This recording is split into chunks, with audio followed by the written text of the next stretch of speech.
Chapter 467. Shocking. Yin Lide's heart was truly shaken at this moment. Li Zixuan was a greenhorn, but he was able to settle the matter in an instant. His actions were clear about rewards and punishments, and he was both firm and soft. His methods were extremely shrewd and ruthless. Even Yin Lide, who had lived half his life as an old loach in the officialdom, had to admit that he was impressed.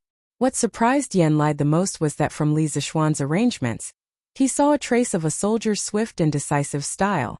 Although Yin Lide was a civil official, he had experienced 3 dynasties and had also encountered chaotic times. He was very clear about the nature of the generals in the army. When Li Zixuan spoke just now, his temperament was like a general lecturing his soldiers. This was hard for Yin Lide to accept. How could a 14 to 15-year-old young man have the ability to lead an army into battle? Yin Lide shook his head and hypnotized himself in his heart. Illusion, this must be an illusion. In fact, this wasn't an illusion. Li Zixuan wanted to use military means to manage the construction team of more than 10,000 people. The punishment he mentioned wasn't to deliberately make things difficult for these farmers. He also didn't have any intention of discriminating against them. In his previous life, his father would go to the city to work when he wasn't working. The people in the city called them migrant workers. Now, this group of people was in a similar situation to his father in his previous life. Of course, he wouldn't deliberately make things difficult for these men who used their hands, labor, and even life's potential to support a family.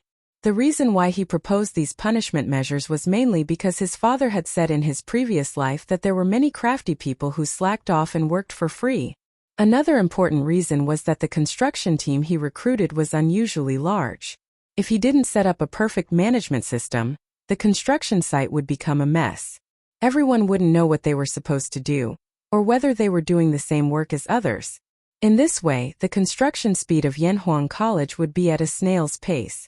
Only by properly organizing the division of labor could everyone be used to their fullest potential. Only by having a reasonable reward and punishment system could everyone be motivated to work.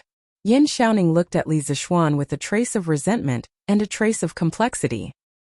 He was resentful because Li Zixuan had thrown the difficult task of being the head of the construction site to him. One must know that being a qualified general was far more difficult than being a low-level soldier. This was because a general often had to consider all aspects of the situation and make the best use of people. God knows how much brainpower he would have to use in order to assign tasks to these 10,000 people. Yin Xiaoning was terrified just thinking about it. He was just a technical geek. The reason why there was still a trace of complexity in his eyes was entirely because Li Zixuan's well-organized arrangements just now had dealt him a blow. Li Zixuan was better than him in terms of martial arts and machinery, but his ability to dispatch and command was actually so strong as well. Damn it, he was not giving others a way out. As for Li Tai, the little fatty's eyes were filled with admiration. He felt that Li Zixuan's way of giving orders was very domineering. In just a few months, a hater had turned into a bootlicker or a hardcore fan. This was unbelievable. Li Zixuan probably didn't expect it himself. Xiaoning, I'll leave these people to you. I know it's hard work, but you have to bear with it. It's a good opportunity for you to train yourself. After all, you'll inherit Uncle Yan's legacy sooner or later. Li Zixuan put on a smile and turned around to speak to Yin Xiaoning. At this moment, Yin Xiaoning really wanted to curse Li Zixuan, but he didn't know if he should. He looked at Li Zixuan with hidden bitterness. He wanted to refuse, but as soon as he said that, his father's scolding would probably come from the side. As for whether the slap would follow, it was really hard to say. It all depended on his father's mood. Okay, I'll try my best. After holding it in for a long time, Yin Xiaoning only spat out 6 words. Just as he had expected, his father beside him was stroking his beard and nodding in satisfaction when he heard this. Li Zixuan saw his friend's depression. He went forward and patted Yin Xiaoning's shoulder. He laughed. Haha, don't worry, Xiaoning. Uncle Yan and I will come over to help you often. You're not the only one fighting. My father-in-law, Second Master Lu Lijing and the rest are all on your side. With their help, what are you afraid of?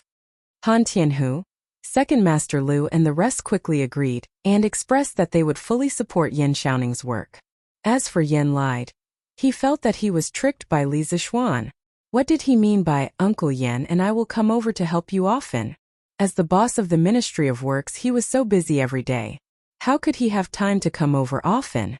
He told Li Zixuan that he would come over occasionally, but he didn't say that he would come over often. In fact, this was where Li Zixuan was treacherous. He kidnapped someone's son to a high position. He didn't believe that his father wouldn't come over to help him. Logically speaking, Li Zixuan really needed the help of a master architect like Yen lied. If he could use money to invite this big shot over, Li Zixuan would be willing to pay 10,000 strings of cash. However, old Yen held an important position. How could he be invited over with money? Therefore, Li Zixuan could only settle for the second best and take the crooked path. After listening to Li Zixuan's words, Yen Xiaoning felt a little better. Although there were a lot of people and craftsmen in front of him, as the saying goes, a strong dragon cannot defeat a snake in its old haunts. This was Plum Village. He had the support of Second Master Lu and the rest. Why would he be afraid of these people rebelling? Therefore he nodded and said, "Okay, I'll try my best. If there's anything I don't understand, I'll ask you." Haha, you're a good brother. When Yanhuang College is completed, I'll treat Brother Xiaoning to a good drink. Li Zixuan laughed. Then he pulled Yen Xiaoning over and whispered, "Xiaoning, try to use the young men from Plum Village and Han Village for the captains and team leaders in the construction team. They're all trustworthy and will be on your side. Of course, we can't rule out the possibility that there are outstanding leaders among the others. You can promote them as you see fit. As for the team leader and deputy team leader, you'd better use some experienced craftsmen. Other than being able to lead the team well, they can also give you some useful advice. It's best not to put people from the same village into a team because they're likely to group up. There are only two results of grouping up. One is that the group becomes more diligent, and the other is that the group becomes lazier. However, the latter is more likely. As for the law enforcement team, you can do as you see fit. You can also go out and recruit other people. Yes, little Xian's advice is very pertinent. Ninger, you must remember it." Yen lied stroked his beard and looked at his son as he reminded him. "Yes, I know, Dad." Yen Xiaoning nodded. "Hey, Xiaoning, you have to leave a team leader position for me. I must participate in the construction of Yanhuang College. I want to be the team leader." After Li Tai eavesdropped on the three people's whispering, he suddenly pulled Yen Xiaoning and said, Chapter 468. I want to be a regiment commander. Li Tai's words really scared Yen lied, Yen Xiaoning and the others. As for Li Zixuan, he was thunderstruck. "Your Highness, this is not appropriate. As a prince, how can you do such a lowly thing? His Majesty will definitely not agree." Yen lied frowned and tried to persuade him. If his son dared to be so mischievous, he would have beaten him up long ago. However, this person was Li Tai, so he could only use his mouth to persuade him patiently. "A lowly thing? May I ask Minister Yen, when did hard work become a lowly thing?" Li Tai seemed to be prepared for this. He cupped his hands at Yen lied and said seriously, "Qingke has been studying engineering with you for several months. Engineering is the study of engineering. If I don't experience engineering, how can I call myself a disciple of engineering? As for my father, I will personally report to him." Yen lied was silent. In fact, he regretted what he said just now. If he said that engineering was a lowly thing, wouldn't he be scolding himself? However, to let a prince personally participate in the construction of a project, this was somewhat unreasonable no matter what. "Since your Highness has made up your mind, I have nothing to say. It's better to leave the trouble to Li Heir." Yen lied thought in his heart. Li Zixuan raised his eyebrows and looked at Li Tai in surprise. He didn't think that this little fatty would be able to speak such a serious truth. It really made him look at him in a new light. He had a bright future ahead of him. Li Tai was delighted, but Li Zixuan interrupted at an inappropriate time.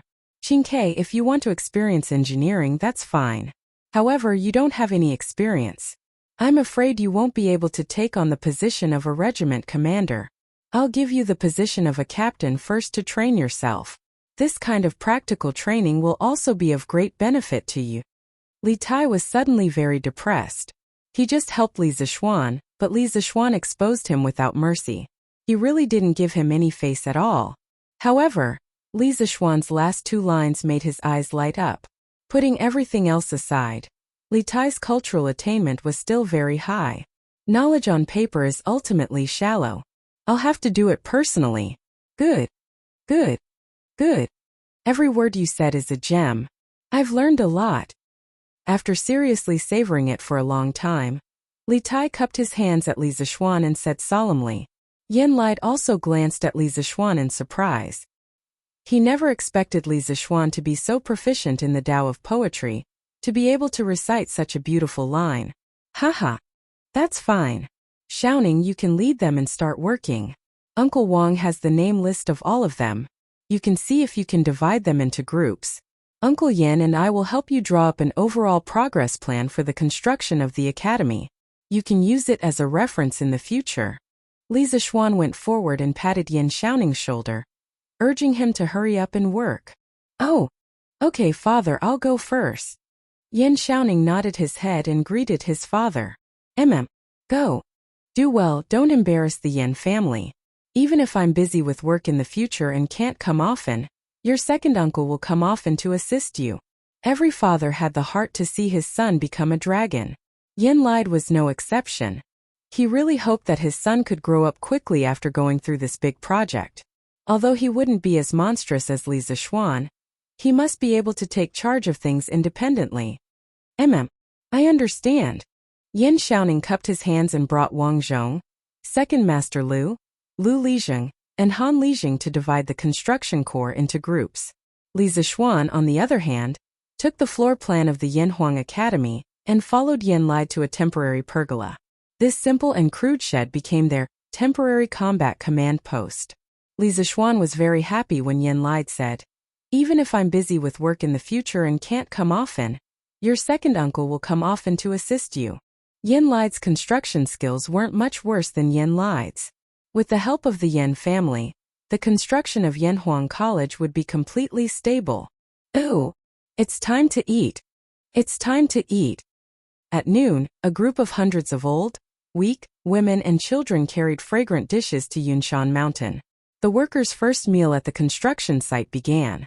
It wasn't easy to cook for more than 10,000 people. Almost all the women in Han Village and Plum Village who knew how to cook were invited to help in the kitchen. Yunshan Mountain didn't even have a stove, so naturally they couldn't cook here. Therefore, this support group brought the food up from Plum Village at the foot of the mountain.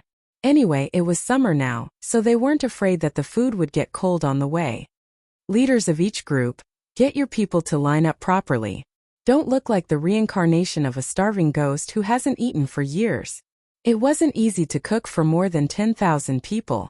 Similarly, it wasn't easy to arrange for more than 10,000 people to eat together. Fortunately, Yan Xiaoning used the whole morning to divide the more than 10,000 people into groups, teams and groups. Now it was much more convenient to command. Yes, Commander Yan. The 5 leaders of the construction corps were Hu Hanyun, Second Master Lu, Chao Xiaofu, Gong Minyong and Inai Taifeng. Needless to say, Hu Hanyun and Second Master Lu had a certain amount of influence in Han Village and Plum Village. Moreover, they had helped others to build houses before. Chao Xiaofu and Gong Minyong were the craftsmen sent by the Ministry of Works this time. They had rich construction experience and had worked on many big projects under Yen Lai. Moreover, they were very familiar with Yan Xiaoning. As for Inai Taifeng, he was the representative of the elite craftsmen in Strange Pavilion Workshop. When the workshop still belonged to the Yan family, Inai Taifeng had worked in the workshop. Of course, Yan Xiaoning knew him. Overall, Yan Xiaoning's arrangement was quite reasonable. After the 50 teams were lined up, the support group started to get food for the workers. The fragrance of the meat could be smelled from afar. Everyone couldn't help but gulp and salivate. Gulp! What a delicious fragrance of meat. Boss is really generous. I, Ma Sanxiang, haven't smelled such a wonderful fragrance of meat in a long time. Gulp! Just for such fragrant meat, our group can't be the last in the future. Otherwise, won't we have no meat to eat? Yes, we can't be the last in the future. 'Tis ignorant. Who in Han Village can't afford to eat meat now? We all have a meal every few days. Haha. Same for Plum Village. Amidst the envious and boastful voices of the crowd, the workers took their food one by one. Now there was no canteen on Yunshan Mountain, let alone tables and chairs. Most of these people were rough people and didn't care about the red tape. They just squatted under the shade of the tree and enjoyed their delicious lunch in groups of 3 to 5. Young master, why are you here to line up too? Please stand in front of me. As the leader, Hu Hanyun didn't have any special privileges. After he arranged everything, he came to line up. However, he realized that Li Zixuan was actually behind him. He quickly turned around and said, Chapter 469. Haha, Uncle Hu, you can line up. I'm not in a hurry to eat, so I'll line up slowly. And you guys don't worry about me. Line up in your own line. Eating is the most important thing in the world. No one is more honorable than anyone else when it comes to eating. Li Zixuan waved to Mr. Hu, and then he saw the people in front of the line looking at him hesitantly. He hurriedly said to those people in a kind manner.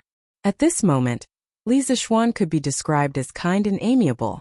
He was totally different from when he was lecturing the people above. This made the craftsmen feel a little confused, but at the same time they felt a sense of familiarity. The most direct manifestation was that when the foreigners in the line passed by Li Zixuan after getting their food, they were no longer trembling with fear like before. Instead, they would smile and say hello, sir, or hello, boss. This was also the effect that Li Zixuan wanted. As the saying goes, relax to a certain extent. Blindly making others afraid of you would not work. That would also affect the efficiency of work. Li Zixuan did not deliberately eat at the construction site to put on a show. He did not need to put on a show.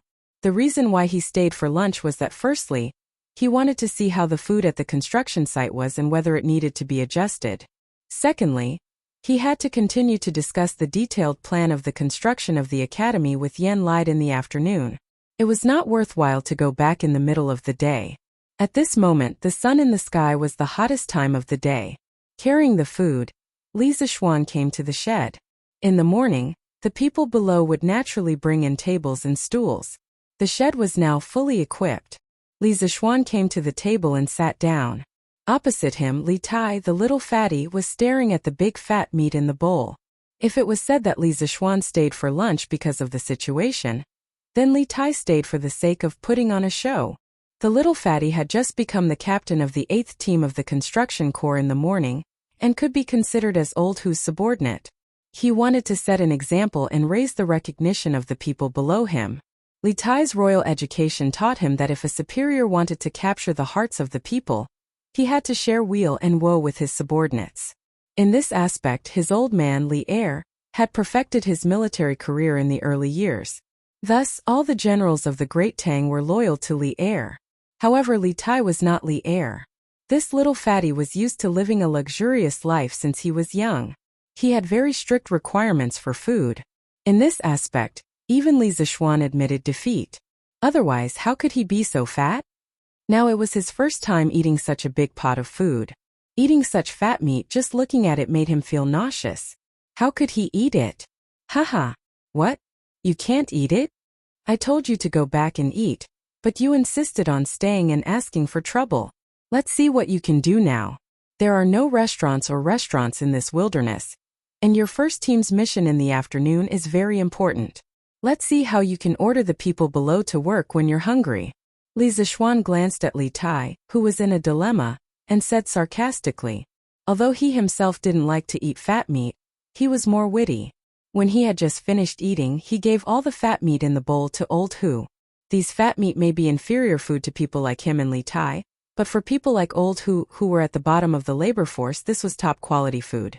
Not only did it taste good, but it also made them hungry. If you used lean meat to exchange with them for fat meat, they wouldn't be too happy. Who said I can't eat it? F***ck, little Xian, you actually gave me special treatment. Why is there no fat meat in your food? Li Tai was about to argue, but when he saw that there was no fat meat in Li Zixuan's bowl, only minced meat and vegetables, he immediately called out Li Zixuan for giving special treatment. Bullshit. You brat, there must be something wrong with your eyes. I just don't have fat meat in my bowl. Aren't the other dishes the same as yours? When did I give you special treatment? Li Zixuan couldn't wait to drag this brat over and stuff him into his bowl. He glared at him and said in exasperation, "Oh, you should have said so earlier. Then I'll throw away this fat meat and eat vegetables like you." Li Tai didn't feel embarrassed at all because he misunderstood others. This guy thought that Li Zixuan threw away the fat meat in his bowl. He propped up his fat body and prepared to go out and throw away the meat. Li Zixuan said angrily, "Stop! Which eye of yours saw me throw away the meat? I only gave the meat to Uncle Hu. It's fine if you don't like to eat some dishes, but you can't waste food. The food you don't like to eat is a delicacy in the eyes of many people, but you would rather throw away the meat than share it with others. How hateful! Wine and meat stinks at the Vermilion Gates, frozen bones lie on the road." This is exactly what a prince in the palace who doesn't understand the suffering of the common people. This was the first time Li Zixuan said such harsh words.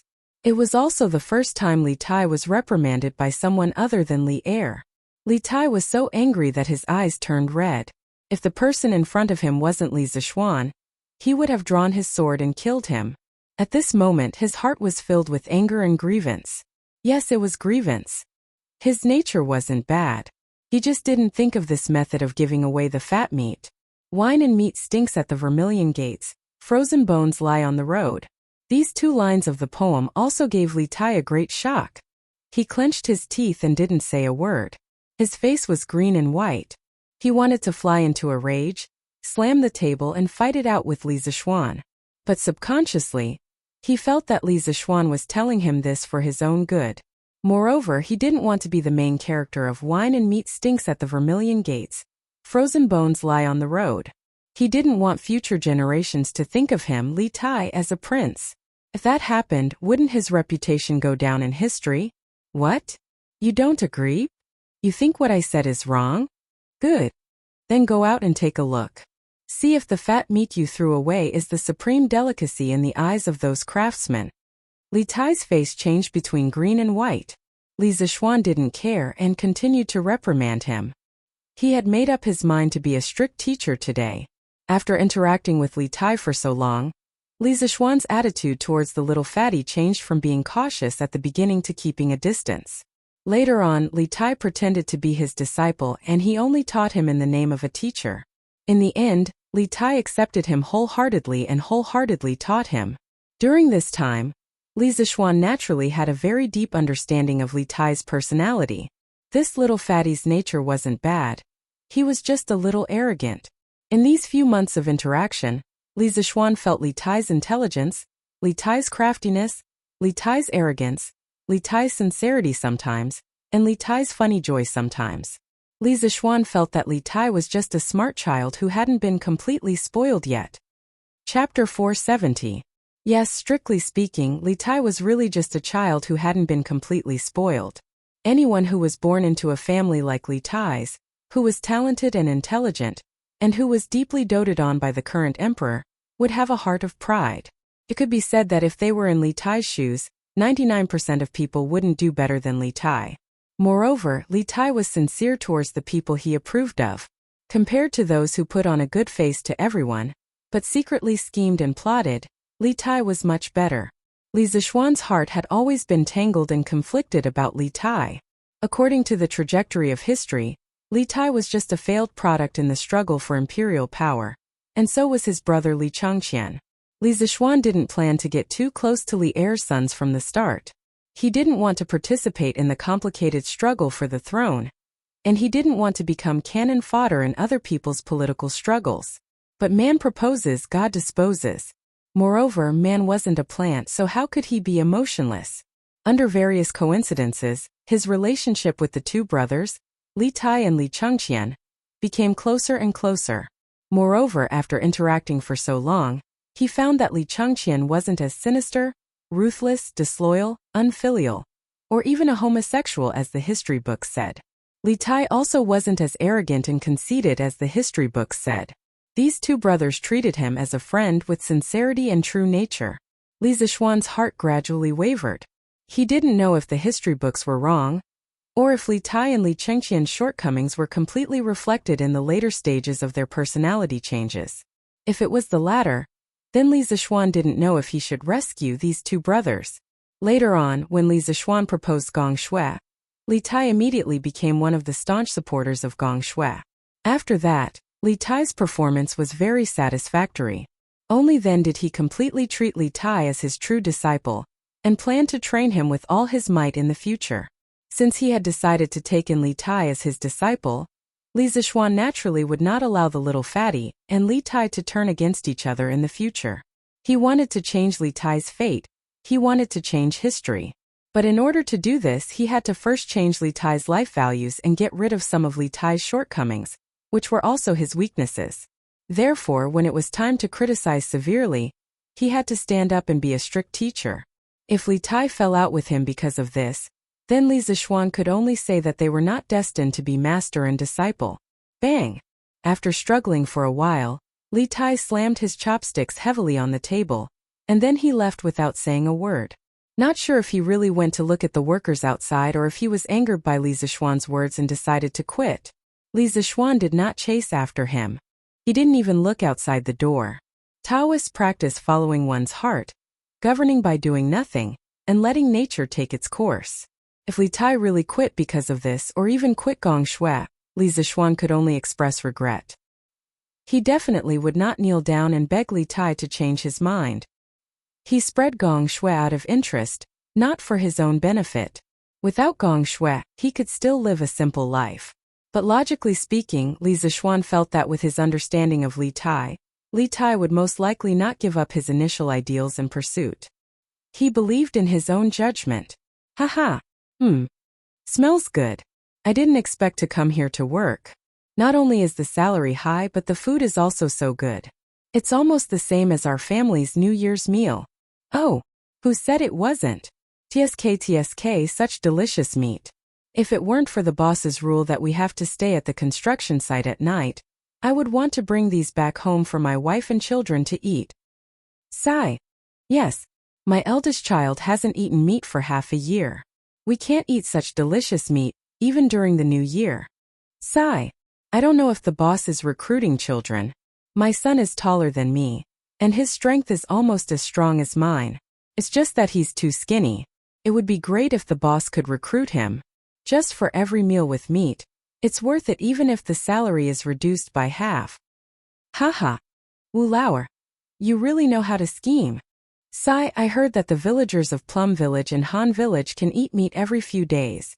I don't know if it's true. Of course it's true. Didn't you see it when we came over this morning? The children here are much fatter than the children in our village. Also, look at their houses. Most of them have been renovated. How can our shabby thatched huts be compared to them? Sigh. Who told them to have such a good boss? Sigh, let's eat quickly. Now that their boss is also our boss, he's not bad to us. We have to work hard later. At the very least, we have to be worthy of this delicious meal at noon. Li Tai walked aimlessly in the forest. He heard the villagers' exclamations and discussions about the food. His heart was suddenly filled with mixed feelings. Was this the arrival of the golden age that the ministers in the imperial court talked about? The villagers couldn't even afford to eat fatty meat. What kind of golden age was this? At this moment, Li Tai's heart was filled with anger and sorrow. Li Zishuan was right. He was just a prince who didn't eat the hardships of the world. If Li Zishuan hadn't reminded him and stopped him, he would have thrown away the delicious food in the villagers' mouths. If that happened, how would he be different from the Jinhui emperor who said, "If the people don't have rice to satisfy their hunger, why not eat meat?" Li Tai never thought of himself as a saint. He also never felt that he had the responsibility or obligation to let the people in the world live a good life. That was what an emperor should do. Although he had fought openly and secretly with Li Changqian in the past, it wasn't for the position of crown prince. It was just two children fighting for their father's love. That was all. At this age, Li Tai didn't have the heart to fight for the position of crown prince. He didn't want to be a saint, nor did he want to be an emperor. Therefore, Li Tai naturally believed that the lives of the people in the world had nothing to do with him as the king of Wei. However, only by truly experiencing things would he understand his true nature. Surrounded by a group of poor commoners who couldn't even eat meat, Li Tai felt that he couldn't be happy being the king of Wei. All he could feel was sorrow and bitterness. Brothers of Regiment 1, although the construction site is full, Don't f*** king eat it. If you are too full to walk, how are you going to quarry in the afternoon? If your performance is poor, you will only be able to eat radishes and vegetables tomorrow. Hu Hanyun's roar came from the forest. Haha. Got it, Regiment Commander Hu. Haha. The villagers immediately roared with laughter. Although this king has no obligation to save the people of the world, this king has an obligation to live a happy life. Only when the people around me live a good life can this king live a happy life. Meat and wine stink behind the door of the Vermilion, but there are frozen bones on the road. This will be a lifelong warning for me, Li Tai. Li Tai will definitely not be a king whose name will go down in infamy for 10,000 years. At this moment, Li Tai's eyes emitted a dazzling glow. He looked up at the sky above Cloud Mountain and muttered to himself. Chapter 471. Inside the shed. It didn't take long for Li Zishuan to finish the food in his bowl. Putting aside the ingredients, the taste of the food was similar to the school cafeteria in his previous life. In this life, although he was more particular about what he ate at home, he wasn't someone who hadn't suffered before. Naturally, he wouldn't find it hard to swallow just because the quality of the food wasn't as good as at home. At this moment, he was about to clean up the bowls and chopsticks and take them out. However, he saw Li Tai walking in with a young man. Hello, boss. I am the vice captain of the 8th team of the 1st Regiment, Gu Xiaomao. I came from Xinfeng County's Stone Village. The young man was probably not even 20 years old. He was very young, and his whole body exuded a quick-wittedness. He had been trembling with fear as he followed behind Li Tai. After entering the shed, he discovered that Li Zishuan was also here. He hurriedly came over and bowed to greet him. Hello. Li Zishuan nodded lightly and looked at Li Tai. It would be a lie if Li Zishuan said that he was not surprised that Gu Xiaomao had become a vice-captain at such a young age. However, a hero's background was not important. Li Zishuan did not question or look down on Gu Xiaomao because of this. Li Zishuan believed that Yan Xiaoning had his reasons for promoting a young man like this. His main target was still Li Tai. The little fatty's face was expressionless. No one could tell what he was thinking. He walked over to the table where he had his meal just now and shouted at Gu Xiaomao. Gu Xiaomao, come over here. Hey. Coming. Gu Xiaomao responded and hurriedly ran over. Here, all the meat is for you. Bring your bowl over. Li Tai raised his bowl and pouted his lips as he said. Ah? Gu Xiaomao was dumbfounded. He never thought that Li Tai would call him over for this. What's wrong? This king. I have never touched this food before. Why are you complaining about it? Li Tai stared at him and was about to throw a tantrum. No. Gu Xiaomao almost peed his pants when he heard that. He hurriedly explained. Your Highness, this lowly one wouldn't dare to dislike it. It's just that this lowly one doesn't dare to eat your Highness' food. What His Highness?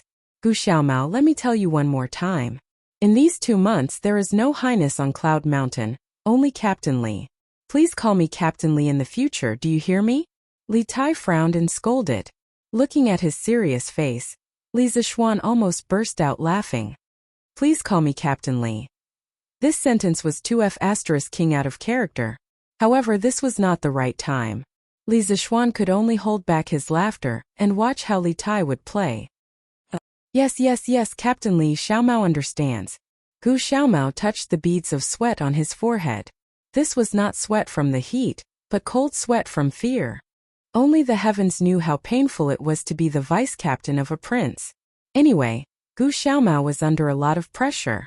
Then why aren't you bringing your bowl over? Oh, thank you, Captain Li. Although Gu Xiaomao was very greedy for those fat slices of meat, he still wanted to see who gave them to him. Looking at the pile of fat slices in his bowl, Gu Xiaomao was very anxious. All right. Hurry up and eat outside. You still have work to do in the afternoon. Li Tai put all the fat slices into Gu Xiaomao's bowl and waved his hand to chase him away. Yes, Captain.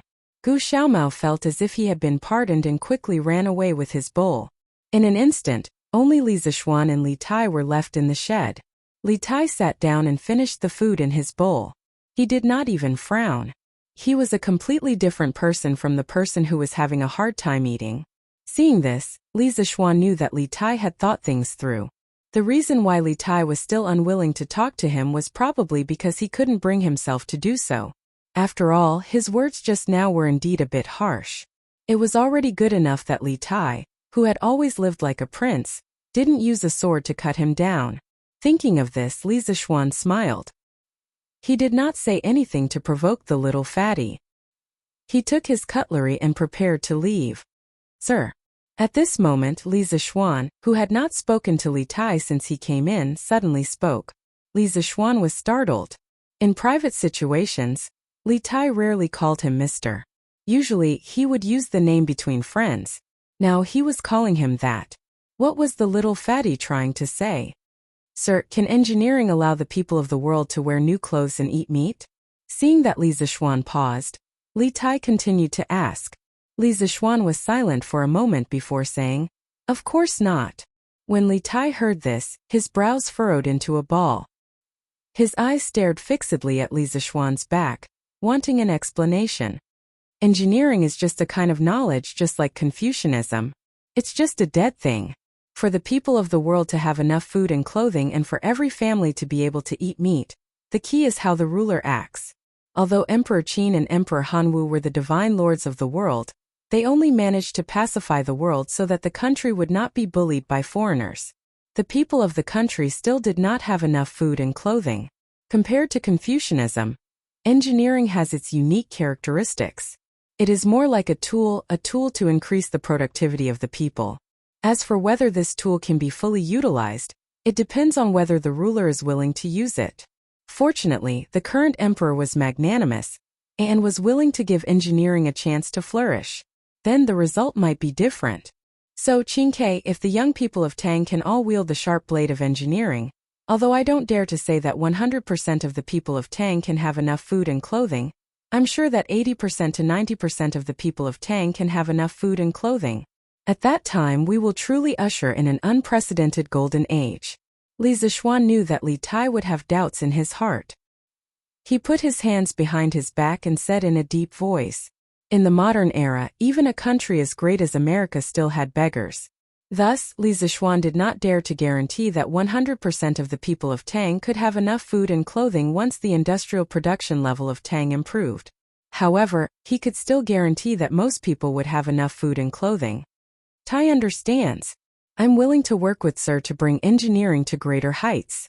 Li Tai gave a disciple's salute and cupped his fists in a serious manner. Haha, good. I hope that when Yanhuang College leads the people of Tang to have enough food and clothing, there will be a great achievement in it. Li Zixuan waved his hand with a smile and went out the door.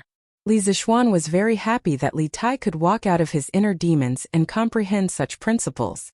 In the end, he still valued Li Tai very much. If it were someone else, he would not have put in so much effort. Hee. I Li Tai don't need great achievements. I just want to live happily. Li Tai looked at the door and mumbled to himself. Chapter 472. Hu Hanyun's first construction corps was mainly responsible for the supply and transportation of construction materials at the construction site. The building materials required by the Yanhuang Academy generally consisted of mud bricks, lime, glutinous rice mortar, stone and wood. The first three were bought from various places with money. For materials like mud bricks, which required a large quantity, a small team had to be sent to the brick kiln to bring them back. In the Tang dynasty, there were many brick kilns among the people, but most of them were small in scale. This time, Yanhuang College's construction corps cooperated with an official kiln near Chang. It was more than 30 miles away from Mei Village. The walls of Chang and the construction of the imperial palace were all built with mud bricks from that kiln.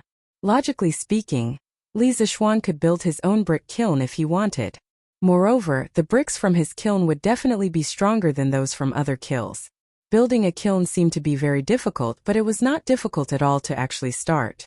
As long as you mastered the technique, building a brick kiln was even easier than building a house. The only difficult thing to solve was the problem of the chimney.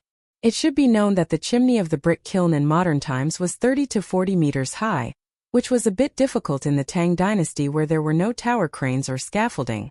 However, it was not impossible to solve. Li Zixuan knew of a way to burn bricks without a chimney. The circular kiln. The circular kiln looked like a row of long bunkers.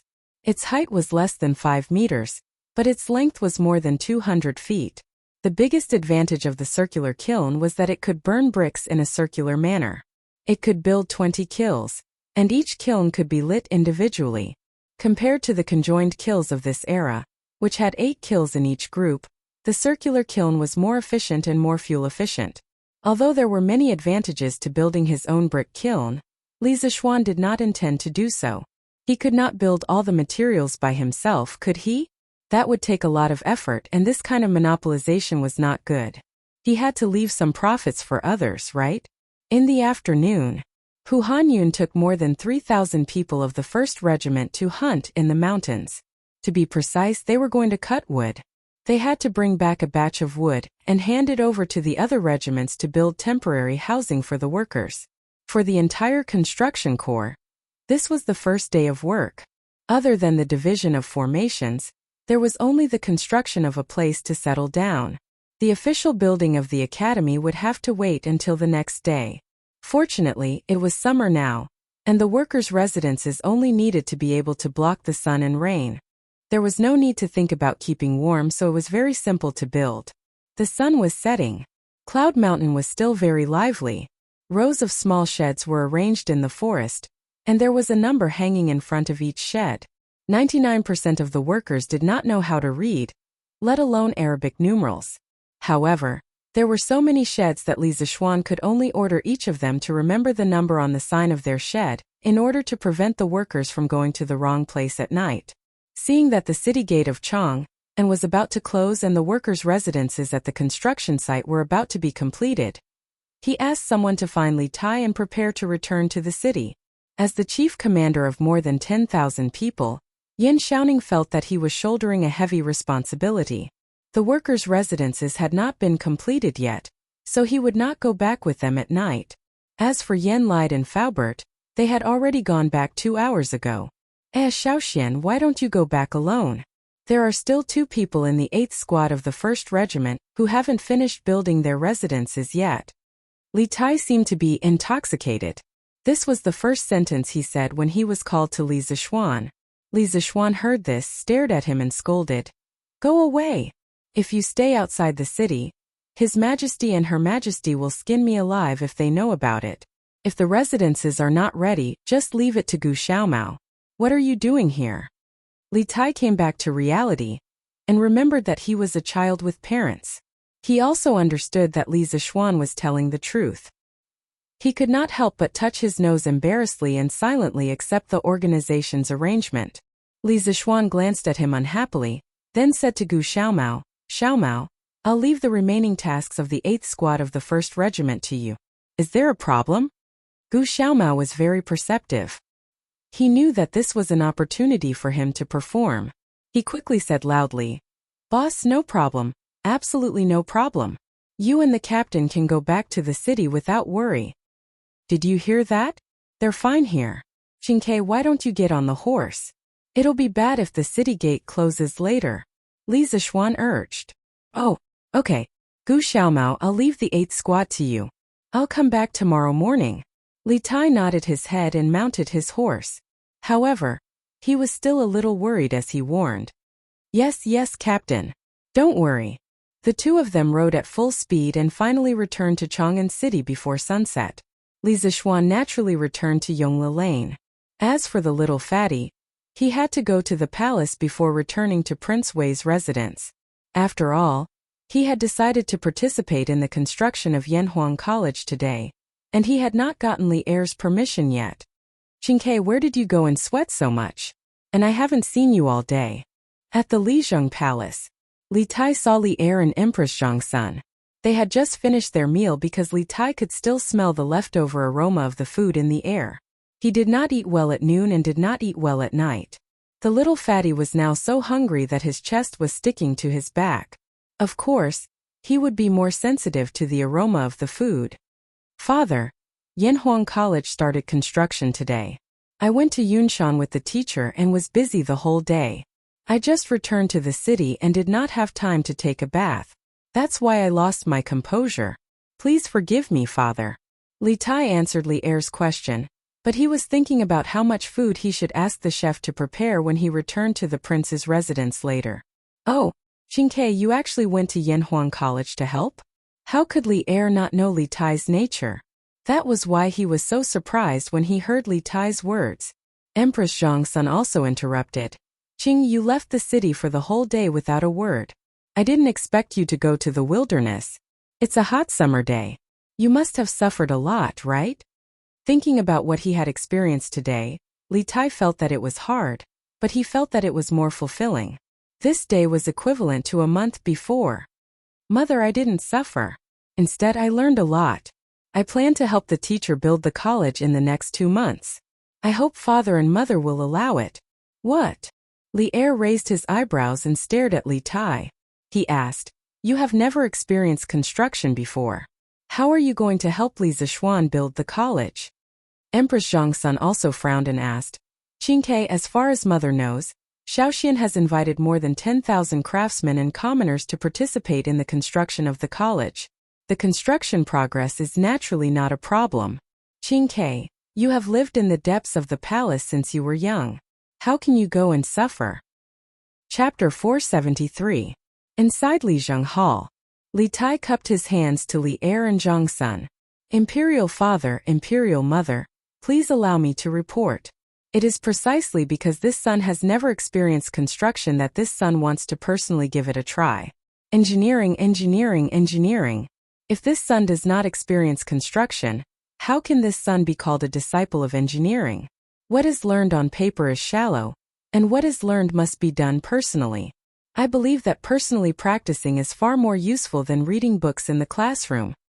What is learned on paper is shallow, and what is learned must be done personally. Could these 2 lines be your new work, Qingke? Li Er's eyes lit up. He did not mention whether Li Tai should go to the construction site, but instead, he was concerned about the poems. Li Tai was stunned and replied, Imperial father, this was written by Mr. Li. Oh, that kid? A few days ago he wrote 2 love poems. I thought it was a coincidence. Now it seems that Li Zishuan has some talent in poetry. What are the other 2 lines of the poem? Li Er rubbed his chin and asked with interest. Li Tai was instantly speechless.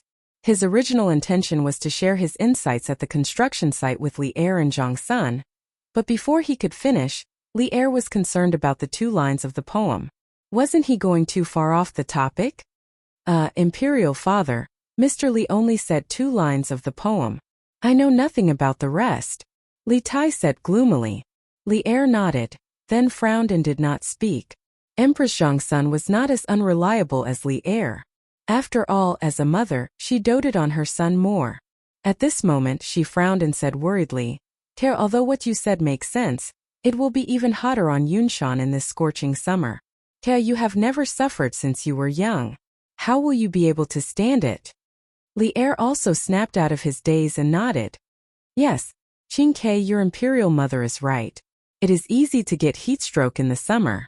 Don't get involved. If you want to experience engineering practice, there will be plenty of opportunities in the future. As an emperor, Li Er had always been strict with his sons. However, Li Tai was fat. Fat people were naturally afraid of the heat. Therefore, Li Er was also very worried that Li Tai would get a heatstroke on this hot day. However, Li Tai's mind was now filled with the thought of leading his team to cause trouble. Why would he care about this little bit of difficulty? When he heard that Li Er didn't agree, he quickly said, Imperial father, imperial mother, this son is not afraid of the mere heat. This son only arranged for others to do the work and did not personally do the work, so it is not that tiring. The ones who worked really hard were the commoners. They were also imperial father's people. Normally, they couldn't even afford to eat fat meat, but they had to do the hardest and most tiring work at the construction site. Just for a few dozen copper coins a day, they were willing to sweat like rain. If I don't go to Cloud Mountain today, I'm afraid I won't know these things for the rest of my life. This son doesn't want to be a prince who doesn't work hard, doesn't know the 5 grains, and doesn't care about the hardships of the commoners. I implore imperial father and imperial mother to fulfill my wish. These words were said sincerely by Li Tai. Li Er and Zhang Xuan's expressions also gradually became solemn. The atmosphere in the main hall became very heavy for a moment. After a long time, Li Er stood up and came to Li Tai.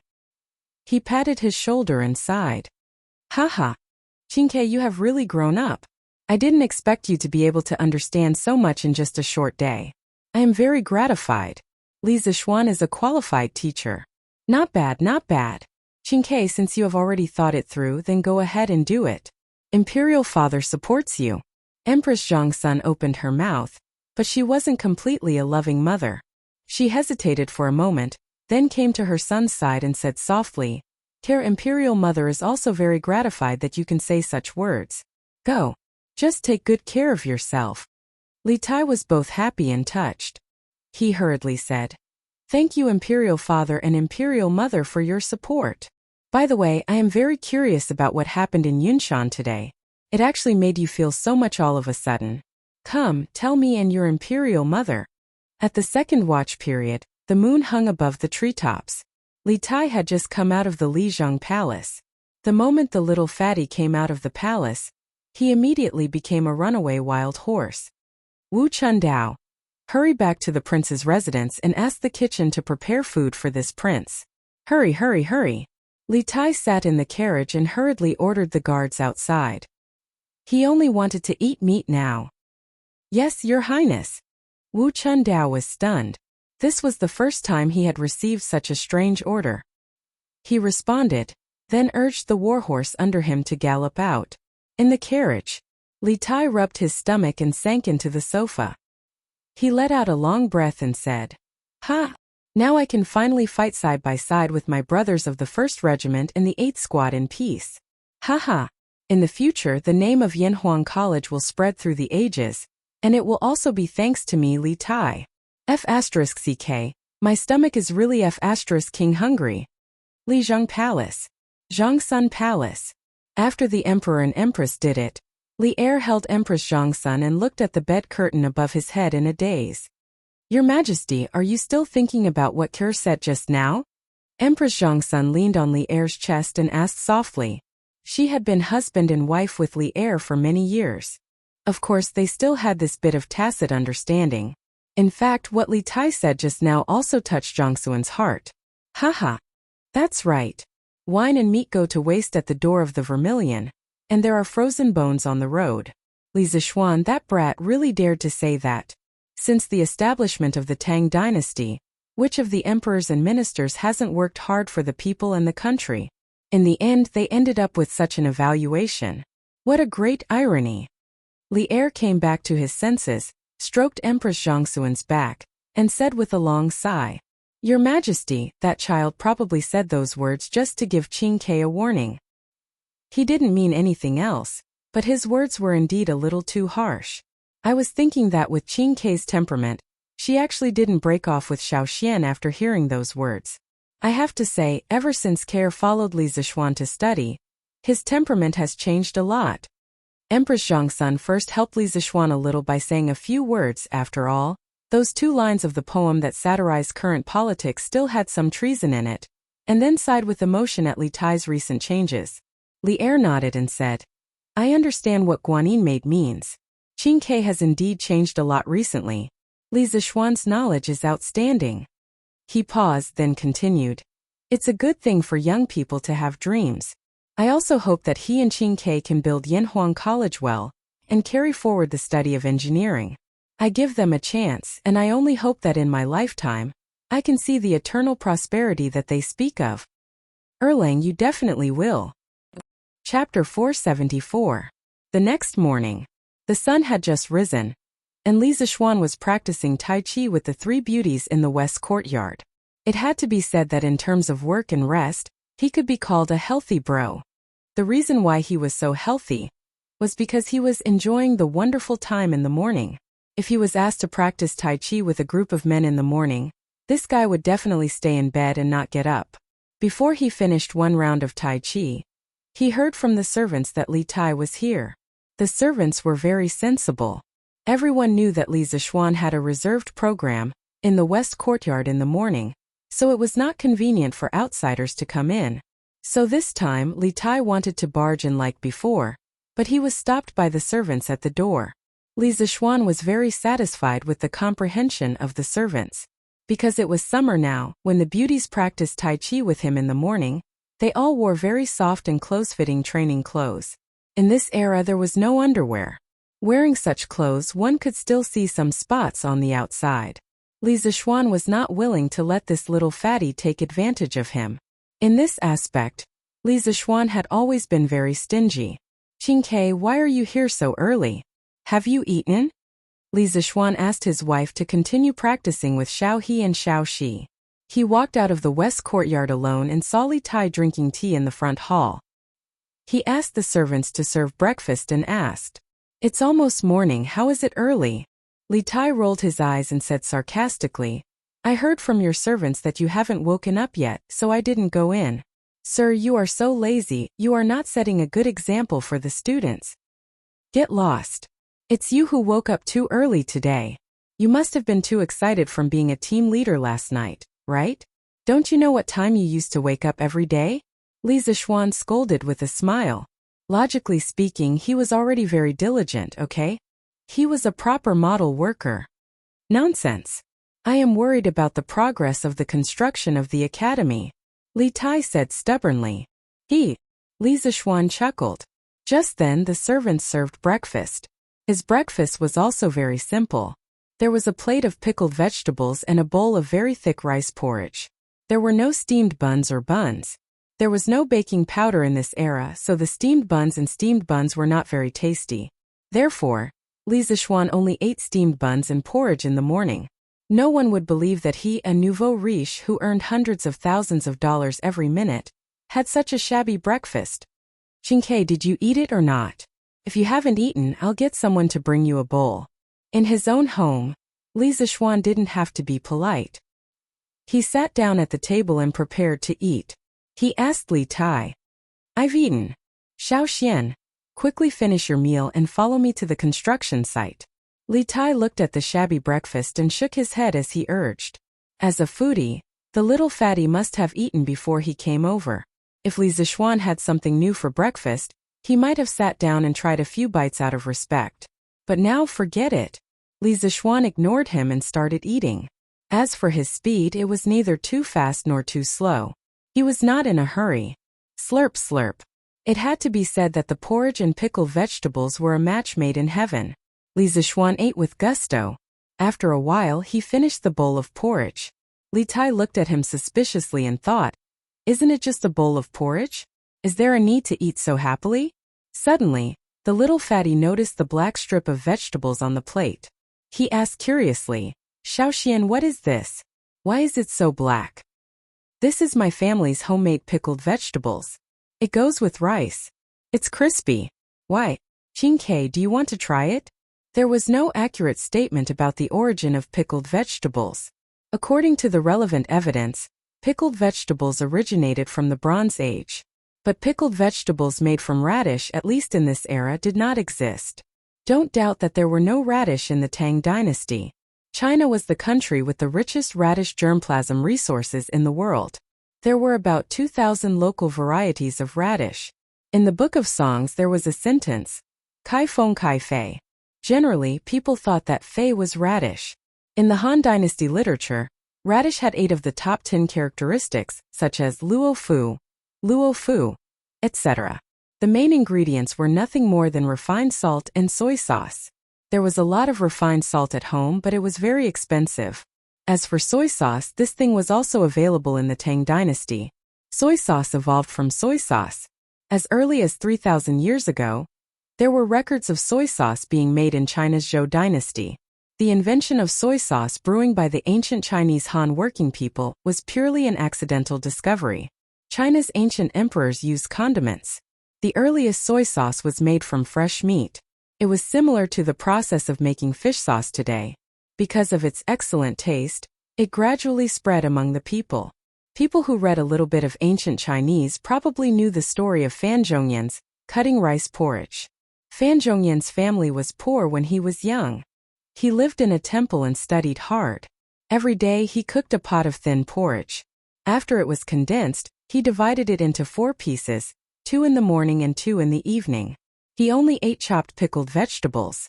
Not only that, but he also tasted the marrow and knew the taste, and wrote an essay called Fu Fu, in which there was a line like inside the Tao family's urn, pickled dark green and yellow, in a big mouth chewing out gong shang jiu.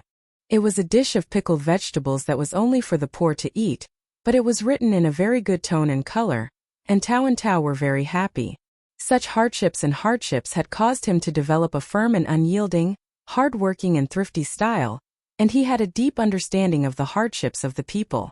In the future, no matter high in the temple or far away in the martial arts world, he would take the world as his own responsibility. He would worry about the country and the people, get rid of corruption, and benefit the common people. Then I'll try it. Li Tai was interested. He pursed his lips and hesitated. Li Zishuan glanced at him. He knew that this was a guy who wanted to save face. He was too lazy to argue and directly asked someone to add a pair of chopsticks. After a while the dishes were served. Li Tai picked up the chopsticks and copied Li Zishuan. He ate 2 pieces of pickled vegetables and a mouthful of rice. Li Tai immediately felt that the pickled vegetables tasted really good. He smiled and said, "Oh Xiaoxian, this pickled vegetable is really good. It's full of flavor and texture. No wonder you enjoyed it so much." Hehe. Is there a need to say it? Is it because with this kind of dish the porridge will taste better? Li Zishuan nodded and smiled. Haha. It's true. Xiaoxian, I'll bring some pickled vegetables back from you later. Li Tai was very happy to find new food. Okay, I can give you some. But you are the Prince of Wei. Won't you feel embarrassed if you eat pickled vegetables with rice? Li Zishuan asked a very practical question. Chapter 475. Slurp, slurp, slurp. Oh, whoever wants to say that I'm an embarrassment, let them say so. It's fine as long as I eat comfortably. Go get another bowl of porridge for me. Li Tai finished a bowl of porridge and pickled vegetables very quickly. He rubbed his round belly and ordered Xiao He, who was beside him. Let's go. Almost everyone in the Li family knew Li Tai's frequent customer. Xiao He rolled her eyes when she heard such an impolite order, but she still took the empty bowl to get more rice. Li Zishuan glanced worriedly at Li Tai's round body and said, "Qingke, with your body shape, is it?" "Is it what? What's wrong with my body shape?"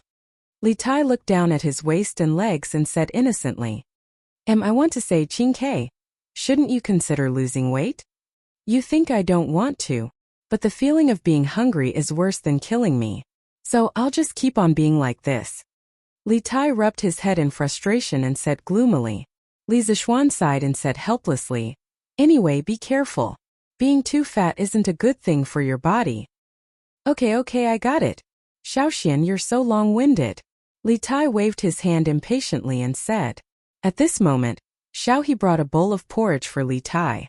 Li Tai ignored Li Zishuan and focused on enjoying his second breakfast. Li Zishuan shook his head and stopped persuading him.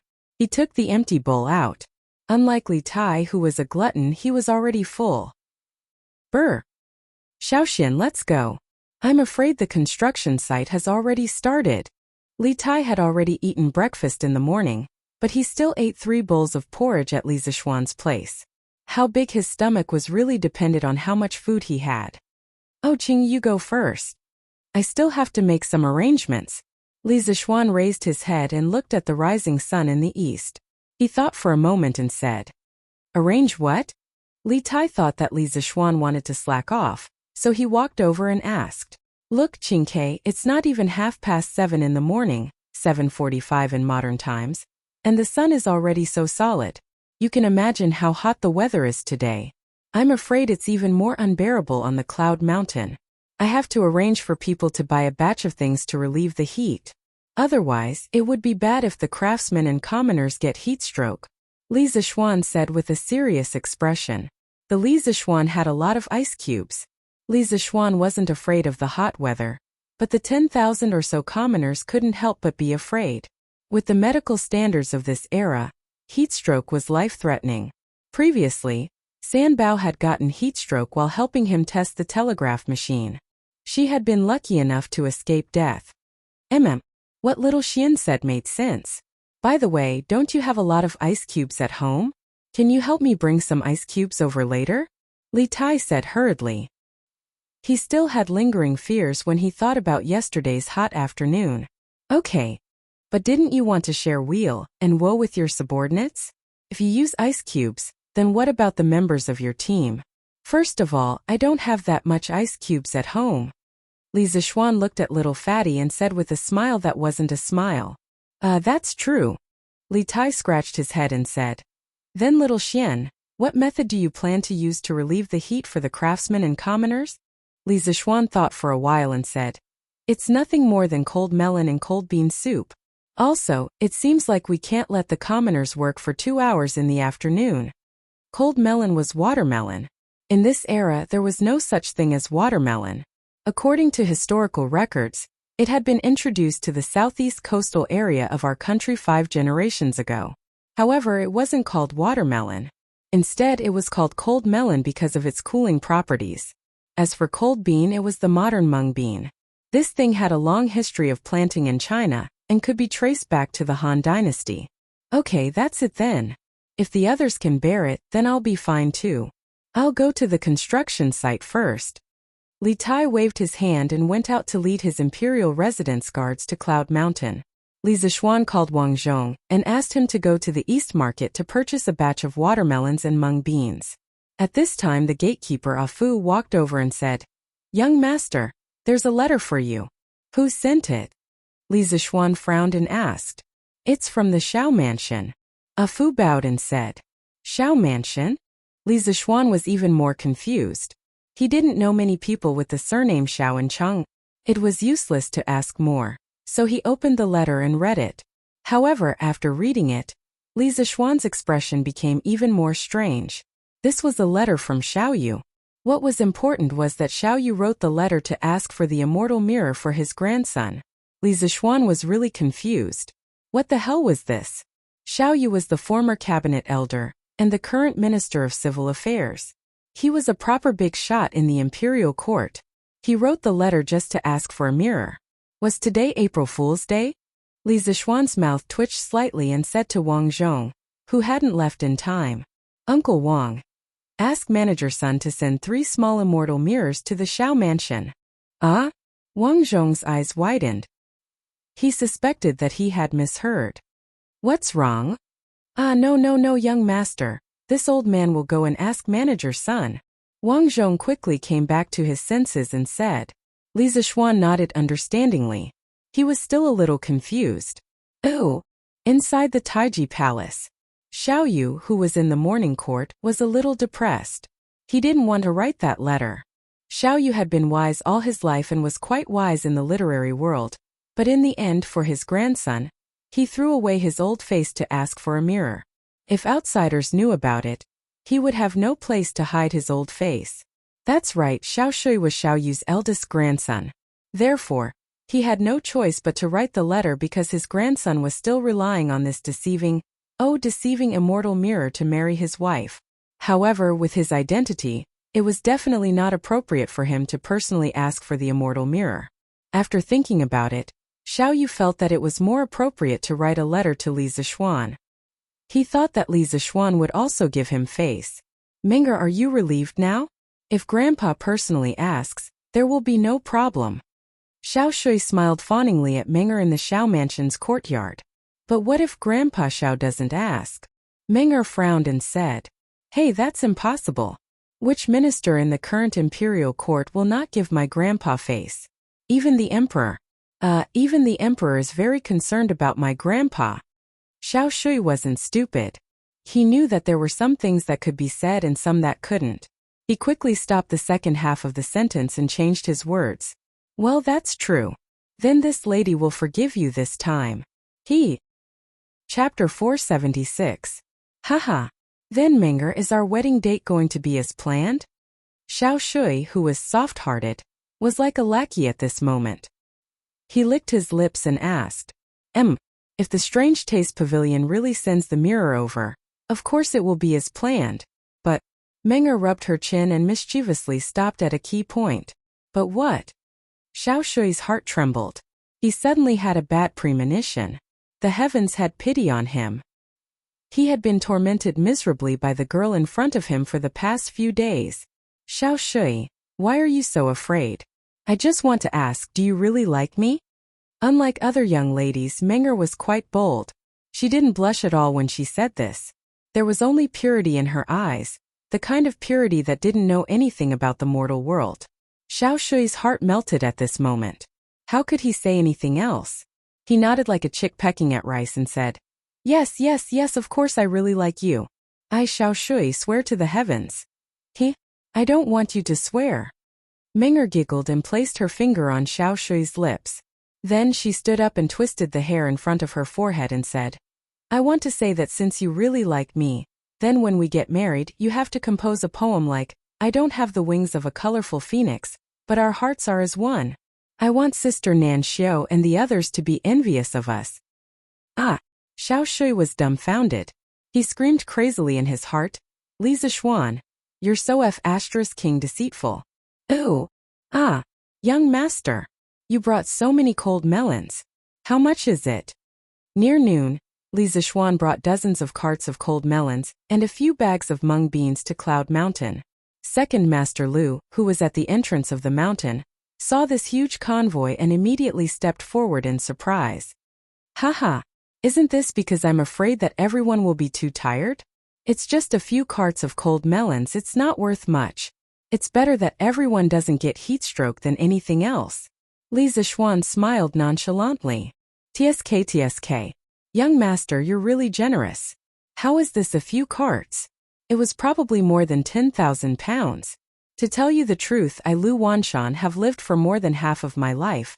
But this is the first time I've seen such a compassionate boss. Lu Wanshan looked at the huge fleet and said with emotion, Everyone is born and raised by their parents. What's the difference between rich and poor? It was just a different reincarnation. Haha. Second Master Lu, I'll go up first. Li Zishuan sighed with deep meaning. He cupped his hands at Second Master Lu and led the team up the mountain. What's the difference between rich and poor? It was just a different reincarnation. Haha. Our young master is really different from the rest. Second Master Lu squinted his eyes and looked at Li Zishuan's back with a complicated expression. Qingke, what's wrong with you? Are you pregnant? When they arrived at the top of the mountain, they saw Li Tai standing at the entrance of the mountain. His cheeks were puffed up, and he was trying to hold back his laughter. His expression was very strange. Li Zishuan could not help but complain. F***ck, you're the one who's pregnant. Haha, I can't take it anymore. It's over. Let's go to the side. If Xiaoning sees me laughing, he'll kill me. When Li Tai heard this, he jumped 3 feet high. As he spoke, he could not help but hold his stomach and laugh. However, this little fatty could not help but look back as he laughed. In the end, he even pulled Li Zishuan into the small forest at the side. Li Zishuan was shocked. Who would be willing to go into the forest with a damn fatty? He did not do gay things. Wait, what exactly happened? What's the meaning of your sneaky look? Li Zishuan could not stand this gay little fatty and hurriedly said, Ha ha ha, forget it. I'll go to the side and laugh for a while more. Little Xian, go to the shed and see for yourself. Ha ha ha ha ha. Li Tai waved his hand and fled in panic. Li Zishuan was confused. Did this little fatty take the wrong medicine today? He shook his head and walked to the big shed in front of him, which was the temporary command room of the construction site. When he went in to take a look, Li Zishuan immediately knew why Li Tai was laughing. Xiaoning, are you acting in an opera? Ha ha ha ha ha. Yin Xiaoning was originally a handsome gigolo. However, at this moment, he had turned into a young man full of pimples. In just one night, there were dozens of small red spots on his face, and there was a huge red lump in the middle of his forehead. The most awesome thing was that Yin Xiaoning's eyes were like that of a giant panda's. His entire person looked too beautiful to look at. Bang! Little Xian, shut up. What are you laughing at? Didn't I become like this because of your academy? If you keep laughing, I'll quit. Yin Xiaoning, who rarely cursed, didn't care about anything else at this moment. He slammed the table with all his might and roared at Li Zishuan. Damn it! Okay. I won't laugh anymore. Haha. I really won't laugh anymore. Pfft. Shouting, let me laugh for a while more. Ha ha ha ha. As Li Zixuan spoke, he couldn't help but laugh out loud. Huff huff. Yin Xiaoning panted heavily. His face was getting darker and darker. He clenched his fists so tightly that they made cracking sounds. He was going to go berserk at any moment. Li Zixuan saw this and quickly held back his laughter. He waved his hand and said, "Cough cough, I won't laugh anymore. Xiaoning, hurry up and tell me what's wrong with you. Why are there so many bumps on your face? Damn, it's all your fault." Yin Xiaoning's face darkened as he yelled. This is AF King Barren Mountain. At night, the mosquitoes are like locusts passing through, and there are no curtains at the construction site. Do you know how hard I slept last night? Li Zixuan suddenly realized that Yin Xiaoning's head was full of mosquito bites last night. Speaking of mosquitoes, whether it was in Chang'an City or in the middle of nowhere, there were a lot of them in summer. Li Zixuan did not feel it before. First, the Li family often burned mosquito repellent. Second, the Li family's bed had curtains, similar to modern mosquito nets. Third, Li Zixuan's bedroom would put a lot of ice cubes every day. Usually it was 30 to 40 degrees outside, but only 15 to 16 degrees inside. It was like turning on the air conditioner.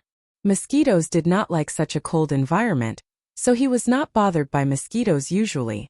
But at the construction site it was completely different. Li Zixuan had spent the whole day arranging the accommodation for the workers yesterday. He did not consider the mosquitoes at night at all. Even if he did, he was pressed for time and could not solve it yesterday. More than 10,000 curtains were not a small number. Even if he had money, he could not buy so many curtains in such a short time. Chapter 477. Inside the shed at the peak of Yunshan, Li Zixuan took a few deep breaths and forced himself to calm down. Yin Xiaoning did not have it easy. If he continued to laugh, it would really hurt his heart. Oh, Xiaoning, did the others not sleep well last night? Li Zixuan thought about it and asked. If the mosquito problem was too serious, he had to find a way to solve it. Yin Xiaoning glared at him and said unhappily, "What do you think? Don't tell me those mosquitoes specifically caught me and bit me? Everyone basically did not sleep well last night. Oh, not only mosquitoes, we also heard a tiger's roar last night." Tiger's roar? Li Zixuan was shocked. He hurriedly asked, "The world has been peaceful for a long time. Why are there still tigers nearby? No tigers broken last night, right?" Yin Xiaoning replied, "That's not true. The tiger's roar was very far from here. According to Second Master Lu, it came from Fenglin Mountain. The terrain there is steep, dense forest and few people go there. It is not surprising that there are 1 or 2 wild beasts there. Yunshan is close to Plum Village and Han Village.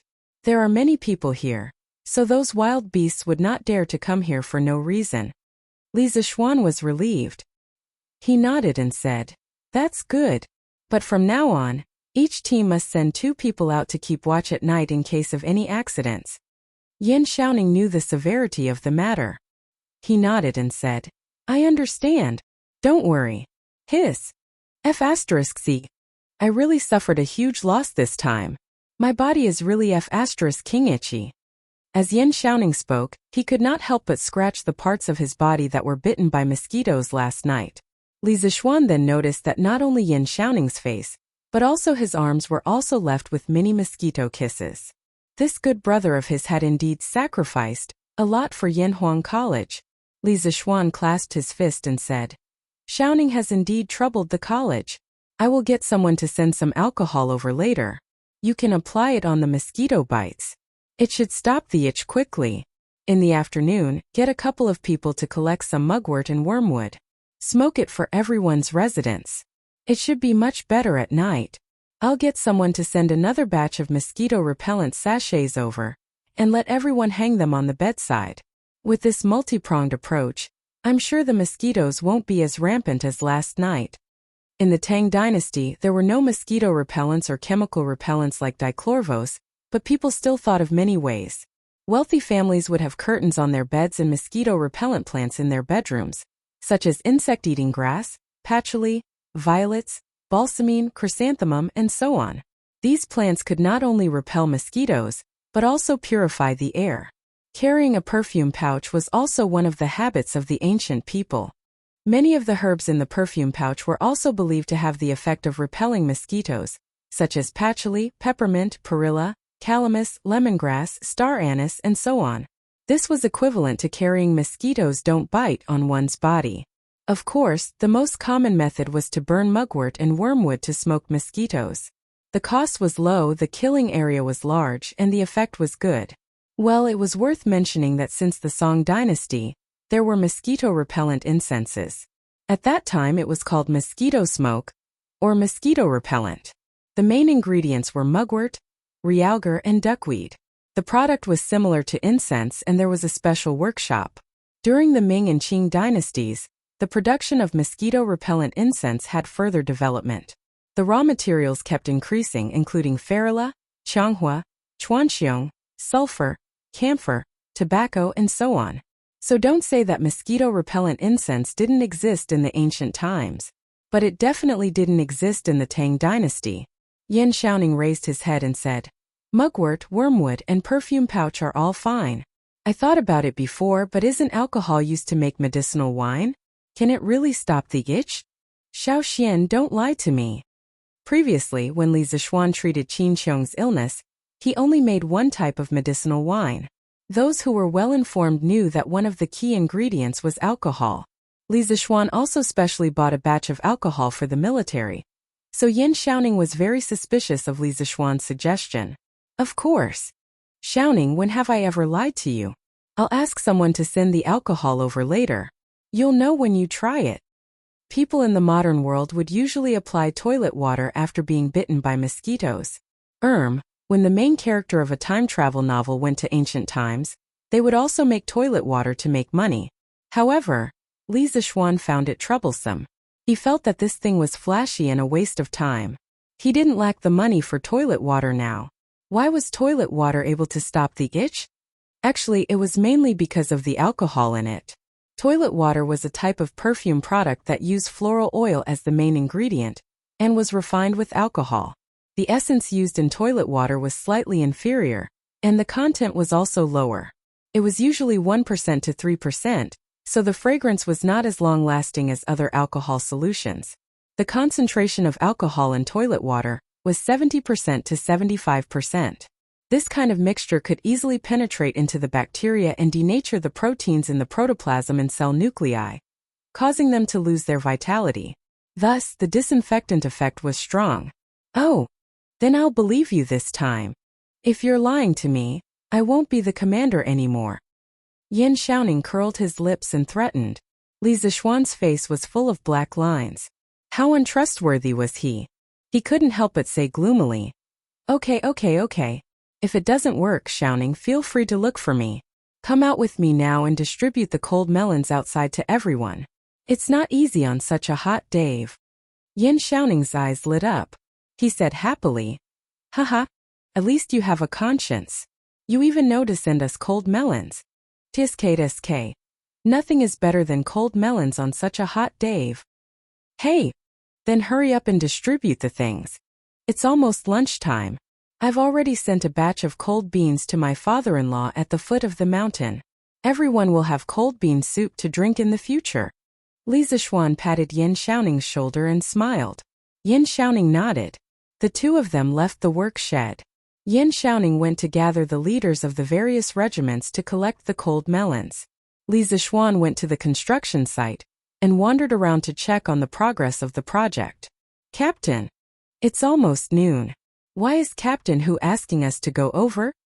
In the forest, Gu Xiaomao led 20 people and followed Li Tai to the 1st Regiment's encampment. After spending more than a day together, Gu Xiaomao knew that Li Tai was easy to get along with, so he asked, "Hey, why are we going over?" "We're going over to distribute the good stuff. Everyone is going to have a good meal at noon." Haha. Li Tai smiled and leaked some inside information to Gu Xiaomao. This was also why Li Tai was so awesome compared to the other team leaders. "Wow! Is there good food coming?" Gu Xiaomao licked his lips and said excitedly. The villagers behind him also had their eyes lit up. They all stared at the back of Li Tai's head and prayed to hear the answer they were hoping for. "Oh, Chapter 478. N. You can say that. It's a batch of cold melons that Xiao Xian brought over to relieve the heat. Our brothers in the team did well yesterday in. It should be because our team did well. At least we weren't last place. Everyone can't let down their guard today, understand? Li Tai didn't forget to instruct his men as he turned around and said to the people behind him. Understood. Captain. We will definitely not embarrass you. Gu Xiaomao cupped his hands and said seriously. Ah, it's actually cold melons? Boss is so generous. Captain, there's nothing to say, just based on how good boss is to us. We will definitely do our best. Yes, we will definitely do our best. And don't worry, our brothers will definitely not be worse than the other teams. In this era, it wasn't that ordinary people couldn't afford to eat cold melons. It was just that most people didn't have the means to eat it every day. Eating it once in a while was already a great enjoyment. And Li Zishuan actually brought over a batch of cold melons for more than 10,000 people. Of course, they were grateful from the bottom of their hearts. And it's good that you have this intention. Li Tai nodded and said with relief. Yunshan Mountain at noon today was destined to be unusual. There was still half an hour before lunch, but all the craftsmen and workers received the order to stop work and return to their respective camps. After returning to the camp, everyone was dumbfounded because they saw a lot of cold melons. Oh my God! So many cold melons, where did they come from? Could it be that the team leader brought the team leader to steal from someone's melon field at the foot of the mountain? Damn you! Where would the team leader have the time to do that? They must be sent over by boss. And when I was working just now, I saw boss bring a long convoy up the mountain. The group of people below couldn't help but talk about it. At this time, the team leader of their team walked in. He was a middle-aged man. Quiet. These are all cold melons sent by boss to everyone. In a while, each house will take one back.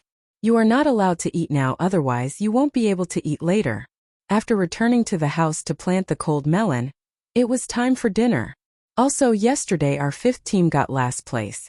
Although it might not be because of our 3rd team, but everyone has to be more spirited today. If you're in last place again, I'll see if you're worthy of the cold melons that the boss sent over. Is that clear? The workers' dormitories on Yunshan Mountain were all 6-person dormitories, and this cold melon weighed at least 5 kilograms. On average, everyone could get at least 1 kilogram. From this point of view, everyone had to admire Li Zishuan's generosity. Listen up, Captain. We promise that we won't slack off in the afternoon. Yes, I definitely won't slack off. Everyone in the team patted their chests and promised. The middle-aged captain nodded and continued. After lunch and eating the cold melon, everyone should rest in the house. Today's weather is too hot, and the boss is afraid that you guys will get heatstroke, so he postponed the start of work to 3 p.m. Everyone should rest well and start work on time. Try to finish digging the foundation that the captain assigned to our team by the afternoon. Do you hear me? Work can only start at 5 p.m.? Captain, can we start work ahead of time? Otherwise, I'm afraid we won't be able to finish digging today. Yes, Captain. Can we start work ahead of time? The middle-aged man shook his head and said, No. Whatever the boss says, we have to do it. At that time, the law enforcement team will patrol the construction site. Any team that doesn't start work according to the boss's stipulated time will have their points deducted. If we can't finish the task, we can work overtime after dinner while it's not dark yet. But we can't start work ahead of time. Yes, Captain, this is a good idea. Then we'll continue working after dinner. Yes, continue working. Continue working. The boss cares about us and treats us like humans. We can't be ungrateful and don't know what's good for us. Yes. We can't let the boss down. We can't get last place again. Walking on the Cloud Mountain, Li Zishuan realized that a lot of changes had happened on the Cloud Mountain in just half a day. The weeds and bushes from before were almost all cleaned up. Many uneven places were also filled in. The craftsmen used lime to divide the ground into small pieces. The blueprint of the academy was drawn by Li Zishuan. When Li Zishuan saw the lines drawn by the lime, he knew that it was the layout of the academy that the craftsmen had measured in advance. He guessed that the workers would dig the foundation according to these lines. Well, this progress is quite fast. Looks like Yin Xiaoning didn't learn from his father for nothing. His ability to command and dispatch is undeniable. Li Zixuan walked around and couldn't help but stop and sigh. There was strength in numbers. An organized and planned team was even more powerful. This motley crew of more than 10,000 people had already formed a very strong fighting force under Yin Xiaoning's command. At the very least, Li Zixuan was very satisfied with the current progress. Moreover, he could feel that the entire construction site was bursting with a radical and high-spirited fighting spirit. As the cooperation between the teams became more and more tacit, the progress would only become faster and faster. 2 months was enough to build an academy. Li Zixuan made a rough estimate in his heart, and couldn't help but let out a sigh of relief. As long as nothing went wrong, he didn't need to worry about the construction site anymore. Well, he could be a hands-off shopkeeper again. Li Zixuan thought happily in his heart. Xiaoning? You've finished distributing the cold melons to everyone? Feeling the footsteps behind him, Li Zixuan turned around and saw Yin Xiaoning, so he laughed. I've finished distributing them, but you're really generous. You probably have more than 20,000 pounds of cold melons, right? Didn't I hear that you were short of money a while ago? Why are you still spending money like this? Yin Xiaoning couldn't help but complain. Li Zixuan looked at him and then said with a strange expression, Xiaoning, if you get married in the future, your sister-in-law will probably have nothing to do all day long. Yin Xiaoning's eyes widened, and 2 big question marks were drawn on his forehead. He asked in bewilderment, why? Li Zixuan hesitated for a moment, then moved his right foot back and said, cough cough. Because Xiaoning, you've done all the things that a housekeeper should do, so your sister-in-law will have nothing to do. Yin Xiaoning was stunned for a moment before he realized that Li Zixuan was saying that he had a big mouth like a housekeeper. He couldn't help but be furious and roared, F***CK. Xiao Xian, you bastard, you don't know what's good for you. I'll fight it out with you. Haha, what a joke. What a joke. Brother Xiaoning will mind. But Li Zixuan was already prepared. This guy quickly slipped away as if there was oil on the soles of his feet. Chapter 479. Yinhuang College's current financial situation was still relatively healthy. First of all, Li Zixuan never planned to build the entire college in one go. 2 months wasn't enough to complete such a large project. Therefore, according to the first phase of the college, 150,000 strings of cash was enough to support the various expenses of the construction site for a month. Of course, he believed that the workshop would have some breakthroughs in the research of cement recently. When that happens, the construction costs would be greatly reduced. Currently, the construction site only bought 2 days' worth of cement mortar at a time. They were prepared to replace it with cement at any time. Moreover, products such as the immortal mirror and colored glass cup had just been released. The market demand had not been fully released yet. Therefore, Strange Taste Pavilion could be considered as Li Zixuan's cash cow now. Basically, a batch of goods released every few days could earn at least 10,000 strings of cash. For Li Zixuan now, earning money was just that easy. Therefore, spending a few hundred strings of cash to buy watermelons for the workers to relieve the heat was really nothing to him. Although he didn't have the ability to change the fate of all the poor people, he would definitely help these pitiful and respectable workers in front of him. After joking with Yin Xiaoning for a while, the 2 of them went to the square in front of the construction site. At that moment, the workers were queuing up to get their food. Yesterday, the overall performance of the workers of the 5 regiments was very good. However, because the task of the 5th regiment was lighter than the other regiments, they fell behind in yesterday's evaluation. Therefore, the food they had today was the worst in the entire construction site. Although it was the worst, it was still much better than most people's meals. This was because their food was rich in oil. This was all secretly instructed by Li Zixuan.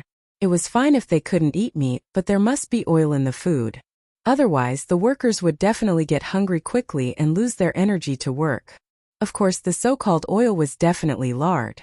If it was vegetable oil, Li Zixuan wouldn't be able to eat it. Yo! There's also black bean soup today. When it was a worker's turn to get food, he was surprised. Hee. This is what the young master prepared for you. Everyone drink more later. There's enough black bean soup. The auntie in charge of getting food laughed. Ha!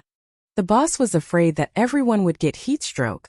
Without a doubt, We will definitely remember boss's kindness in our hearts. Yeah. First it's a cold melon and then it's a cold bean. Boss has really given us a lot of thought. Madman Ma will never forgive anyone who slacks off. Yes. Whoever dares to play tricks is truly heartless. Ooh. Li Zixuan's small action once again caused a huge reaction among the commoners. As the saying goes, there will be no harm if there is no comparison. Compared to the past, Li Zixuan really treated them as human beings. They felt genuine concern and respect from Li Zixuan, which was very precious in this era. In just 2 days, Li Zixuan had made more than 10,000 workers and craftsmen identify with him. His speed was quite fast. It could only mean that treating others with sincerity would also result in sincerity. Haha. Xiaoxian, you're quite impressive. I think all the workers are full of admiration for you now. I'm afraid even I can't compare to your influence. As the chief commander of the construction site, how could Yin Xiaoning not know the mentality of these workers? He stood at the edge of the square and exclaimed to Li Zixuan, Haha. Xiaoning, this is called charisma, do you understand? Li Zixuan patted Yin Xiaoning's shoulder and laughed as he said shamelessly, Get lost. What bullsh*t charisma? Don't lie to me. It's just a way to buy people's hearts. My father used it a lot too. Yin Xiaoning rolled his eyes and said unhappily. Li Zixuan said anxiously, Hey, what do you mean by buying people's hearts? These people use their hard work to get paid. And I treat them with sincerity. Xiaoning, don't talk nonsense. There are so many craftsmen and commoners in the world, and I don't lack money. Why would I need to buy people's hearts? Yes. You're right. Go and eat. Remember to send me the alcohol in the afternoon. Yin Xiaoning waved his hand and went to get food. Ooh. After having lunch at the construction site, Li Zixuan didn't go home immediately because the weather was really hot. The whole earth felt like it was being baked in a furnace, and it was extremely hot. In his previous life, Li Zixuan thought that the ancient times would be cooler because modern society had developed for so many years and would be affected by the global greenhouse effect. In the ancient farming society, the natural conditions were not destroyed, and even if the summer was hot, it wouldn't be too hot. But after experiencing it, he knew that it wasn't the case at all.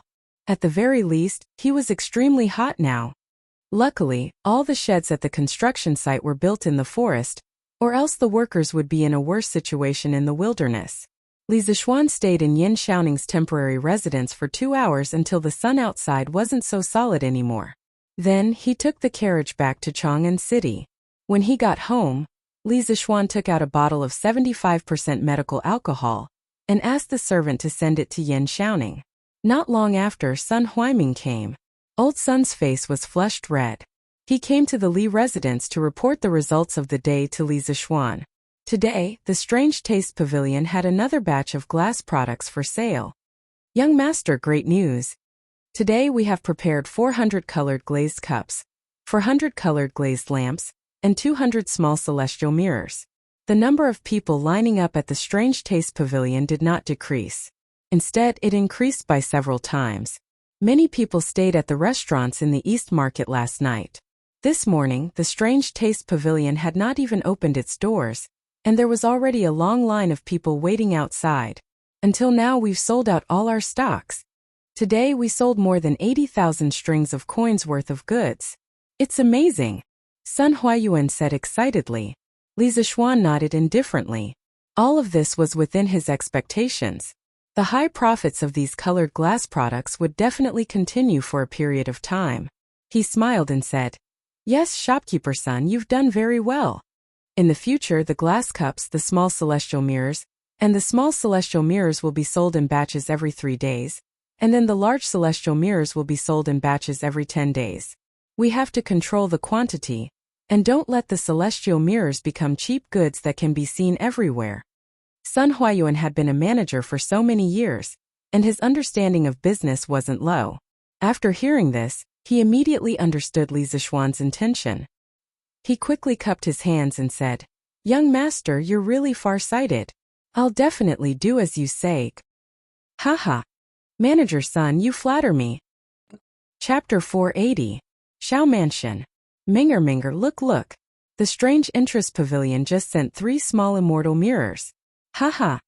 Xiao Shui carefully took the 3 wooden boxes to the backyard and laughed at the cute girl on the swing. Wow. Is that true? Is that true? Let me see. The little girl quickly stopped the swing and stabilized her body. She trotted to Xiao Shui and said excitedly, "Hee hee. Of course it's true. Here, take it." Xiao Shui handed over the 3 exquisite wooden boxes. Meng'er took them and opened one of them. Suddenly, a palm-sized shiny mirror appeared in front of her eyes. She took it out, but the smile on her face could not be hidden. Wow! It's really the immortal mirror. It's really the immortal mirror. The person inside is so clear. Grandpa Xiao is amazing. He got 3 immortal mirrors at once. Sister Nan Xiao and the others will be envious of me. Hee. Meng'er held the 3 immortal mirrors and said happily from the bottom of her heart. However, her words completely broke Xiao Shui's heart. Meng'er, although Li Zixuan gave my grandfather face, I was the one who asked my grandfather. I risked being scolded to beg my grandfather. How can you forget my contribution?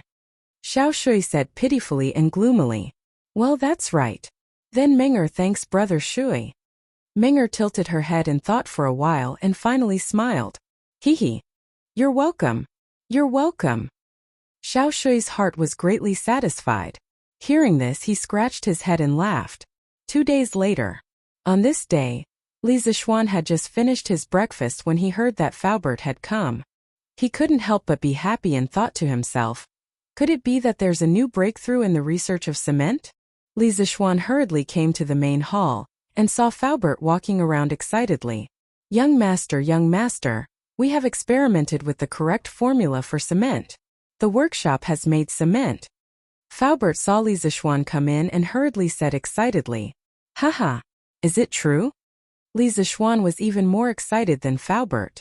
With cement, he didn't need to worry about the construction of the academy. It's true. It's true. Young master, look, this cement has already coagulated. It's 100 times stronger than the failed product of our previous experiments. As Uncle Fu spoke, he took out a fist-sized lump of cement from his sleeve. Li Zixuan's eyebrows twitched.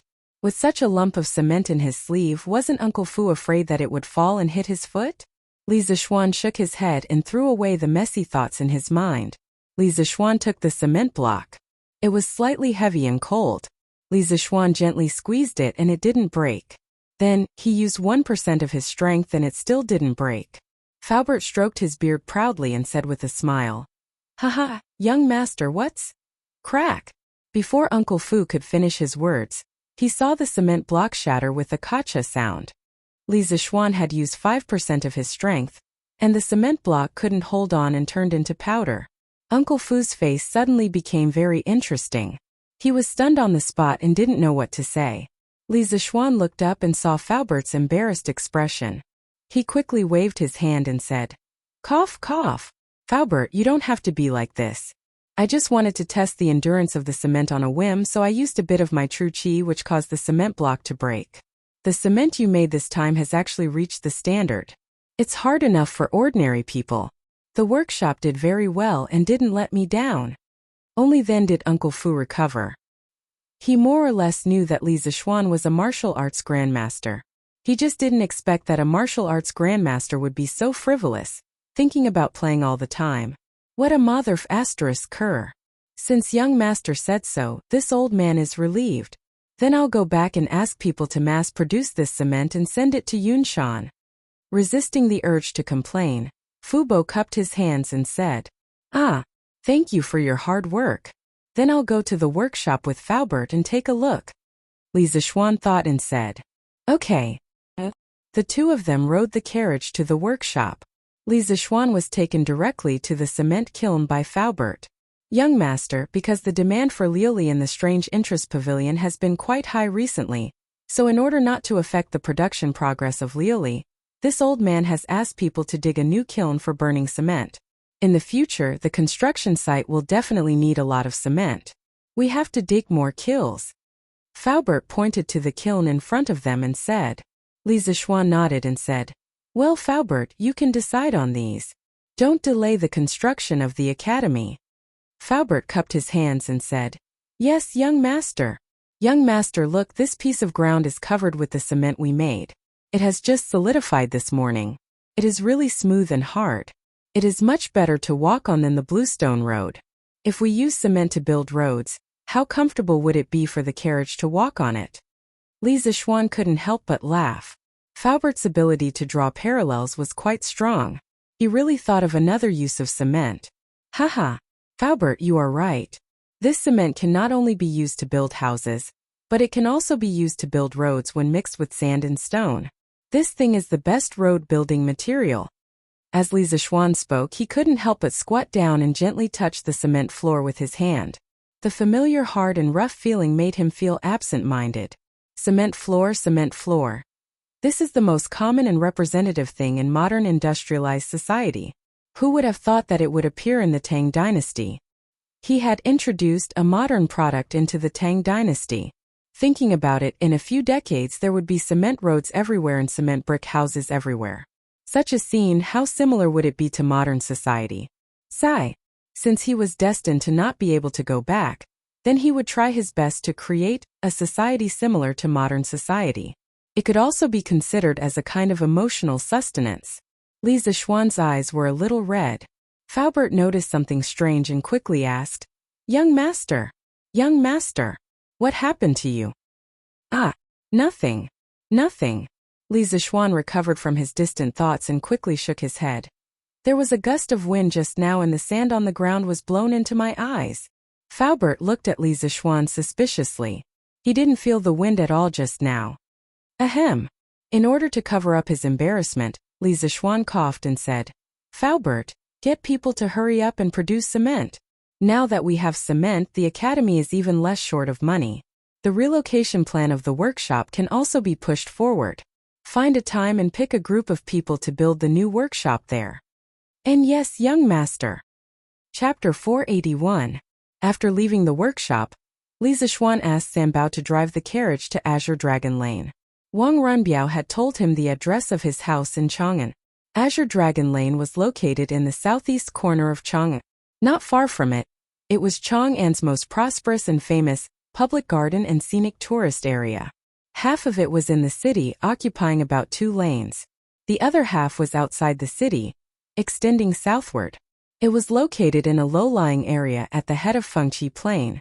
Due to the accumulation of water, it formed a pool. The pool's banks were like the Guangling River, hence the name Chu River. As an otaku, Li Zixuan rarely went out unless he had something to do. He had never been to this area before. As he stood outside Azure Dragon Lane and looked at the beautiful scenery of Chu River, he was momentarily captivated by the winding banks and the scenery of Changzhou-like waters. Sanbao, what river is that? Li Zixuan had never been to Chang'an in his previous life, nor did he remember being here in this life. Hence, he did not know that this was Chu River. Young master, that is Chu River Pool. There is a palace dedicated to His Majesty on the shore. There are also pavilions built by various departments of the imperial court. It is very prosperous. Not only can the emperor's concubines and high-ranking officials come here, but even ordinary citizens can enjoy the scenery here. It is especially lively here on the 3rd of March every year during the Shaanxi festival. As a native of Chang'an, Sanbao was very clear about this. When he heard his young master's question, he hurriedly spilled the beans and told him everything he knew. Oh! Li Zixuan nodded and thought to himself, wouldn't it be a pity if I didn't go and play in such an excellent tourist spot? I can bring my wife and little sister here to row a boat and have a barbecue in the future. Let's go to Wang Runbiao's house. Li Zixuan looked at Chu River Pool, then got back into the carriage. Yes, young master. Yo! Lord Zhu, why are you here? Come in. When Wang Runbiao heard that Li Zixuan was here, he personally came out to welcome him. Haha, long time no see. Runbiao is getting more and more suave. Li Zixuan cupped his hands and said half-jokingly, Haha, Lord Zhu must be joking. Please come in first. Yaor, get someone to serve tea. Wang Runbiao instructed in a low voice before leading Li Zixuan around the screen wall in the front yard to the main hall. Leng Yuyao came in with 2 maids and poured a cup of tea for Wang Runbiao and Li Zixuan. Cough, cough, the task of pouring tea was naturally done by the 2 maids. Lung Yuyao, a great expert, would definitely not do this kind of work herself. She stood motionlessly behind Wang Runbiao with her long sword in her arms. A cold aura emanated from her body, making it seem as if no one was allowed to get close to her within a radius of a few miles. Cold, this woman is still as cold as usual. Li Zixuan sighed in his heart without batting an eyelid. Lung Yuyao was beautiful, but she was too cold. Most likely, only Wang Runbiao could endure it. Li Zixuan was quietly sizing up Lung Yuyao, and Lung Yuyao was also quietly sizing up Li Zixuan. Although she didn't know the details of the assassination in the eastern suburbs of Chang'an City a few days ago, she knew that Li Zixuan broke through to the Grandmaster realm and turned the situation around. This news caused quite a stir in the Jianghu. A Grandmaster less than 15 years old. When Lung Yuyao heard the news, she couldn't help but feel a sense of frustration in her heart. Now that she saw Li Zixuan again, she felt a faintly discernible dangerous aura emanating from him. Lung Yuyao's heart was very complicated. Lord Zhu, my humble house is simple and crude. I'm afraid I've neglected you. Please have some tea. Wang Renbiao couldn't feel the probing eyes of the two great experts in the room, so he said with a smile, "Haha, Renbiao, why are you so polite? Our two families have worked together so many times. Wouldn't it be strange to address each other with titles? How about we call each other brothers and friends?" Although Li Zixuan didn't like the tea of this era, he still understood the principle of, when in Rome, do as the Romans do. He was now in someone else's house, and it would be very impolite to be picky. So he picked up the teacup, took a symbolic sip, frowned slightly and swallowed it. Then he smiled at Wang Renbiao. As for why he frowned, of course, it was because the taste of the tea was too damn sour. Before the Tang dynasty, there was no way to make tea. From the Wei, Jin, Southern and Northern dynasties to the early Tang dynasty, people mainly plucked the leaves of the tea tree and mixed it with pepper, ginger, cinnamon, and other seasonings to make a soup for drinking. Drinking tea was just like drinking the vegetable tea soup today. The Wu people called it Ming porridge. Just by looking at the ingredients, one could imagine the taste of the tea soup. Cough cough, don't even think about it. How ruthless. Haha, then Renbiao, it would be impolite to refuse. My father has always valued you, Xiaoxian. He has always hoped that the Wang family can maintain a good relationship with the Li family. Wang Renbiao said with a smile on his face. Haha. Provincial Governor Wang is honest and upright. If I go to Sui province to play in the future, I'll have to ask your father to take care of me. The Sui province of the Tang dynasty was roughly near the present-day Sui province of Hubei. However, the area under its jurisdiction was much larger.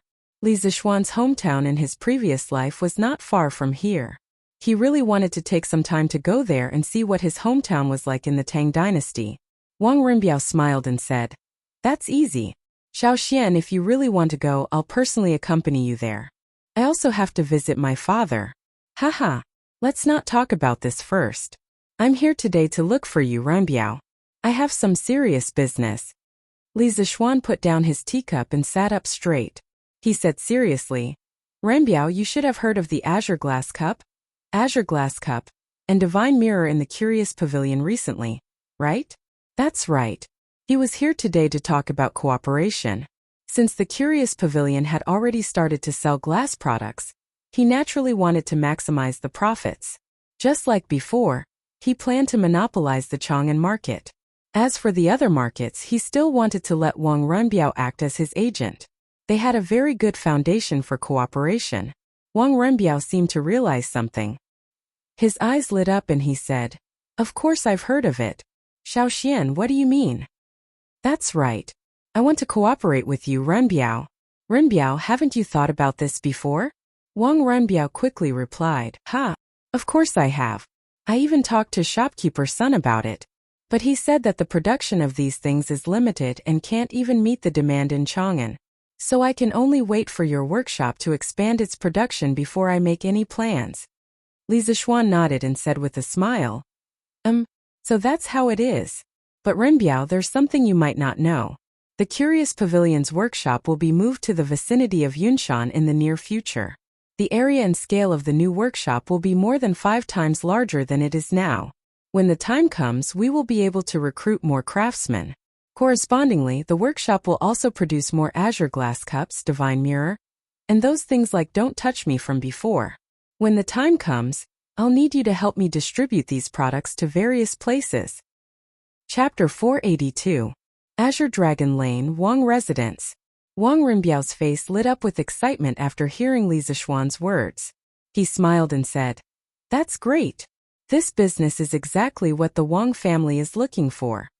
Li Zishuan asked, "Renbiao, how many goods can you take?" He had to make a budget so that the workshop could make the necessary arrangements in advance.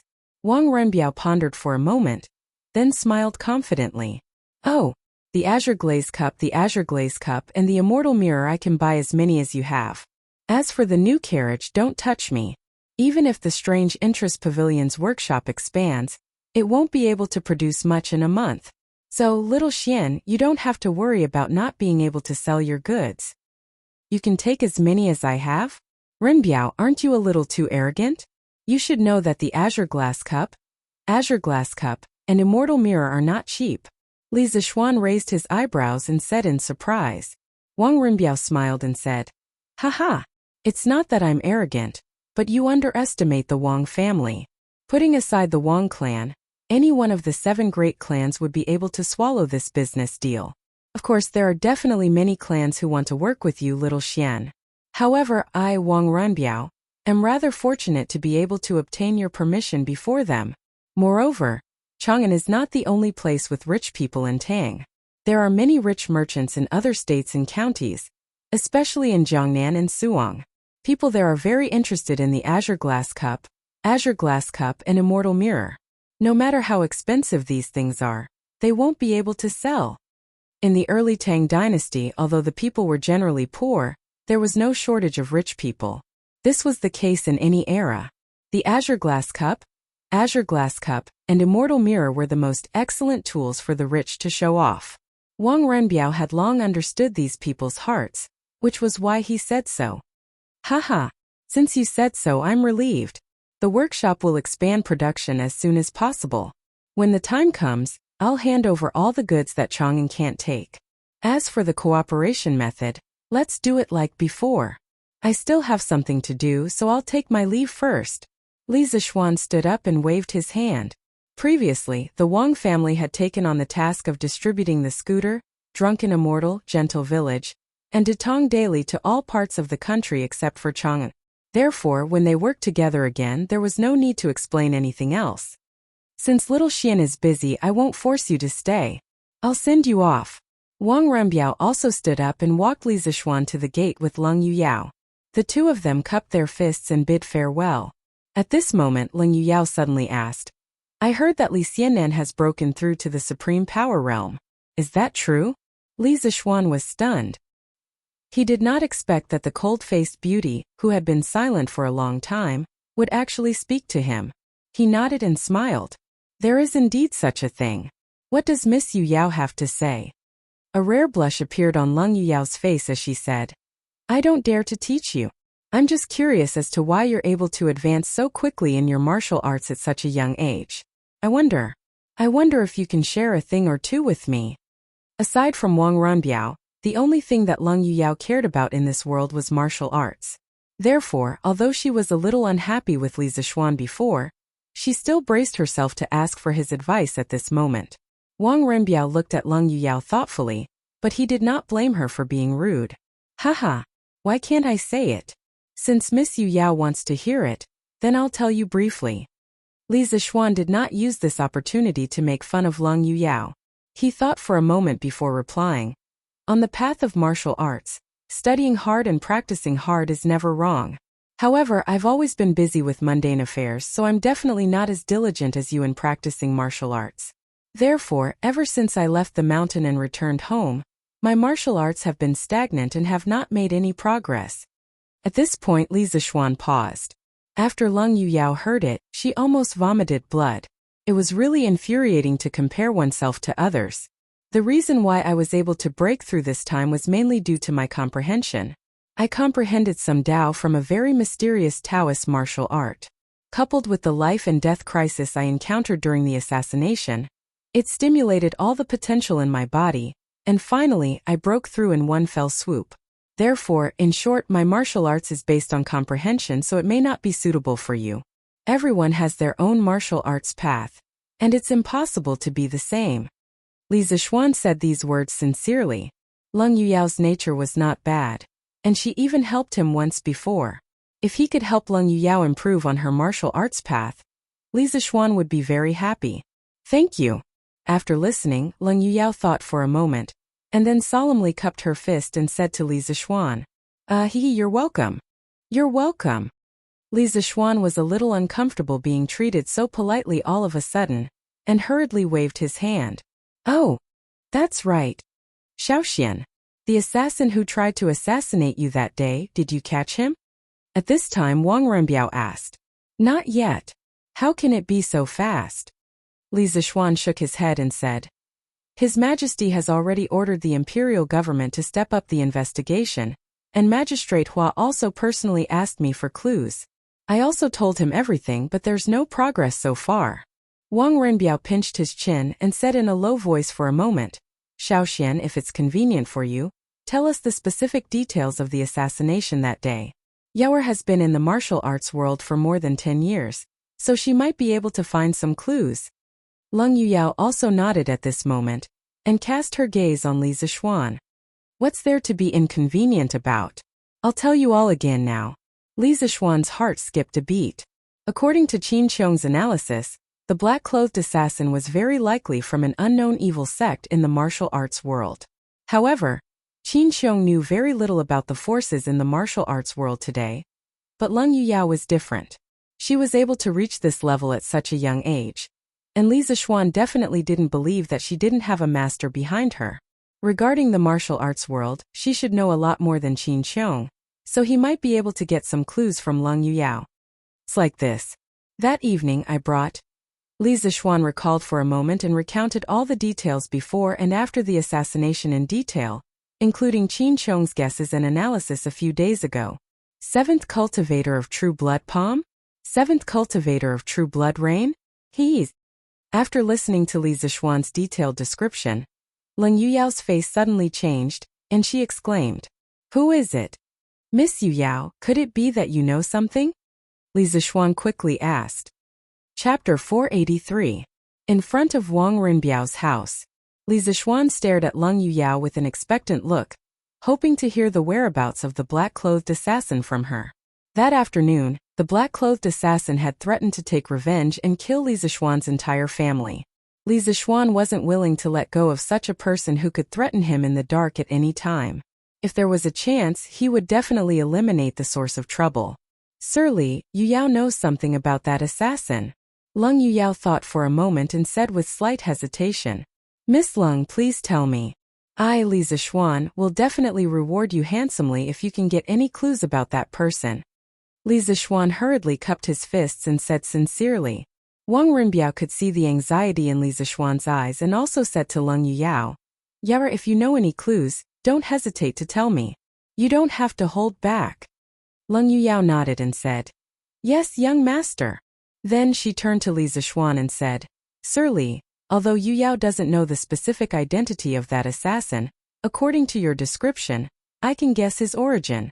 In the past, Yuyao heard from my master that there's an evil sect in the Qinling Mountains called the 7 Cultivators sect.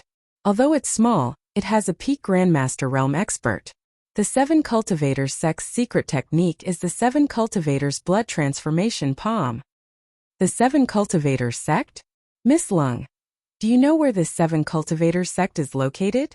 Li Zixuan's expression shook as he asked in a deep voice. As for Leng Yuyao's words about the peak Grandmaster realm expert in the 7 Cultivators sect, he didn't care at all. Although he wasn't a match for a peak Grandmaster realm expert in a one-on-one fight, if someone threatened him, Li Zixuan, he would find a way to kill them even if they were protected by a Grandmaster realm expert. Leng Yuyao shook her head and recalled, I don't know the exact location of the 7 Cultivator of True Virtue sect. In the past, the sect that Yuyao belonged to had a grudge with the 7 Cultivators sect. An evil cultivator from that sect once abducted one of Yuyao's junior sisters. When my master found out about it, he was furious and brought several martial uncles with him to chase after that person. According to my master, they chased him all the way to the depths of the Qinling Mountains. Then they saw that thief climbing a steep mountain peak shrouded in black fog. At the foot of the mountain, there was a boundary stone with the words Spirit Snake Mountain written on it. Master, martial uncles and martial uncles dismounted and climbed up the mountain. Not only was the mountain path steep, it was also filled with all kinds of poisonous snakes. Furthermore, the entire mountain seemed to be filled with poisonous fog. Master and the others had only stayed inside for a quarter of an hour, but they were already showing signs of being poisoned. Furthermore, Master could faintly feel a very strong pressure at the top of the mountain. Martial uncle and martial uncle knew that it was impossible, so they persuaded Master to return to the sect and make further plans. Master had no choice but to leave with hatred. 7 cultivators of true virtue. Snake Spirit Mountain. Li Zishuan's expression gradually turned solemn. He propped up his chin and said with a frown, Miss Long, has this 7 cultivator sect ever accepted any assassination missions to earn money? I've never heard of it before. Although the people of the 7 cultivator sect have done a lot of outrageous things, they have never assassinated an important official of the imperial court.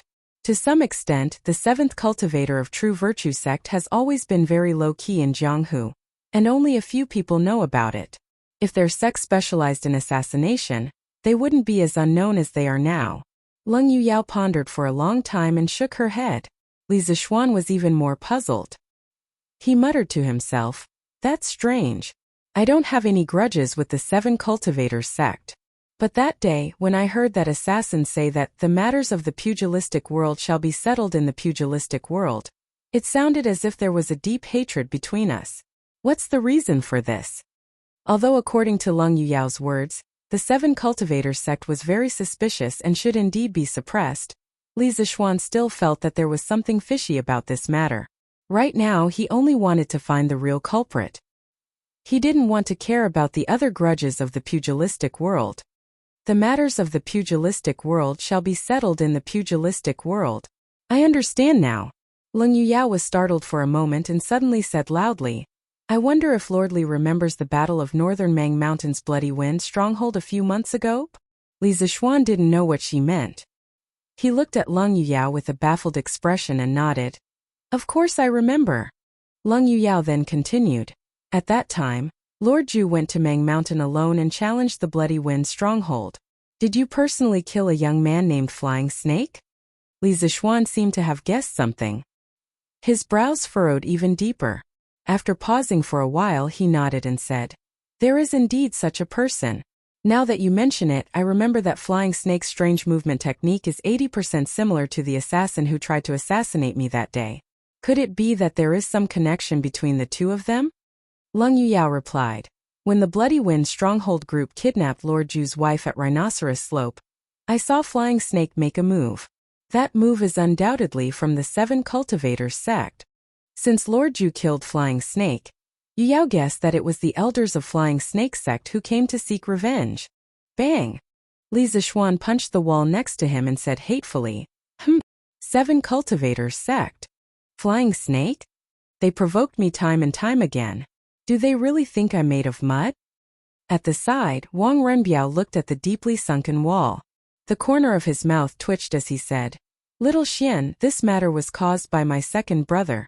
My Wang family is willing to help you deal with the 7 cultivators sect with all our strength. Flying Snake and Xiaoying had joined hands to kidnap Han Yushi. In the end, it was Wang Renyi who ordered them to do so. Now that Flying Snake was killed and the 7 cultivators sect came to seek revenge, it was reasonable to say that this matter was related to the Wang family. Li Zishuan waved his hand and stared at Wang Renbiao saying, That is that. Provincial Governor Wang has already given me an explanation for the previous matter. What I want to know now is whether the assassin that day has anything to do with the Wang family. After all, your second brother hates me to the bone. Will he use Flying Snake's death to instigate the 7 cultivators sect to assassinate me? Although many people knew that Li Zishuan had attacked the Bloody Wind stronghold with his sword, not many people knew the details, including the killing of Flying Snake. Therefore, Li Zishuan had reason to suspect that the assassin was instigated by someone. Wang Renbiao was shocked. He quickly shook his head and said, Impossible. Absolutely impossible. After that incident, my second brother has been imprisoned by my father in the Wang family's ancestral home. The people of the disciplinary hall are guarding him day and night. There's no way he can come in contact with outsiders. Little Xian, if you're still worried, I'll write a letter and ask my father to personally investigate my second brother's situation in the past few months. There's no need for that. I believe you. Li Zishuan waved his hand and said, in any case, that assassin is definitely related to the 7 cultivators of true virtue. Regardless of whether or not someone is stirring up trouble behind the scenes, I have to flatten this sect first and then investigate the person behind him. I have to thank Miss Lung for the information today. Renbiao, I'll take my leave first. Chapter 484. After leaving the Wang family in a hurry, Li Zishuan did not even return home. Instead, he went straight to the government office. After explaining his identity to the government servant at the door, Li Zishuan was invited to a side hall at the back of the government office. After about 15 minutes, Wuxia of the government office walked in wearing a purple official robe. He cupped his hands and smiled at Li Zishuan. Yo, Li Zhanshi, may I know why you are here today? Things were different now. Li Zishuan was the Crown Prince Zishuan, a rising star of the empire. He was no longer the little teacher of the Imperial College. Even Wuxia had to be polite when he saw him. Haha. Greetings, Magistrate Hua. I have something I need your help with today. Li Zishuan did not put on airs. He politely bowed back to Wuxia and smiled. Wuxia's eyes flashed. Almost instantly, he realized that what Li Zishuan wanted to say was related to the assassination case. Normally, he did not have any contact with Li Zishuan. If there was any interaction, it would only be the assassination case a few days ago. Thinking of this, Wuxia's expression brightened. He quickly waved his hands and dismissed his servants. He sat down beside Li Zishuan and said, Li Zishuan, if you have something to say, just say it. As long as it is within my power, I will definitely do my best to help. Li Zishuan nodded and said, I think Magistrate Hua can also guess a thing or two. That's right, I am here today because of the assassin. I have already investigated the assassin's background, but I need Magistrate Hua to help me find the assassin's hiding place. Oh, Li Zhanshi, quickly say it. Where did the assassin come from? Wuxia's face flashed with a hint of excitement as he quickly said. Actually, he was bitter in his heart. The 10-day deadline given by Li Er was about to arrive, but the constables of the governor's office failed to find any useful clues. On the contrary, many ruffians and scoundrels in Chang and city were arrested these days. It couldn't be said that the bailiffs of the capital government were incompetent. It was just that Li Zishuan had provided too few clues. They knew nothing about the black-clothed assassin's appearance, age, background, and so on. How could the bailiffs catch him? This era was not like the modern era, where there were surveillance cameras in key places. When there was a murder case, one could find the murderer through the surveillance cameras at each intersection. The investigation of this era relied on the clues left behind by the murderer to gradually investigate. The worst part was that Li Zishuan could provide very little useful information to the capital government. How could the bailiffs even begin their investigation? Now that Li Zishuan could provide the identity and origin of the assassin, how could Wuxia not be excited? At least he could keep his official position. According to my investigation, the assassin came from a small sect in the depths of the Qinling Mountains called the 7 Cultivators of True Virtue. That sect is located at a place called the Serpent Mountain. Today, I came here to ask Magistrate Hua to send someone to help me find out where the Serpent Mountain is located in the Qinling Mountains. Once you find out, I will deal with them. Li Zishuan looked at Wuxia and said with a serious face, 7 Cultivators Sect? Snake Spirit Mountain? Wuxia muttered a few words and then nodded. Okay. This old man will send someone to investigate. If there is any news, I will inform Li Zhanshi immediately. Thank you for your trouble. Thank you. Li Zishuan cupped his hands and thanked him. The Qinling Mountains traverse the central part of China, starting from southern Gansu in the west, passing through southern Shaanxi to western Hunan. Its main body was located at the junction of southern Shaanxi and northern Sichuan provinces. It was about 1,500 kilometers long from east to west, including hundreds of mountains of various sizes. If Li Zixuan didn't have anyone to help him, who knew how long it would take him to find it? The next day, on top of the cloud mountain, the morning sun reflected the rosy clouds, covering the whole mountain with a golden coat, making it look exceptionally beautiful. The craftsmen who got up early to work were running around, digging foundations, building walls, quarrying rocks, chopping trees, and sawing wood. The division of labor was clear, and the scene was bustling with activity. At 7:45 a.m., a convoy of 4 or 5 ox carts arrived at the top of the mountain along the mountain path. Some of the sharp-eyed workers guessed that the boss had sent something good to the workers again. Faubert, why are you here? The shed that Yin Xiaoning stayed in during the day was very close to the mountain gate. He raised his head and saw Faubert in front of the convoy, so he quickly stopped his work and went out to greet him. Haha, young Master Yin, this old man is here to send you new materials today. Faubert said to Yin Xiaoning with a smile as he directed the crowd to unload the bags of cement. New materials? Is that all? What are they used for? Yin Xiaoning didn't know that the workshop was secretly developing cement during this period of time. He was busy with the division of labor at the construction site. Haha, this is the cement that the workshop made according to Lord Ju's instructions. It is used to replace the cement mortar and used to build walls. This stuff can not only be used to build walls, but it can also be used to build roads. Lord Ju said that the roads of the academy will be paved with a layer of cement, mixed with sand and stones in the future. Faubert said with a sense of accomplishment as he stroked his beard. Cement? Why is this name so weird? Is this stuff really that easy to use? Yin Xiaoning opened a bag of cement and looked at the gray powder inside as he asked doubtfully. Faubert nodded and said, Of course. The craftsmen in the cement workshop have all done experiments before. There is no problem at all. Xiaoning, you can let someone try it now. Young Master said that the construction of the academy must be done with cement in the future. Okay, I will try it. Faubert, how do I use this stuff? Yin Xiaoning nodded in agreement after hearing Faubert's solemn answer. Aha, this is simple. Let me tell you the ratio of the water mixture. Done? That's it? But it doesn't look sturdy at all. If you push it hard with your hand, this wall will probably collapse. Under Faubert's guidance, the workers mixed some cement paste and then used it to build 2 walls. However, Yin Xiaoning felt that this thing wasn't very sturdy, so he asked Faubert, We still have to wait for the cement to solidify. Even if we use glutinous rice mortar, won't the newly built walls be very fragile? Xiaoning, you don't have to worry about these 2 walls today. You can take a look at it tomorrow. At that time, you will find out how magical this cement is. Generally, cement mortar will reach its final solidification after 5 to 8 hours at 20 degrees Celsius. At that time, it won't be able to move with fingers. Faubert was very confident about this, so he said to Yin Xiaoning with certainty, Okay, then we will take a look at it tomorrow. If the effect is really good, then we won't buy glutinous rice mortar in the future. Yin Xiaoning thought for a while and nodded in agreement.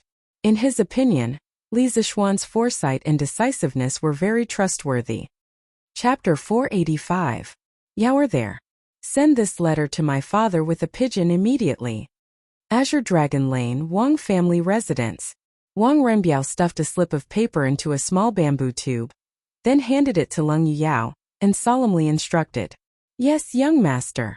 Leng Yuyao took it with both hands. Seeing that Wang Renbiao had no other orders, she took the letter and left. Around 3000 BC, the ancient Egyptians started using pigeons to send letters. China was also an ancient country that raised pigeons. During the Sui and Tang dynasties, pigeons were used to send letters in places like Guangzhou in the south. Although pigeons were many times faster than relay stations, it was not something that ordinary people could afford.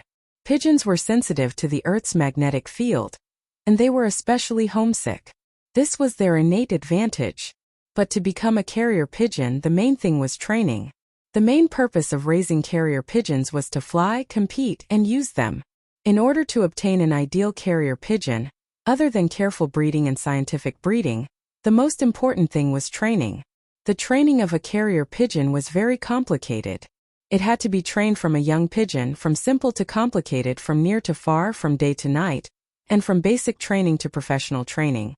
Therefore, an ideal carrier pigeon was very expensive to train. Even if it was a rich family, they would only use carrier pigeons for urgent letters. This was because carrier pigeons could also encounter accidents on the road. Huff! Let's hope that my father can react in time. Now that the cooperation between the Wang and Li families is about to start, we can't let anything go wrong at this crucial time. After seeing Leng Yuyao off, Wang Renbiao looked out the door with his hands behind his back and muttered to himself. At the same time, more than half of the guards in the capital office followed Dugu Exine and the imperial army out of the city. To a certain extent, this operation of the capital office not only had a certain degree of risk, but it also had a hint of unusual meaning. Ever since the establishment of the Tang dynasty, the imperial court and the martial arts world had almost never had a direct confrontation. On one hand, the martial arts sects were very weak at this time. As long as no one was stupid enough to deliberately cause trouble, the imperial court would not take those sects seriously. Of course, the absolute disparity in strength also made the sects in the Jianghu abide by the rules and regulations in recent years. No one dared to go against the imperial court, much less assassinate an important official of the imperial court. It had to be said that the black-clothed man who tried to assassinate Li Zishuan had taken the lead this time. Moreover, he was the one who did not please either the martial arts world or the imperial court. Even though the imperial court was not afraid of these martial artists, the regular yamen runners of the imperial government were. That was why Magistrate Hua had invited Dugu Exine to lead the imperial army to help. In any case, Li Er had said that Dugu Exine would help him. It would be a waste not to use such a powerful helper. Once Dugu Exine made his move, Li Er would naturally receive the news. After all, Li Er had absolute control over all the armies of the Great Tang. Any movement of the imperial army had to be approved by him. 7 cultivators of true virtue? Snake Spirit Mountain? How dare you?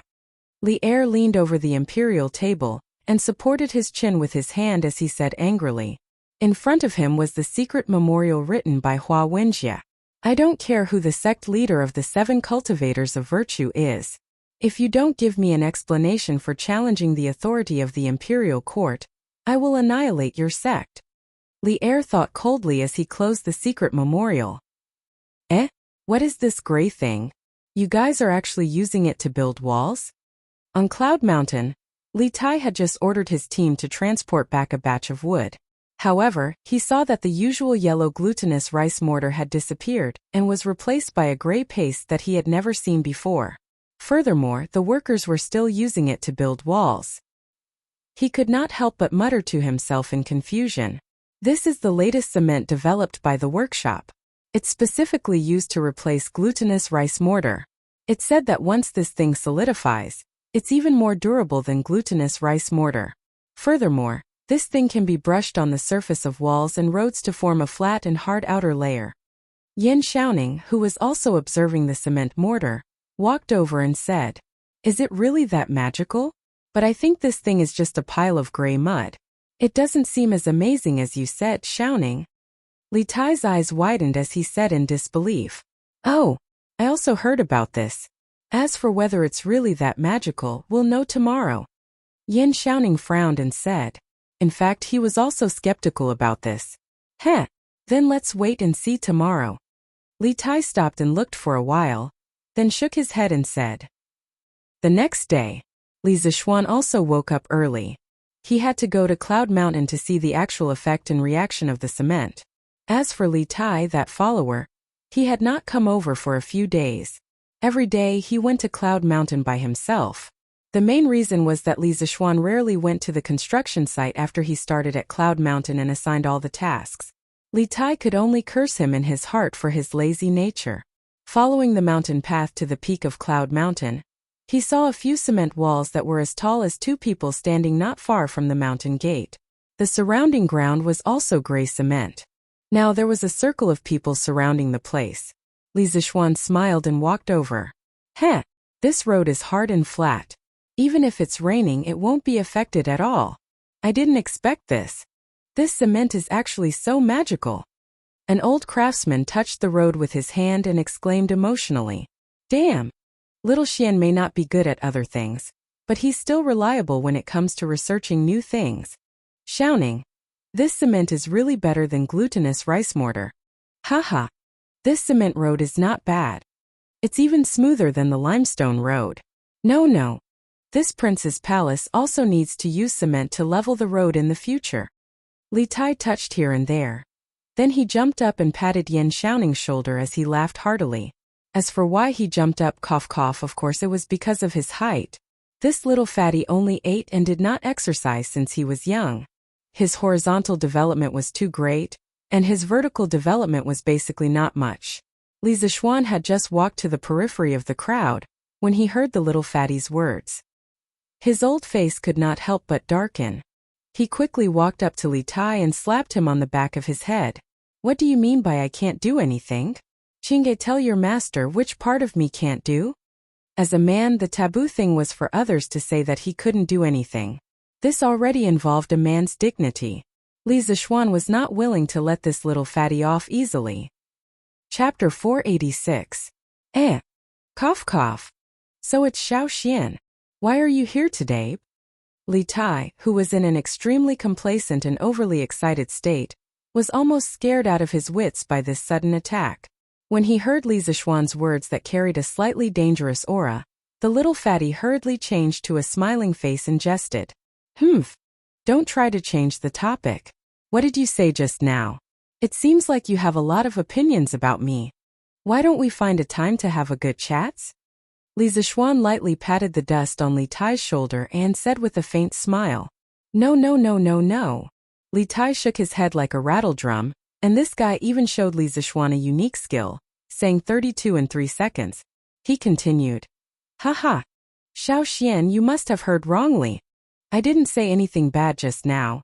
I was just praising the workshop's new cement. If you don't believe me, ask Xiaoning. Am I right? Xiaoning? Li Tai pulled Yan Xiaoning's arm and winked. Li Zishuan was dumbfounded by this fatty's unique skill. He shook his head, and without waiting for Yan Xiaoning to cover up for the little fatty, he said, Hey, I'll settle this with you later. After saying that, he walked forward and began to check the quality of the cement wall and the cement road.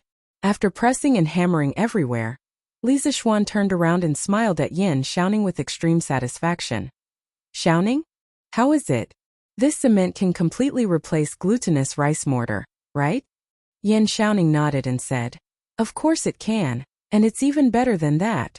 Glutinous rice mortar can't satisfy the functions that cement can achieve.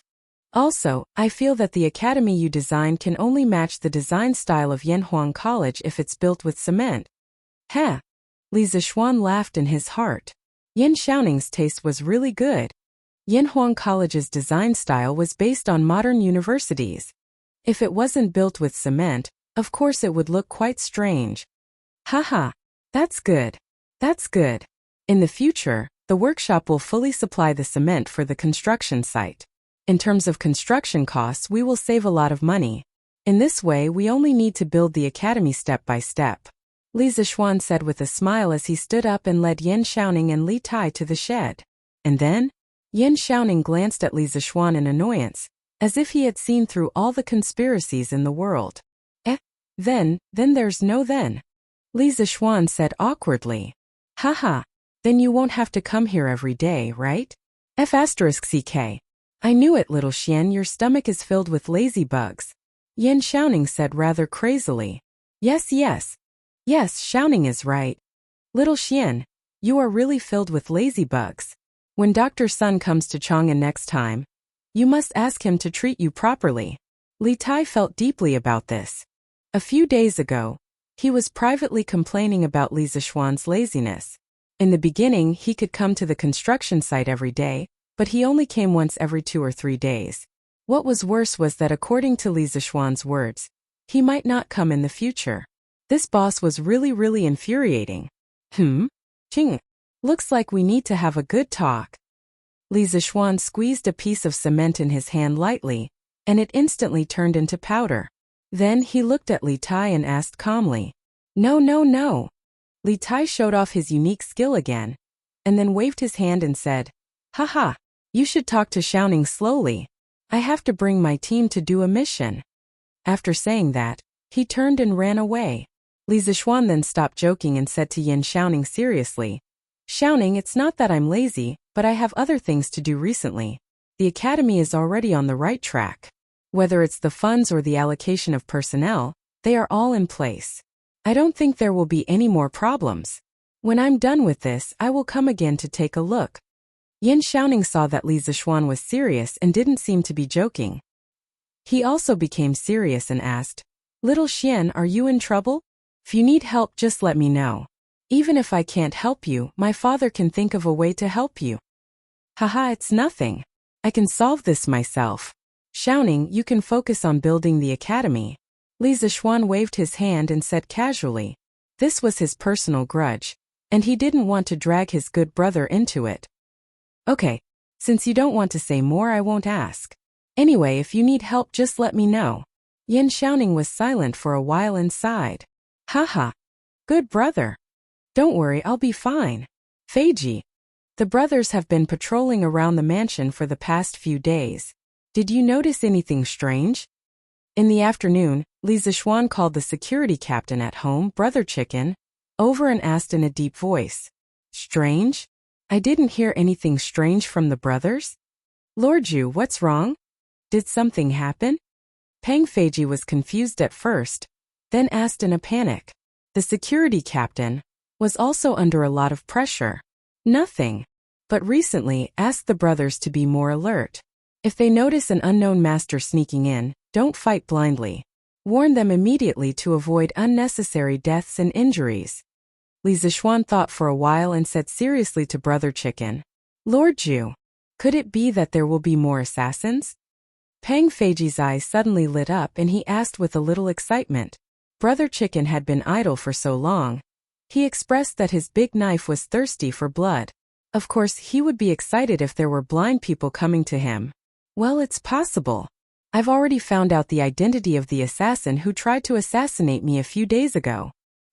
He's from a sect, and I'm afraid that he'll bring his sect members to seek revenge." At this point, Li Zixuan glanced at Brother Chicken and said, "Don't get any ideas. Don't underestimate these Jianghu people. This sect has masters at the peak of master stage. Brothers, if you meet them, don't be rash." Peak of master stage. Brother Chicken was secretly speechless and scared. But after a moment, he came to his senses and said, "Lord Ju, this is Chang. Even if he is at the great guru realm, I don't think he would dare to behave atrociously here. But we can't always be on guard like this. Why don't my brothers and I follow you to destroy that stupid sect?" Chapter 487. "Let's destroy that shitty sect together?" Li Zixuan murmured. Then he looked at Brother Chicken and said with a faint smile, "All right. I'll take you guys to destroy that sect in a few days. Feiji, you'll be the vanguard." Huh. Brother Chicken was dumbfounded. He was just shouting the slogan to show his loyalty. How could he dare to face a peak grandmaster? Wasn't that courting death? Cough cough. Lord Ju, this. Brother Chicken stuttered for a long time, not knowing how to smooth things over. He was extremely embarrassed. "Haha, look at how scared you are." Li Zixuan waved his hand and said with a smile, "I'm just teasing you. Revenge must be taken, but I, Li Zixuan, won't let my brothers die for nothing. It's said that the terrain of Snake Spirit Mountain is full of poisonous miasma. If we attack it by force, there will be a lot of casualties. We must have a foolproof plan. Besides, we haven't found the specific location of Snake Spirit Mountain yet. We'll make another plan after we get the news from the government. If the 7 cultivators of virtue is willing to hand over the murderer, then it's fine. If they don't, then I have a way to teach them a lesson." "Lord Ju, I, Old Peng, am not afraid. My head is as big as a bowl. What's there to be afraid of? When you want to destroy the 7 cultivators of virtue, remember to call me along." Perhaps Li Zixuan's confidence had infected Peng Feiji. Brother Chicken's face was flushed as he shouted loudly, "Haha, all right. I'll bring you along if I need you." In the depths of Qinling Mountain, a huge mountain stood between the heavens and the earth. The mountain was as tall as the sky, and it was covered with lush trees. They were so dense that it seemed as if they were going to cover the entire mountain without letting the wind in. The strange thing was that the other mountains were filled with the chirping of insects and birds, but this mountain was eerily quiet. Even the birds in the sky took the initiative to take a detour when they were about to reach this mountain. In the forest, a winding mountain path could be vaguely seen. If one looked carefully, they would find that the whole mountain was surrounded by a faint black fog, which looked extremely evil.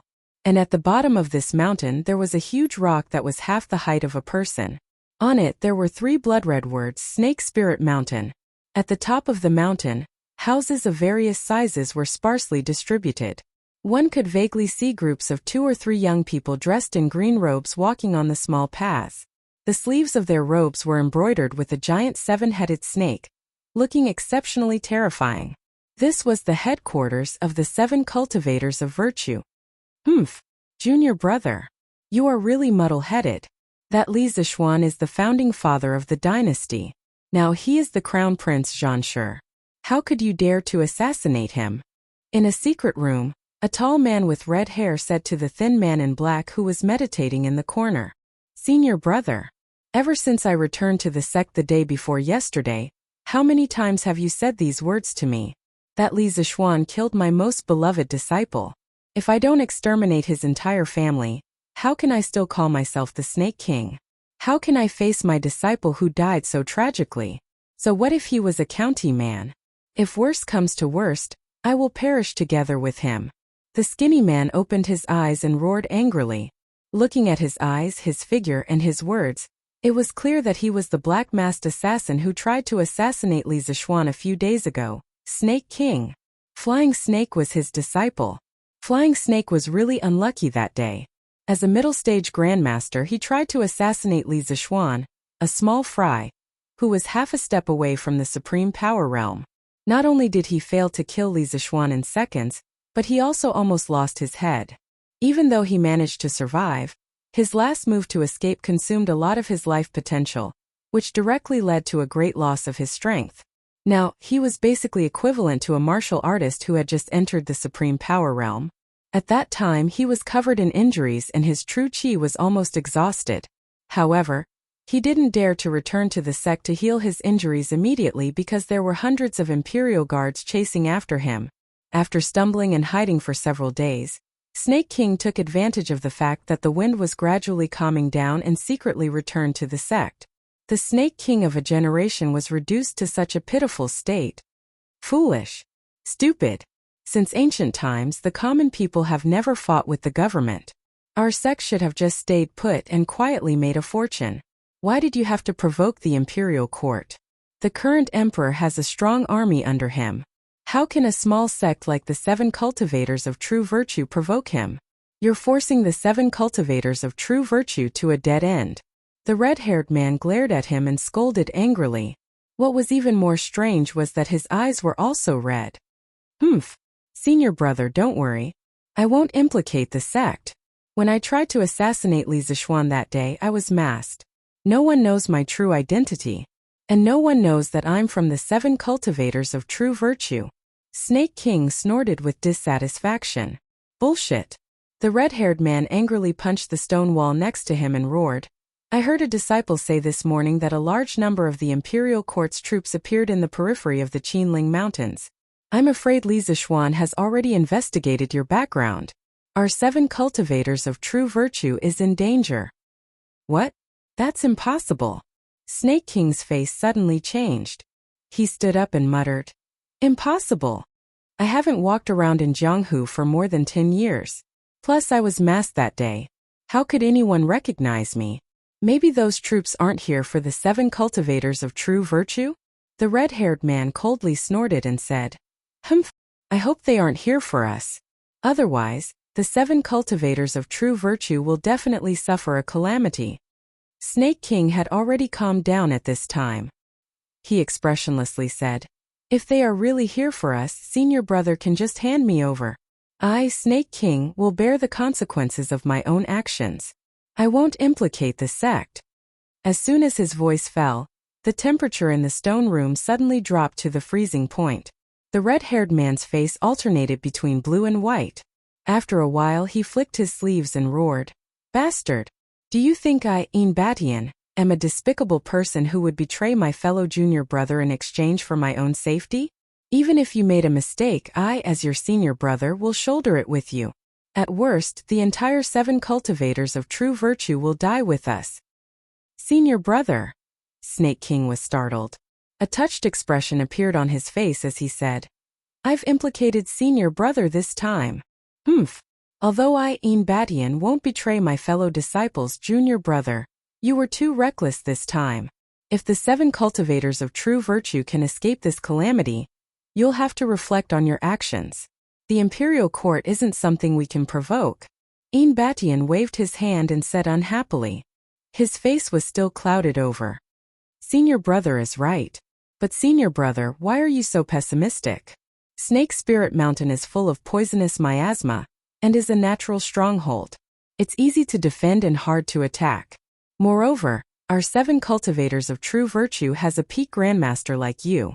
If the imperial court wants to flatten our sect, they'll have to pay with 10,000 lives." Snake King gave Batian some face and admitted his mistake verbally. Then he said with a ruthless face. Chapter 488. Snake King was right. The 7 cultivators of true virtue was a natural stronghold surrounded by cliffs. There was only one mountain path leading to the 7 cultivators of true virtue, and this mountain path was winding and had many dangerous passes. It wasn't an exaggeration to say that one man could hold the pass while 10,000 men couldn't pass. Not to mention, the Snake Spirit Mountain was full of poisonous miasma. If one came, one would die. The reason why the disciples of the 7 cultivators of true virtue weren't poisoned was because they had been taking the sect's special anti-poison pills all year round, so they were completely immune to the poison. Inside the secret chamber, Snake King saw that Batian was hesitating and didn't say anything, so he continued to persuade him. "Senior brother, although Li Zixuan is in a high position now, I don't believe that Li Zixuan would be willing to take the lives of more than 10,000 people just to avenge his personal grudge. If those troops really come for us, we just need to set up ambushes at the various passes. Even if they don't die from the poison, they will be killed by the disciples of the 7 cultivators of true virtue. We just need to kill them until Li Zixuan feels heartache and withdraws his troops." This guy was getting more and more presumptuous. He even dared to call Li Er by his name.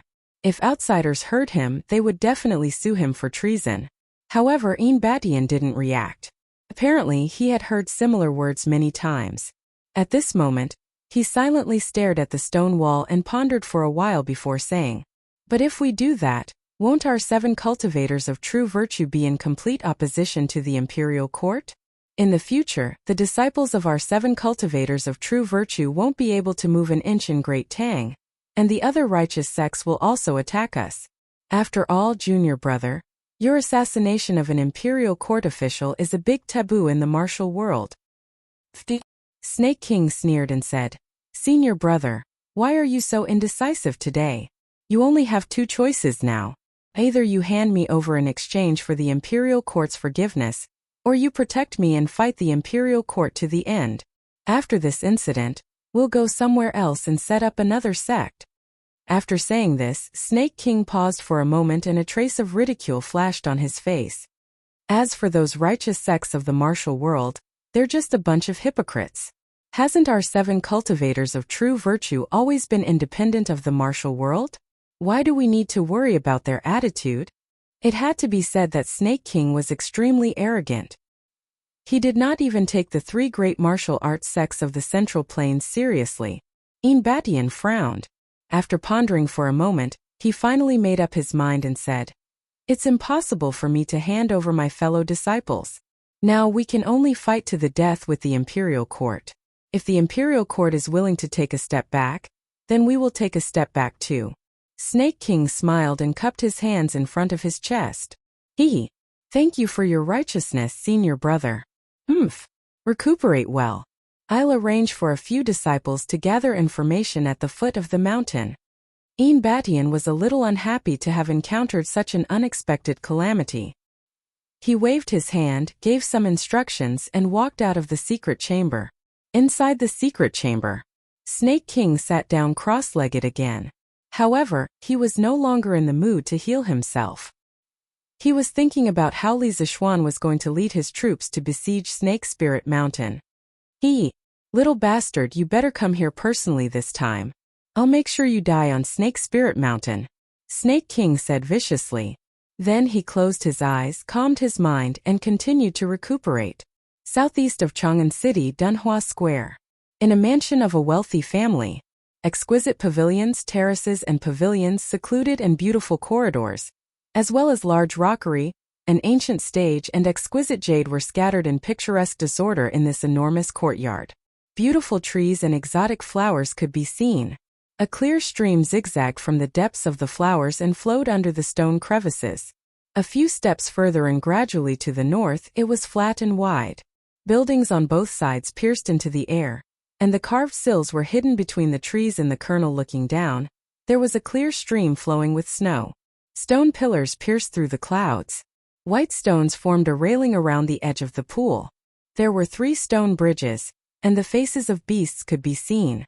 Obviously, this was an extremely wealthy family. Granduncle, I heard that yesterday afternoon the capital magistrate sent out a large group of Yamen runners. They followed Dugu Exine out of Chang'an City and headed to Qinling Mountain. They haven't returned to the city yet. In the depths of the courtyard, there was an elegant room. There was plenty of sunlight in the room, and there were luxurious furnishings. There were all kinds of beautiful carvings on the window, and there was a half-burned white candle on the table. In the room, a young man bowed to a white-haired old man who was half lying on the couch in front of him. The white-haired old man was like a man on the verge of death. He always looked listless. After a long time, he opened his mouth and asked, "What's the matter?" After a long time, he asked, "So, Li Zishuan has found out about Snake King's background?" The young man bowed and answered, "Most likely. Ever since the assassination, the imperial court hasn't given up on investigating Snake King. According to our informants, Li Zishuan went to the capital magistrate yesterday afternoon. Not long after he left, the capital magistrate and Dugu Exine acted at the same time. Therefore, I'm guessing that Li Zishuan most likely has clues about Snake King."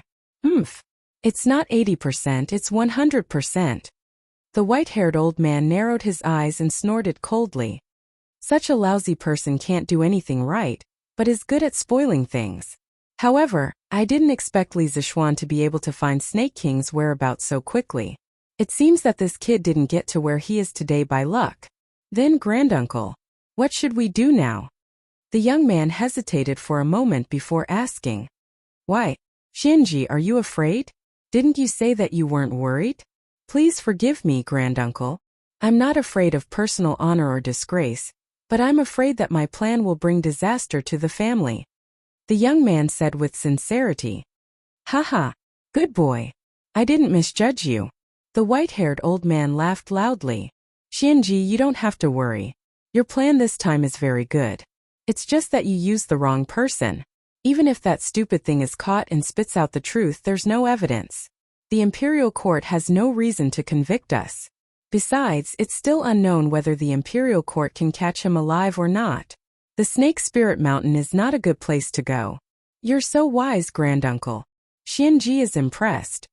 The young man heaved a sigh of relief and cupped his hands. "Ha! Don't flatter me, kid."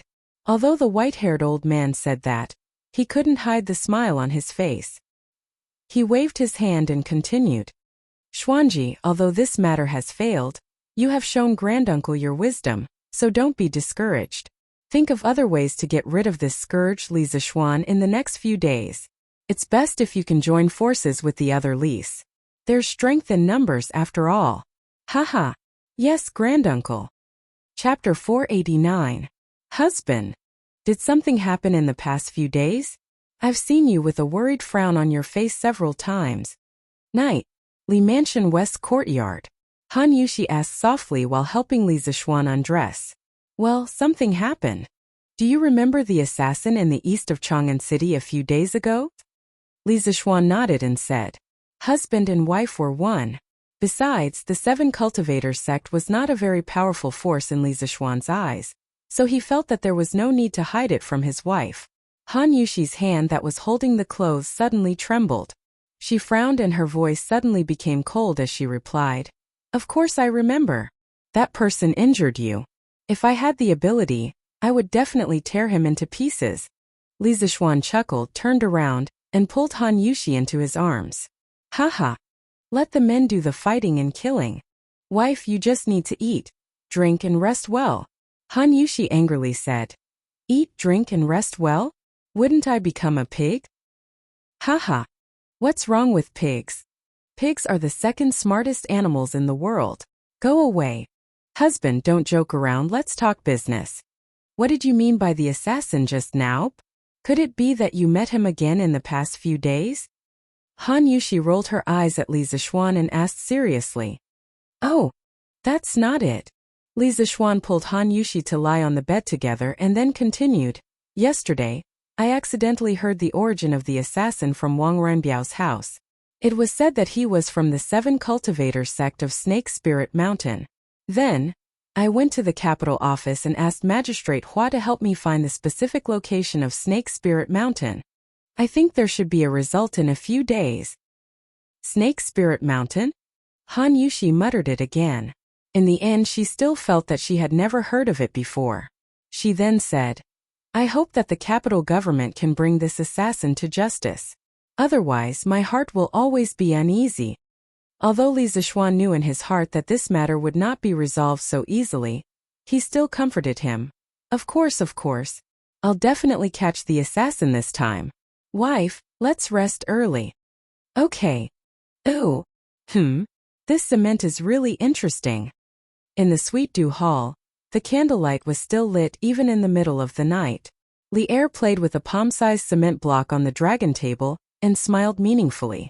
Beside him sat Empress Zhang's son. This husband and wife were not sleeping in the Li Zhang Hall in the middle of the night. Instead, they came to the Sweet Dew Hall to work. Who knew what they were thinking? "Your Majesty, did Qingke bring this back today?" Empress Zhang's son asked curiously. "Haha. That's right. It's said that this is a new material that Li Zixuan asked the Strange Taste Pavilion workshop to develop to replace glutinous rice mortar. Now, it seems that the effect is unexpectedly good." Li Er sighed and then handed a large piece of cement to Empress Zhang's son. Speaking of which, who knew where Li Tai broke a piece of cement road from the construction site and brought it back? It was estimated that some craftsman would curse again tomorrow. "Wow! It's so sturdy. Your Majesty, is this large piece all made of cement?" Empress Zhang's son took it and squeezed it with her hand. She was immediately shocked and asked hurriedly. "Yes, indeed. The shaping ability of this cement is completely superior to that of glutinous rice mortar. Li Zixuan has brought a new, more practical, and cheaper thing to our Tang dynasty." Li Er sighed with emotion. Your Majesty, how did you know that this cement is cheaper than glutinous rice mortar?" Empress Zhang's son asked curiously. Needless to say, it's easy to guess. If the cost of this thing is higher than that of glutinous rice mortar, why would Li Zixuan spend so much effort to study it? I estimate that the composition of this cement should be just some sand and lime. It doesn't contain any expensive raw materials. If Li Zixuan were here, he would definitely give Li Er a wave of 666, 6666. Old Li's preliminary guess was simply too awesome. In that case, if this cement had appeared 10 years earlier, wouldn't the city walls of Chang'an City save a lot of money? Besides, if the city walls were built with cement, they should be stronger, right? Empress Zhang's son said with regret. The predecessor of the Tang dynasty's capital, Chang'an, was Daxing City, built by Yuan Kai in the early Sui dynasty. The Yuanhe County Atlas recorded, Sui's camp capital, Yuan Kai, had 6 high slopes in the north and south of Vermilion Bird Street, which were the signs of the Qian hexagram. Therefore, he built the palace with 92 to be the residence of the emperor, and established 100 departments with 93 to be the number of gentlemen. He didn't want ordinary people to live there, so he built Xuandu Temple and Xingshan Temple to guard it. It meant to refer to the theory of Zhou Yi's signs, and the Qian hexagram's 6 lines to carry out the overall layout design of the capital. In the first year of Wuda, the Tang dynasty was just established. Li Yuan ordered Yan Lai to rebuild the outer city of Chang'an City. The mileage of the Tang dynasty was 360 steps for 1 li, and 300 steps for 1 li for 1 li. The big foot was 12 inches and the small foot was 10 inches. At that time, the total length of the outer city walls of Chang'an City had reached about 36 kilometers. This was undoubtedly an unparalleled grand project in that era.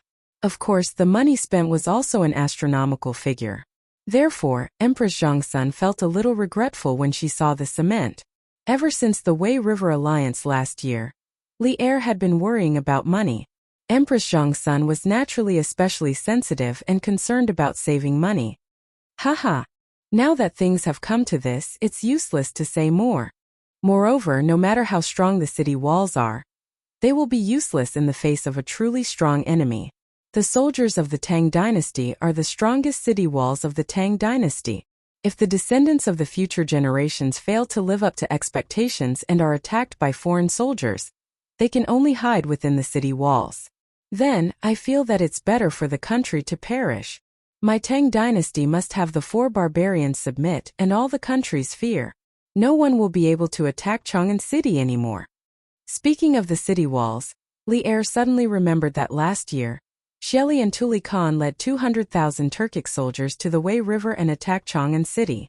At that time, if Shelley was a little braver and attacked Chang'an City recklessly, even if the city walls of Chang'an City were tall and majestic, they would not be able to withstand the attack of these 200,000 soldiers. This made Li Er have a new view of the city walls. It was better to attack forcefully than to defend to the death. This was the difference between Li Er and the emperors of the future generations. If Li Zishuan had time traveled to the Song dynasty or the middle to late Ming dynasty, if he were to create cement again, there was a 90% chance that the emperors of that time would use the cement to strengthen the city walls and defend against foreign enemies.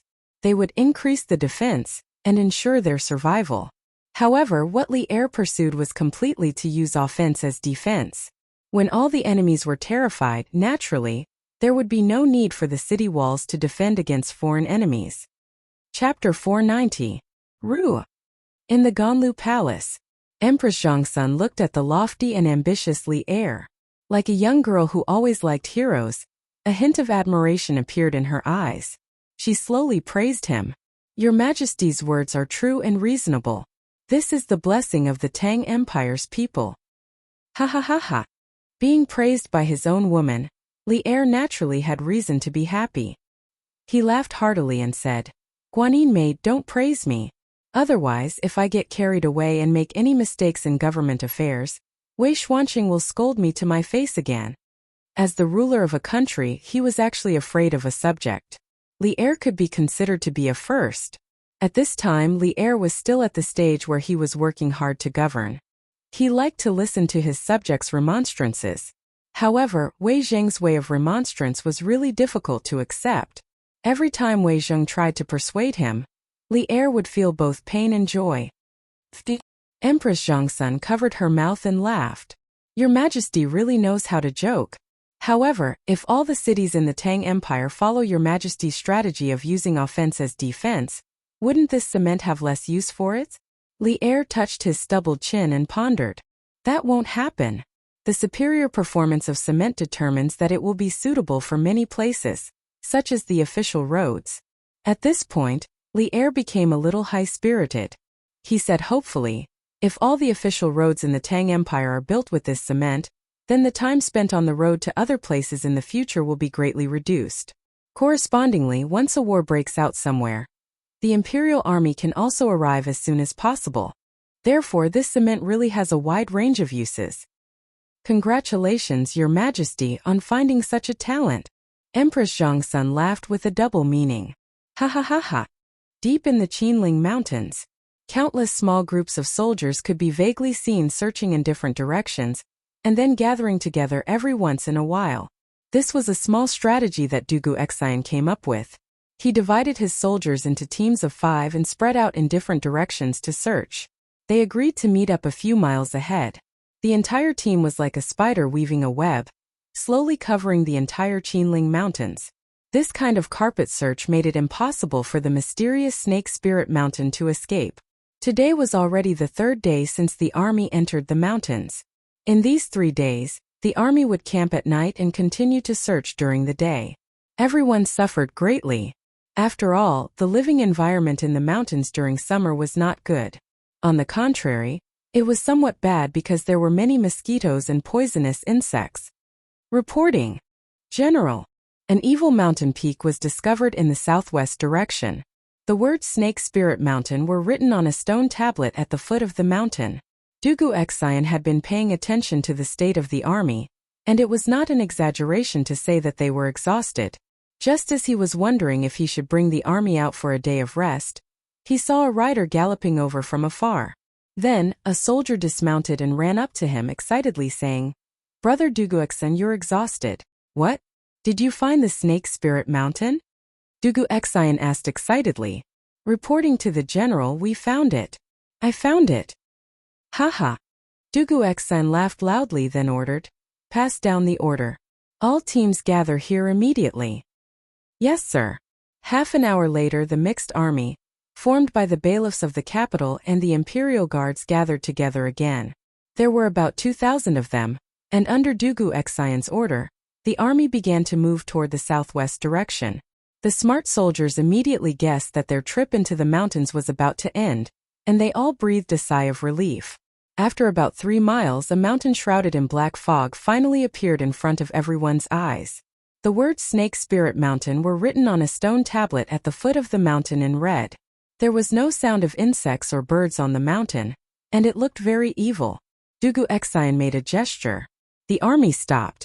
Dugu Feng, who was at the side, said worriedly, "Big brother, there's something strange about this mountain." "Big brother, I'm afraid there's something strange about this mountain. Why don't I bring a team to explore it first?" Dugu Xian frowned and hesitated for a moment before shaking his head. "No. I have a feeling that this mountain is very dangerous. How about this, Feng? Bring 2 men out of the mountain immediately and return to Chang, and to report the situation here to His Majesty. If we want to force our way up the mountain, we won't be able to do it. I'm afraid this mountain is really filled with poisonous miasma like what Li Xianan said." "Yes, big brother." Dugu Feng cupped his fists and replied. Then he picked 2 men, mounted his horse, and prepared to leave the mountain to report. "Okay, wait." Dugu Xian suddenly stopped Dugu Feng. "Is there anything else, big brother? When you enter the palace to meet His Majesty, send someone to Yongla Lane and inform Li Xianan as well." Dugu Xian thought about it and said, "Got it, big brother." "What? You found the Snake Spirit Mountain? Then why did Dugu Xian send you back? Did you run into some trouble?" Ganlu Palace. The morning court had just ended, and Li Er had changed into casual clothes and was about to review some memorials in Ganlu Palace when he heard a servant report that Dugu Feng was requesting an audience. He quickly let Dugu Feng in, but he didn't expect to hear such news. "Your Majesty is wise. The army has indeed found the Snake Spirit Mountain, and is currently stationed at the foot of the mountain. There is indeed a reason why they haven't attacked the mountain yet." Dugu Feng went forward and explained the situation of the Snake Spirit Mountain to Li Er in detail. After hearing it, Li Er stood up and said without hesitation, "Dugu Xian, take another 3,000 imperial guards and go support Dugu Xian. You must make 7 cultivators of virtue hand over the assassin. Otherwise, take the army and attack." "Yes, sir." Dugu Feng cupped his fists and replied. Li Er looked at Zhao Song and said, "Pass down the decree. Order the Imperial Physician Bureau to send 2 imperial physicians who are experts in detoxification to go with Dugu Feng. Tell them to find the antidote as soon as possible." "Yes, Your Majesty." "Ha ha ha. I finally found these guys who were hiding their heads but showing their tails." Translated by Kayomura. "Little brother, please wait for a moment. I'll go with you." Yongla Lane Li Mansion. When Li Zishuan heard the news from the messenger, he was so excited that he accidentally said the dirty words he learned from watching live broadcasts in his previous life. He had been anxiously waiting for news for the past few days. The messenger soldier was confused, but he still understood the last part. He quickly cupped his fists and said, "Yes, sir. Sir." Although Dugu Xian didn't say that he could let Li Zishuan go with him, he couldn't do anything if Li Zishuan made the decision. He was just a small soldier. Chapter 491. Hiya! Hiya! At noon, Li Zishuan didn't even have time to eat lunch. He led Pang Feiji and the other marquises to meet up with Dugu Feng. who had just come out of the palace. The army of more than 3,000 people rushed out of the city and headed toward the depths of Qinling Mountain. Ha ha ha. Fang. I didn't expect to fight alongside you two brothers again. Awesome, awesome. Li Zishuan and Du Gufeng walked side by side at the front of the army. Dabai was very powerful. Its speed was not inferior to Du Gufeng's horse at all. It's my honor to fight alongside you, Lord Juz. Putting aside his official status, Li Zishuan was a martial arts grandmaster. Du Gufeng didn't dare to be arrogant and quickly replied humbly. Haha. What do you mean, Lord Ju? If you two brothers didn't save me in time last time, I might have gone to meet the king of hell. Li Zishuan looked at Du Gufeng and laughed. Feng, just call me by my name in the future. I still owe you two a drink for what happened last time. After we take down Snake Spirit Mountain, let's go to the Drunken Immortal restaurant for a drink. Du Gufeng was very happy to gain the friendship of a martial arts master. He quickly said, My brother and I were just doing our job last time. We don't dare to take credit for it, but the Drunken Immortal restaurant's wine is famous in Cheng, so let's have a drink together. Haha. Li Zishuan thought that Du Gufeng would humbly decline, but he didn't expect to hear such an answer. Du Gufeng was much easier to get along with compared to Du Guxian's cold personality. Li Zishuan couldn't help but laugh. Haha. Good. Feng is very generous. After this battle, we'll drink until we're drunk. We'll drink until we're drunk. Haha. Snake Spirit Mountain 7 Cultivators Sect. Sect Leader, bad news. A large number of soldiers have arrived at the foot of the mountain. Snake Spirit Mountain has been surrounded. The exit was also heavily guarded. Just now, a disciple from the kitchen went down the mountain to buy groceries and was caught red-handed by a group of soldiers. The general leading the group said that he would not withdraw his troops unless you hand over the culprit. Now our sex people can no longer leave the mountain. In the highest hall of the Serpent Spirit Mountain, a green-robed disciple walked in and bowed to Batian. Although he was mentally prepared, Batian still couldn't help but panic when he heard that the army was coming. He sorted out his thoughts and forced himself to calm down. I understand. Immediately passed down the order for all the disciples to be on standby in the previously arranged positions. Whoever dares to invade the sect will be killed without mercy. The atmosphere in the hall suddenly became heavy. The disciple in green who was sitting below was pale and trembling.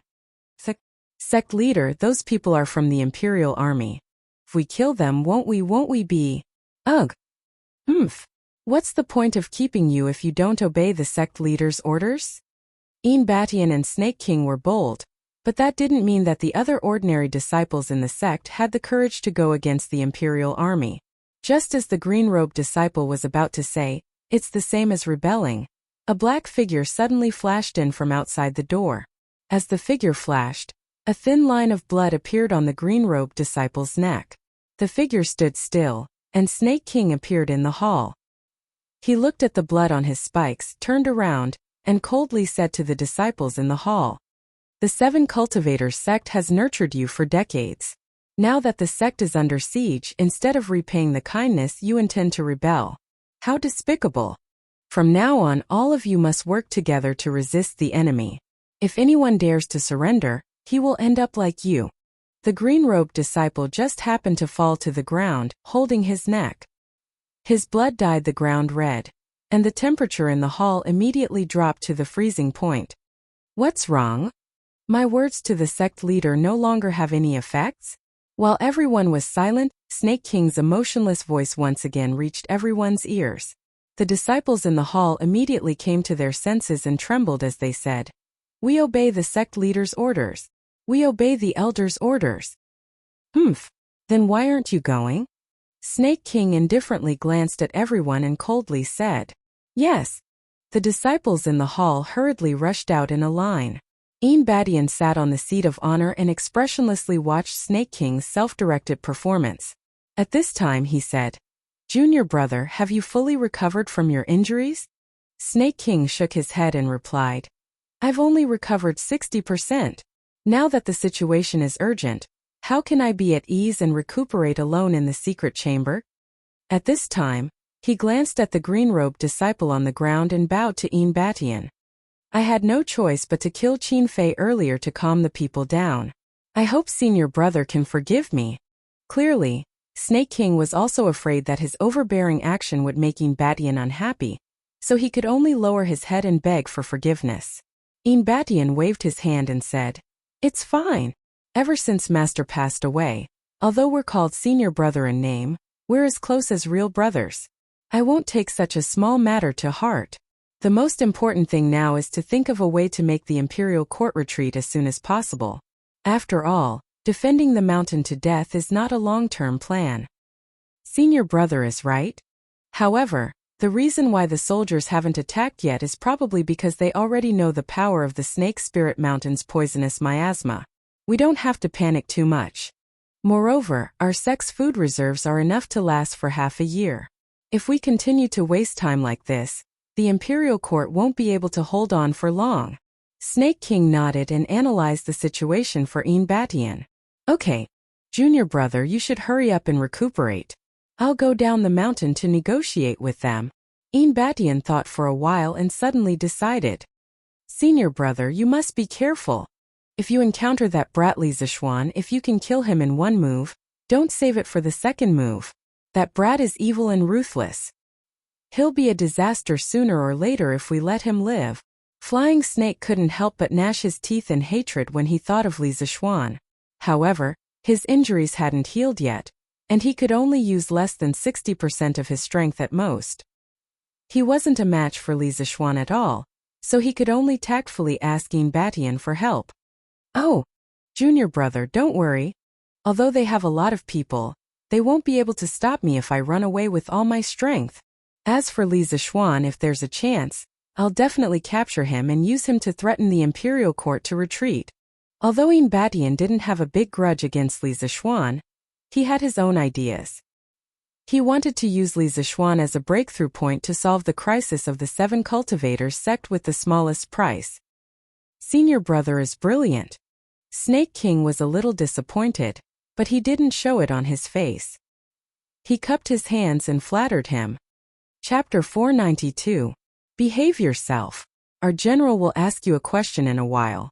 If you dare to lie, I'll chop off your head. At the foot of Serpent Spirit Mountain, dozens of military tents had been set up here. It was clear that Dugu Xian had realized how difficult it was to deal with the 7 cultivators of true virtue, and planned to fight a protracted battle. One had to admit that the imperial army was indeed an elite force. They were able to set up so many military tents in just half an hour. Strict discipline and clear division of labor. It wasn't without reason that Great Tang was able to stand at the top of the world. A soldier escorted a disciple of the 7 cultivators of true virtue to the commander's tent in the center, and threatened the disciple. "Sir, this lowly one doesn't dare to lie." "I don't dare to lie." The blue-clothed disciple was just a kitchen steward of the 7 cultivators of true virtue. When had he ever seen such a scene before? He had long been scared out of his wits by the imperial army's murderous aura. When he heard the soldier's words, he quickly cried and promised. Looking at his expression, he was just short of swearing to the heavens.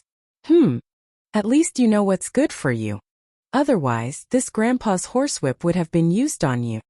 The soldier was very satisfied and said a few words before bringing the disciple of the 7 cultivators of true virtue out of the commander's tent. Reporting to the general, "The disciple of the 7 cultivators of true virtue has been brought here. Please give me your orders."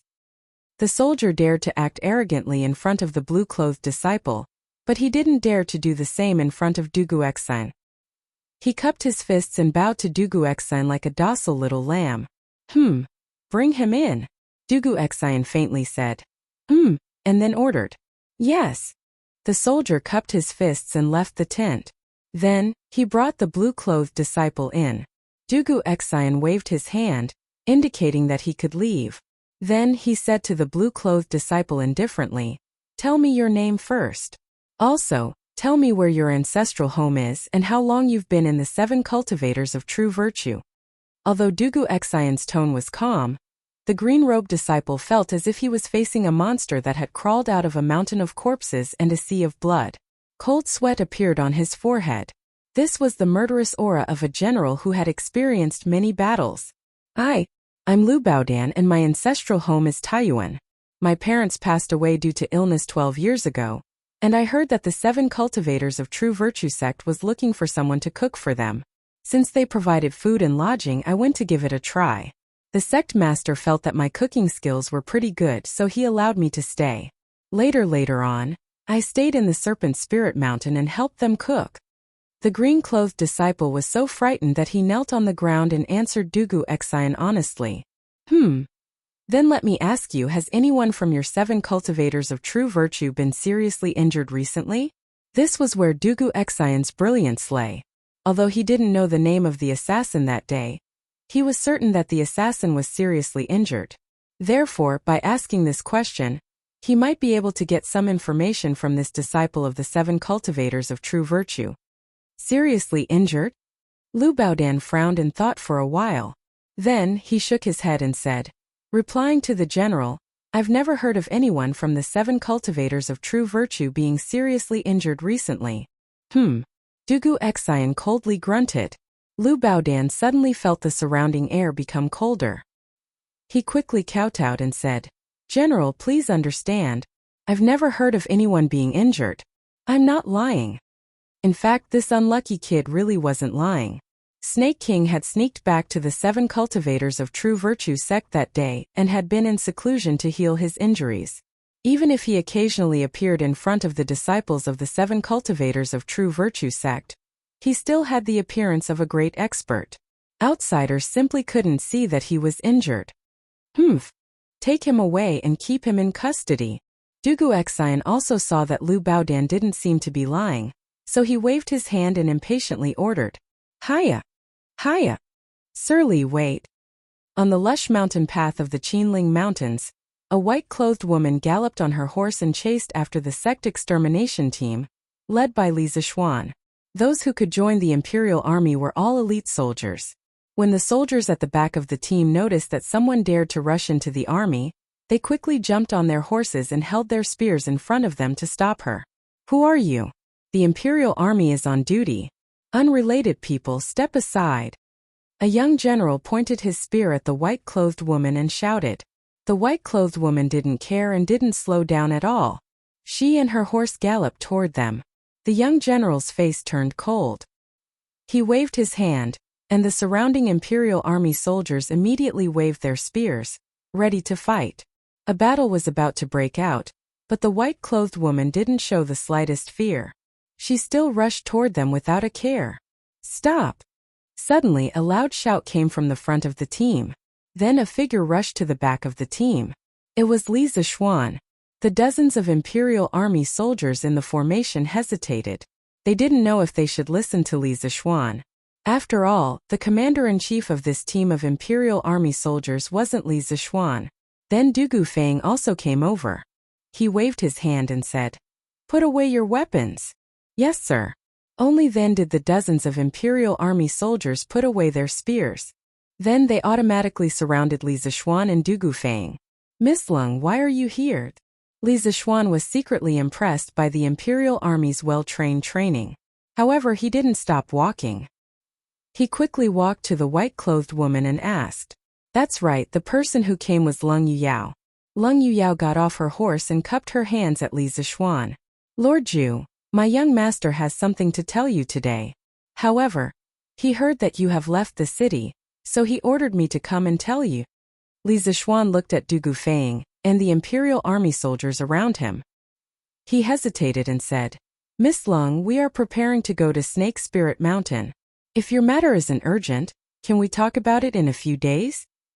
What Yuyao wants to tell you is about the 7 cultivators sect on Snake Spirit Mountain. If Lord Zhu is in a hurry, we can talk about it while we walk. Lung Yuyao said, Bringing a beauty to war? This Li Zishuan looked at Dugu Fang who was next to him. This guy was just winking at him. But now he acted as if he didn't know anything. He turned his head to the side and shouted at the imperial army soldiers. Continue marching. Continue marching. After saying that, he turned his horse around and rushed toward Snake Spirit Mountain. When he came to Li Zishuan's side, he whispered, Ahem, little Xian, I didn't see anything. But you have to take it easy. It won't look good if sister-in-law finds out. Li Zishuan almost vomited blood when he heard that. Does this guy think that I'm having an affair with Leng Yuyao? He wanted to explain, but Du Gufeng had already run far away. So he could only give up. He might have given up, but it didn't mean that Leng Yuyao would do the same. This girl was cold and arrogant. She would kill someone if she didn't agree with him. Although Du Gufeng's voice was soft, she heard it clearly. She snorted coldly, picked up a stone with the tip of her foot, caught it with one hand, and threw it at the back of Du Gufeng's head. Chapter 493. Whoosh!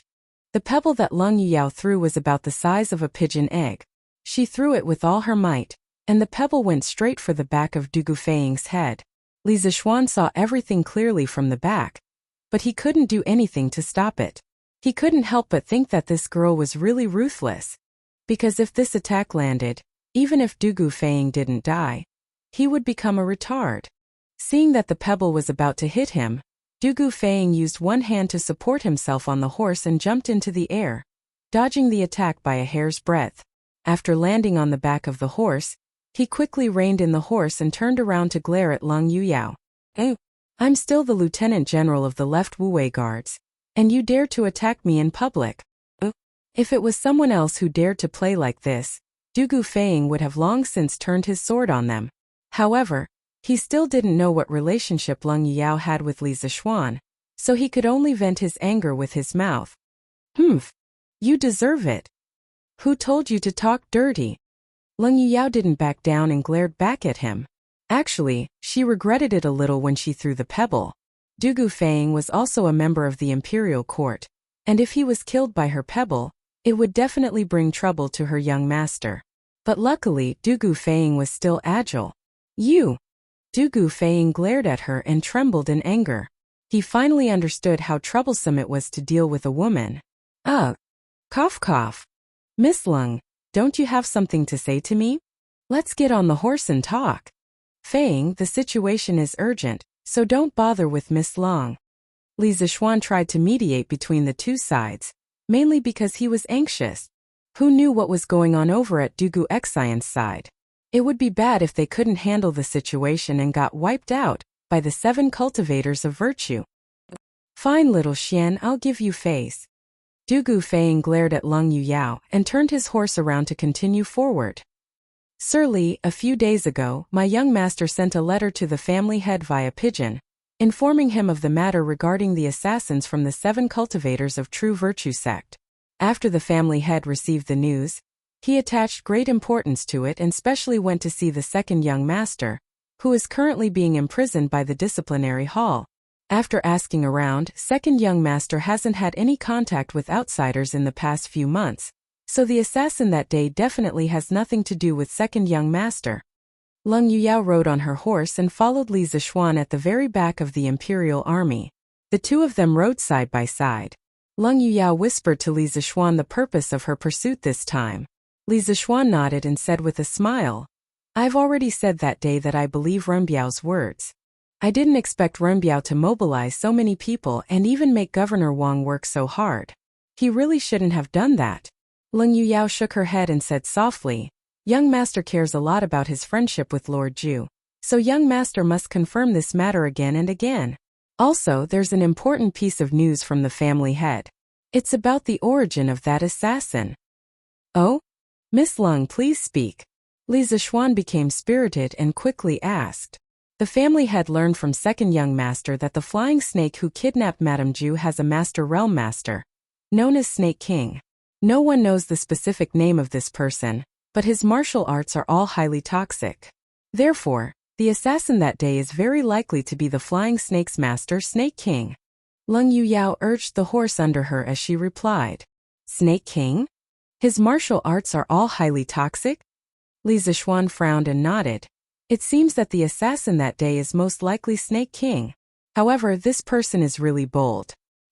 He actually dared to openly go against the imperial court for his disciple. Even if the assassin was the flying snake's master, Li Zishuan still had a lot of doubts. The most important thing was that the assassin actually assassinated a country's baron for his disciple. This was the most inconceivable thing. In his view, given how powerful the Great Tang was, the factions of the Jianghu would definitely not dare to directly clash with the imperial court. Moreover, Flying Snake had deserved to be killed. Logically, and realistically, the Snake King should not have taken such a risk for the sake of a disciple. Or could it be that the people of the evil sect were so loyal and righteous that they dared to go against the whole world for their disciple? This was a little different from the people of the evil sect in his impression. Actually, Leng Yuyao suddenly interrupted. She seemed to want to say something but stopped. Then her ears turned red. Li Zixuan was dumbfounded. What does this mean? The iceberg beauty blushed? She can even be shy? You must be King kidding me. Li Zixuan suddenly felt a strange feeling in his heart. He thought to himself, could it be that what Du Gufeng said just now was right? That shouldn't be. As the saying goes, the onlooker sees the clearest. Even a fool can see Leng Yuyao's feelings for Wang Renbiao. But now, how should I explain this shy girl in front of me? Cough cough. Miss Leng, what did you just say? Li Zixuan braced himself and asked. Leng Yuyao's face turned red and white. After hesitating for a while, she gritted her teeth and said, actually, the flying snake was not only the Snake King's disciple, but also the Snake King's Dao companion. I heard from the second young master that they had a very good relationship. That's why the Snake King wanted to kill Lord Ju at all costs. Dao companion? After hearing this, Li Zixuan's face turned green. He stared and asked, aren't they all men? How can they be Dao companions? Leng Yuyao said angrily, isn't this a matter between you men? Lord Ju, you should know better than me, right? Asking an innocent girl to talk about such embarrassing things was really a bit difficult for her. Li Zixuan instantly thought of something bad. Holy shit. This picture is so King poisonous. Li Zixuan shook his head and didn't dare to think about it anymore. He was afraid that if he continued to think about it, he would vomit out the breakfast he had in the morning. With a depressed expression he said, F*CK, so it's 2F*, King gaze, damn it. According to this result, everything made sense. No wonder the flying snake had a disgusting sissy look at that time. It turned out that he had been bent. No wonder the Snake King had such a big reaction when he learned of the flying snake's death. It turned out that the flying snake was his other half. Leng Yuyao didn't understand, nor did she want to understand. She cupped her fists and said goodbye.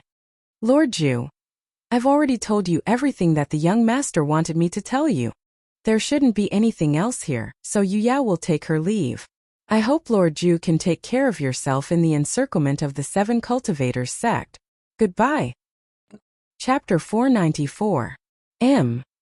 After chatting with Leng Yuyao, Li Zixuan felt unwell. He lowered his head and rode Big White to the front of the group. Hey, little Xian. You guys finished chatting so quickly? Du Gufeng looked behind him and found that Leng Yuyao had disappeared. He turned around and winked at Li Zixuan with a smile. Li Zixuan looked at him strangely and said, Feng, don't think too much. That girl is the personal maid of the eldest son of the Wang family.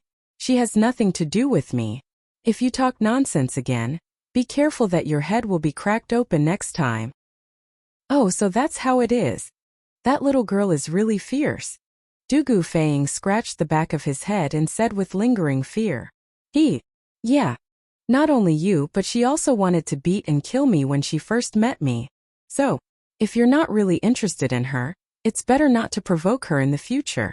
Li Zixuan shook his head and recalled the first time Wang Renbiao brought Leng Yuyao to him. So he said to Wang Renbiao. Du Gufeng was startled and hurriedly said, Ba. Who would be interested in her? Hey, but what were you guys talking about just now? Blur. It would have been better if this guy didn't ask. Once he did, some disgusting scenes appeared in Li Zixuan's mind. He retched and hurriedly waved his hand. Don't ask, that's so cruel. Du Gufeng, dumbfounded. General, an expert came down from the mountain. He claims to be the sect leader of the 7 cultivators of virtue, in Batian. He wants to invite you to the front of the battlefield. At the foot of Snake Spirit Mountain, the main tent of the army, a soldier cupped his fists and bowed to Du Guexen. In Batian? Sect leader of the 7 cultivators of virtue? Is he finally unable to sit still? Dugu Exian muttered to himself. Then he got up and said coldly, "Let's go. Come out with me to meet him." Even though Dugu Exian knew from Li Zixuan that the sect leader of the 7 cultivators sect was a peak grandmaster realm martial artist, he wasn't afraid at all. After all, he had never thought of fighting alone with others. He was a general with countless soldiers behind him. He was here to fight a war, not to be a hero. Even though Zhongshe realm pinnacle experts were powerful, they were still defeated by more than 1,000 elite imperial guards. "Yes. Are you the sect leader of the 7 cultivators of true virtue?" Dugu Exian led several of his personal guards to the front of the formation.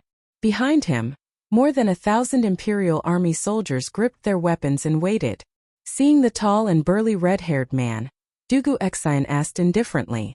"Yes, the 4th-generation sect master of the 7 cultivators sect, Batian, greets the general. I don't know why you've surrounded Snake Spirit Mountain with your troops. There must be some misunderstanding, so I came down the mountain to explain things to you and clear up the misunderstanding." Although Dugu Exian was only in the Qi transformation realm, Batian did not underestimate him. He cupped his hands towards Dugu Exian and smiled kindly. "Misunderstanding?" Hearing this, Dugu Exian sneered and said, "If it's a misunderstanding, then why is sect leader standing so far away? Why don't you come to my tent and have a seat? Then we can slowly clear up the misunderstanding?" In order to prevent himself from being surrounded by the imperial army, Batian purposely kept a distance of nearly 8 feet from Dugu Exian. He was prepared to flee at any moment if the situation turned bad. How could he possibly walk right into a trap? His expression changed and he said unhappily, "The threshold for the general's tent is too high. I definitely won't go there. Why do you have to force me? Let's clear up the misunderstanding here." "Haha. The threshold is too high? I'm afraid sect leader doesn't have the guts to come here?" Dugu Exian glanced at Batian and sneered. "You, general, don't go too far." Batian had been high and mighty in the 7 cultivators sect for so many years. When had he ever been mocked like this? If it weren't for the fact that this was not the right place, he would have drawn his sword and killed him. Dugu Exian was too lazy to talk nonsense. He waved his hand and coldly said, "Enough. Sect leader knows very well why. I led my troops to surround Snake Spirit Mountain today. If you want me to retreat, then immediately hand over the assassin who tried to assassinate Li Zhanshe a few days ago. Otherwise, when the imperial army arrives, I'll lead my men to wipe out your sect." A hint of anger flashed in Batian's eyes, but he quickly concealed it and pretended not to know. "General, I'm afraid you've misunderstood. Our 7 cultivators sect has always been strict with our disciples. No one would do such an illegal thing. Therefore, I asked the general to investigate clearly and not wrongly accuse a good person." Dugu Exian coldly snorted and said, "A good person? Humph. You know very well whether or not you're a good person. This general also knows whether or not the assassin is from your 7 cultivators sect. Therefore don't play the fool here. This general won't fall for it." Batian was dissatisfied and said, "General, you keep saying that the assassin is from my 7 cultivators sect. Then do you have any evidence? Or can you tell me the name of the assassin? I'll bring him here to confront the general." Batian was betting that Lu Baodan, who was captured by Dugu Exian, didn't know that Snake King had tried to assassinate Li Zixuan. Under normal circumstances, there shouldn't be a second person in the entire 7 cultivators sect who knew about this matter apart from him. He made the right bet. Dugu Exian was at a loss for words. He only got the information from Li Zixuan that the assassin was from the 7 cultivators sect, but he didn't know who it was. It wasn't that he didn't want to investigate, but Lu Baodan, who was captured by the imperial army, knew too little. If I tell you the assassin's name, will you bring him down the mountain and hand him over to us?"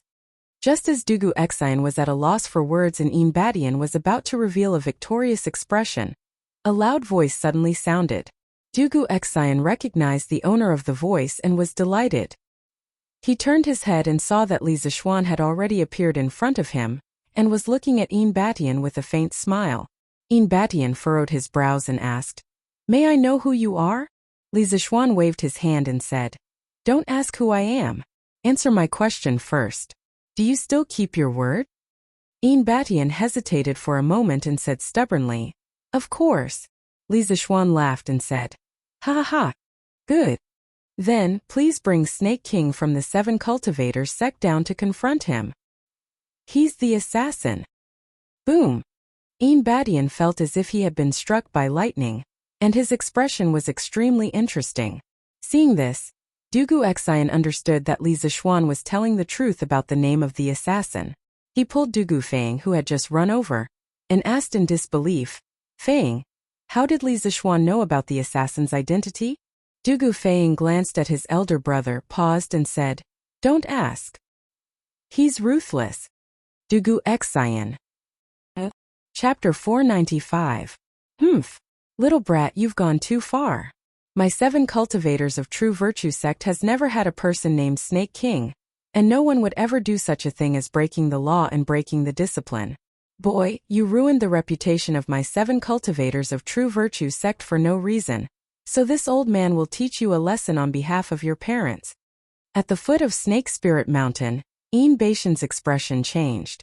Then he flew into a rage out of humiliation and dashed in front of Li Zixuan, wanting to teach Li Zixuan a lesson.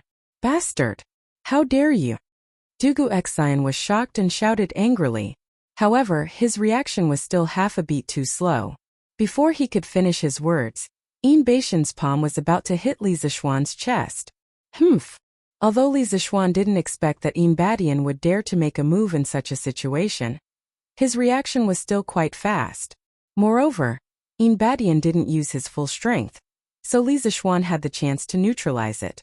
Li Zixuan pinched Baishan's wrist with both hands accurately and quickly. Then he did a Tai Chi push and cleverly dispelled the huge force contained in the palm. After that, he took advantage of the momentum and retreated 5 feet away, keeping a safe distance from Batian.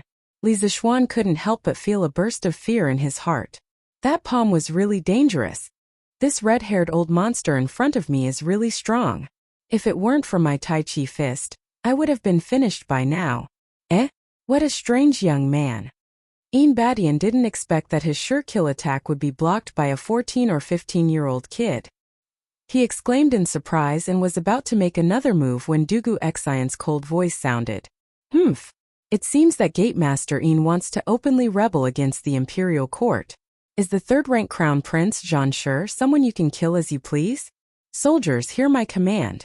Get into formation and meet the enemy. Boom. Yes. Upon hearing Dugu Xian's order, the 1,000 Imperial Army soldiers, 200 Yamen runners, and the 3,000 Imperial Army soldiers that had just arrived with Gudu Fang hurriedly shouted in agreement. Then these 4,000 soldiers drew their Mo sabers and rapidly changed their formation, wanting to surround Batian. Batian was shocked. He did not expect that the person he had just dealt with was Li Zixuan. He also did not expect Dugu Xian to give such a decisive order. This was not the slightest bit of Jianghu morality. However, this was not the time for Batian to think otherwise.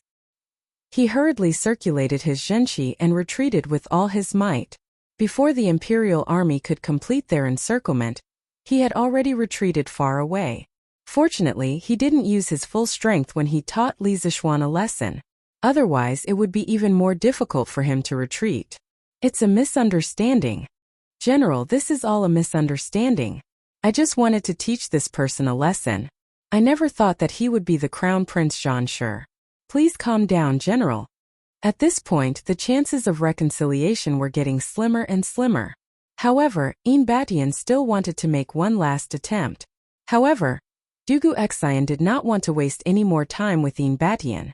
If not for Li Zixuan's quick reaction and clever means, he would have been dead by now. Thinking about it, the dignified Crown Prince Zhan Shi, the founding father of the country, was killed in front of Dugu Xian. It was not as simple as a punishment.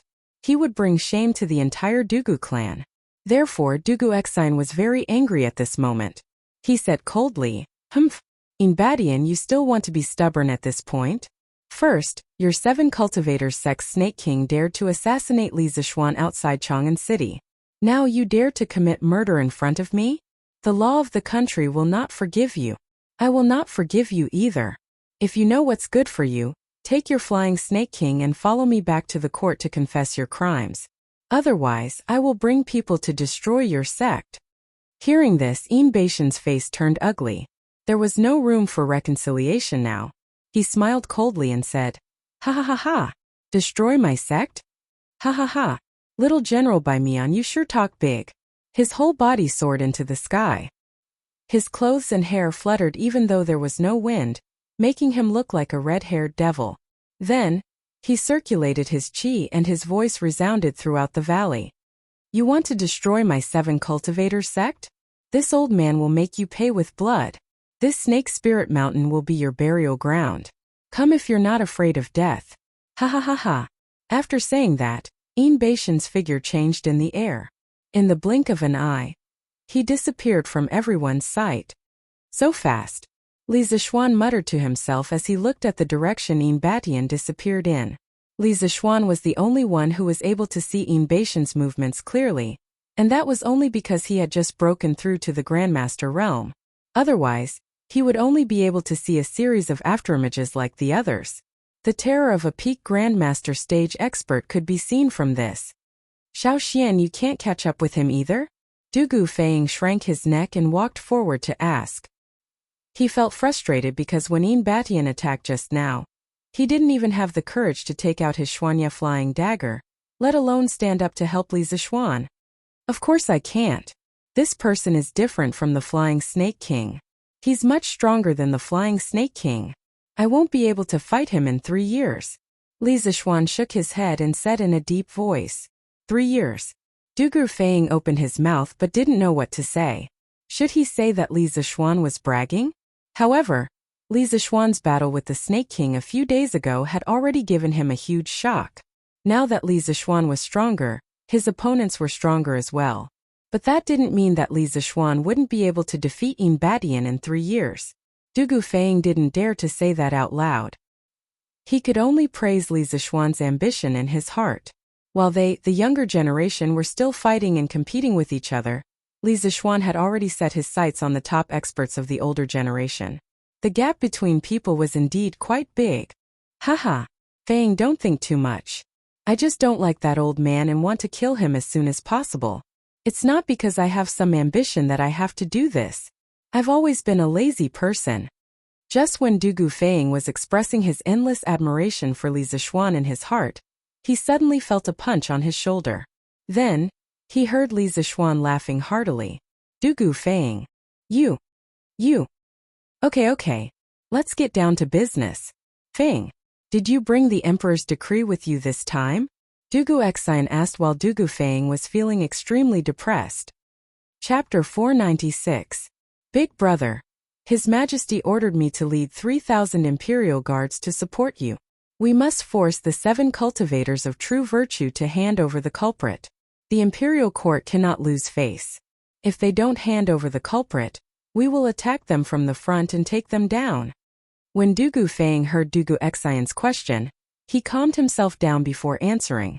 It seems that they don't intend to hand over the culprit, so we can only attack them by force. At this point Dugu Xian hesitated. But if we attack by force, the poisonous miasma in the Serpent Spirit Mountain will cause us to suffer heavy losses. Dugu Xian smiled. Big Brother, you don't have to worry about that. Other than the 3,000 Imperial Guards, there are also 2 doctors from the Imperial Physician Bureau with me. Then Dugu Feiying pulled 2 frail middle-aged men from behind and said, Come, Dr. Wang, Dr. Qin, let me introduce you. This is my big brother, the commander of the Northern Imperial Guards. Big Brother, these 2 are doctors from the Imperial Physician Bureau. They are very good at detoxification. Dugu Xian was overjoyed. He quickly stepped forward and cupped his fists. Doctors, thank you for your trouble. The 2 of them quickly returned the salute. The older doctor said, General Dugu, it's our duty to treat patients. As doctors, it's our duty to treat, save and detoxify. Brother Wang and I will do our best to deal with the poisonous miasma in the mountain. The situation is urgent, So I hope General Dugu can let us go into the mountain to check the composition of the poisonous miasma. Only then can we find a way to detoxify it. The two of them were quite professional. They were going to test the poison with their own bodies. Dugu Xian's expression turned solemn. Honorable professors, you are indeed righteous. I will arrange for the soldiers to escort you to the edge of the Snake Spirit Mountain to check the miasma. However, I hope that the two of you will prioritize your own safety and act according to your capabilities. Don't be too hasty. Haha, don't worry, General. I know what to do. Dr. Qin replied with a smile.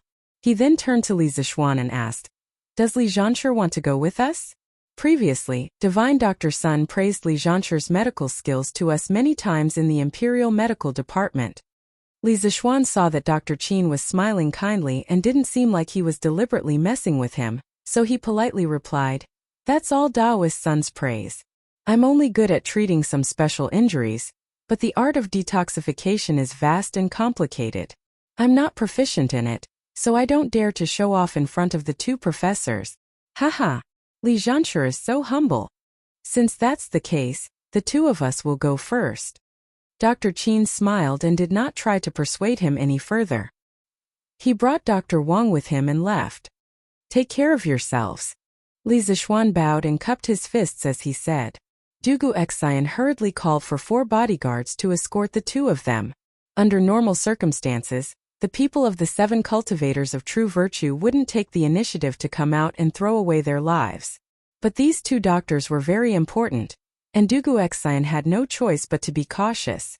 Senior brother, how is it? Are the soldiers at the foot of the mountain willing to reconcile with our 7 cultivators of true virtue? On the Snake Spirit Mountain, in the secret chamber where the Snake King was recuperating. Snake King was recuperating with his eyes closed when he sensed someone pushing the door open. He opened his eyes and saw that it was Yin Batian. Sigh. Yin Batian sighed deeply and sat on the stone bench next to him. He said, No, they're determined to catch you now, junior brother. It seems that a fierce battle is inevitable. Snake King was delighted. In the end, he didn't want the 7 cultivators of true virtue to reconcile with the imperial court just like that. If that happened, it would be like having a sword pressed against his neck all the time, and he would have to be on guard against Li Zixuan's sudden revenge. Looking at Yin Batian's expression, it seemed that he had shed all pretense of cordiality with the army at the foot of the mountain. In that case, he wouldn't be the only one fighting. With so many people fighting side by side with him, it would be a lot easier for him. Although he thought so in his heart, the Snake King did not dare to show it on his face. He pretended to sigh helplessly and said, Sighs, it's all my fault for being too reckless and causing the sect to fall into such a situation. Otherwise, senior brother would have just handed me over as a scapegoat. After all, the imperial court is powerful. Bullshit. Yin Batian angrily slammed the stone table and said, This old man has told you more than once that I, Yin Batian, will never betray my fellow sect members. Junior brother, don't say such words again in the future. Snake King said with a touched face, Junior brother will always remember senior brother's righteousness. If we can survive this calamity, I, Flying Snake, will definitely follow senior brother's lead in the future. Yin Batian was somewhat relieved to hear this. He waved his hand and said, Junior brother, you don't have to do this. However, this old man did meet Li Zixuan, the person you wanted to assassinate earlier, at the foot of the mountain. Snake King immediately became spirited and said excitedly, Oh? Did senior brother take the opportunity to kill him? This old fart had been looking forward to Li Zixuan's violent death all this time. At this moment, he looked at Yin Batian with a hopeful expression, praying that he would hear the answer he had been dreaming of. No. Although I attacked him before, I didn't know that the kid was Li Zixuan when I attacked. I only wanted to teach him a lesson, so I didn't use my full strength. In the end, that kid dodged it. Yin Batian shook his head and explained. Then he frowned and sighed. That kid's kung fu is quite strange. Although I didn't use my full strength, it's still not something that a kid who just entered the Grandmaster realm could dodge. Junior brother, it seems that you didn't lose to that kid in vain. Snake King's face was filled with shame. From a certain perspective, he was the one who made Li Zixuan what he was today. If it weren't for him, Li Zixuan might not have become a grandmaster. His existence only served to highlight how outstanding Li Zixuan was. Senior brother. That kid's kung fu is strange. Every move seems weak, but it's actually very powerful. If there's a chance to seriously injure him, we have to force him to tell us what kung fu he's learned before killing him. Snake King thought for a moment and said coldly. Hearing this, Yin Beishan's eyes inevitably flashed with greed. He nodded and said, "What junior brother said makes sense. But the most important thing right now is to find a way to help the 7 cultivators of true virtue survive this crisis." Snake King smiled indifferently and said, "Senior brother, if they want to attack the mountain, just let them. In any case, the 7 cultivators of true virtue has already arranged everything. I don't believe that they can withstand the poisonous miasma in the mountain and the ambush at the mountain pass. Even if these can't stop them, we still have a final trump card." Final trump card? Yin Batian looked at Snake King strangely. Then, as if he had thought of something, his face suddenly changed and he said, "Junior brother? You mean?" Chapter 497. At the foot of Snake Spirit Mountain. Under the escort of 4 Imperial guards, the 2 doctors from the Imperial Medical Department gradually arrived at the edge of the Snake Spirit Mountain. Seeing that the entire mountain forest was shrouded in a faintly discernible black fog, Dr. Wang worriedly said, "That's right. Brother Qin, I'm afraid this mountain is full of poisonous creatures. Otherwise, how could it produce so much miasma?" Dr. Qin nodded thoughtfully and replied, "That is indeed the case. I have never seen such a dense and solid barrier before. Fortunately, Dugu Xian did not rashly lead his troops to attack the mountain. Otherwise, we would have suffered heavy losses. How about this? I'll go in first to test the miasma's composition. Brother Wang, you stay behind me. If I'm unfortunately poisoned and faint, I'll rely on you." "Dr. Qin, you mustn't." Before Dr. Wang could speak, one of the guards behind them stopped him. "When we came out just now, the general personally instructed us to ensure the safety of the 2 of you. If Dr. Qin wants to test the poison, why don't you let me go in and experience it? If I'm poisoned, Dr. Qin can find a way to detoxify me. That way, you can also figure out the composition of the miasma." The other 3 soldiers also expressed their willingness to go into the mountain to test the poison. Dr. Qin and Dr. Wang looked at each other. They did not expect things to develop to this point. However, as a doctor, Dr. Qin shook his head and said, "I appreciate the general's kindness, but the 2 of us still do not know the composition of the miasma. If the general rashly enters the mountain and is unfortunately poisoned, what if our abilities are limited and we can't save you? How will we have the face to stand in the apricot forest in the future? Besides, if I personally test the poison, I can quickly find out the composition of the miasma. So please don't stop me. Military intelligence is like fire." When the 4 guards heard this, they hesitated. They did not know if they should listen to the command. At this moment, Dr. Wang said, "Brother Qin is right. Testing and detoxifying the poison is the responsibility of a doctor. It's not worthwhile to involve the generals. Don't worry. Dr. Qin has been immersed in the medical field for many years. He knows what to do. Nothing will happen." At this moment, Dr. Qin had already handed his medicine box to a soldier. Then he brushed his sleeves and said to the first guard who said he wanted to help test the poison, "I'll go. Don't worry, little general. It should be fine." After saying that, he turned around and walked up the mountain path. The Imperial Guard did not expect a weak doctor like Dr. Qin to be so brave. He was stunned for a moment before he quickly bowed and said loudly, "Dr. Qin, take care." In the central tent, Dugu Xian could not help but ask how Li Zixuan knew that the assassin was Snake King. Li Zixuan then repeated the information that Lung Yuyao had told him on the way here. Of course, Li Zixuan would never mention that Snake King and Flying Snake were good friends, as he was afraid of polluting his ears. Oh, did that mean that Yin Batian was lying on purpose? I didn't expect that there would be such a loyal and righteous person in a small Jianghu evil sect. If it was any other sect, the Snake King would definitely be abandoned. Dugu Xian shook his head and sighed. Li Zixuan did not believe that Yin Batian was a loyal and righteous person. There must be another reason why he did not give up on Snake King. It definitely had nothing to do with being loyal and righteous. He could tell this from the relationship between Snake King and Flying Snake. Dugu Feng looked at his brother and said, "Big brother, that Badian almost got away with his sweet talk. We can't let him go so easily." Dugu Xian nodded and said, "Of course I won't let him go." But when Badian escaped, he said those harsh words. It's obvious that he has something to rely on. So we have to be careful. Xiao Xian, what do you think? Dugu Xian then looked at Li Zishuan and asked, "Xiao Xian, what do you think? Yuanfang, what do you think?" Li Zishuan almost vomited blood. This guy obviously did not come from the modern world. How could he be such a prank? However, although Li Zishuan was depressed, he could not explain further. He took a deep breath and said to Dugu Xian, Xian, you're right. Not to mention that Badian is a martial arts master at the peak of the Grandmaster realm.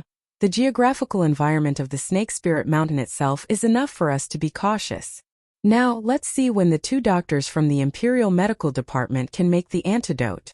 Only then can we proceed to the next step. Xian? Dugu Xian and Dugu Feng were dumbfounded. What the hell was Xian? Li Zishuan said with a matter-of-fact face. What's wrong? Feng and I call each other friends and brothers. Xian, you're Feng's brother. How dare you call me Xian? No. It's me calling you Xian. Is there anything wrong with that? Li Zishuan did not change his words and almost said, "Do you dare to answer me if I call you Xian?" If he really said that, it would probably be a big deal.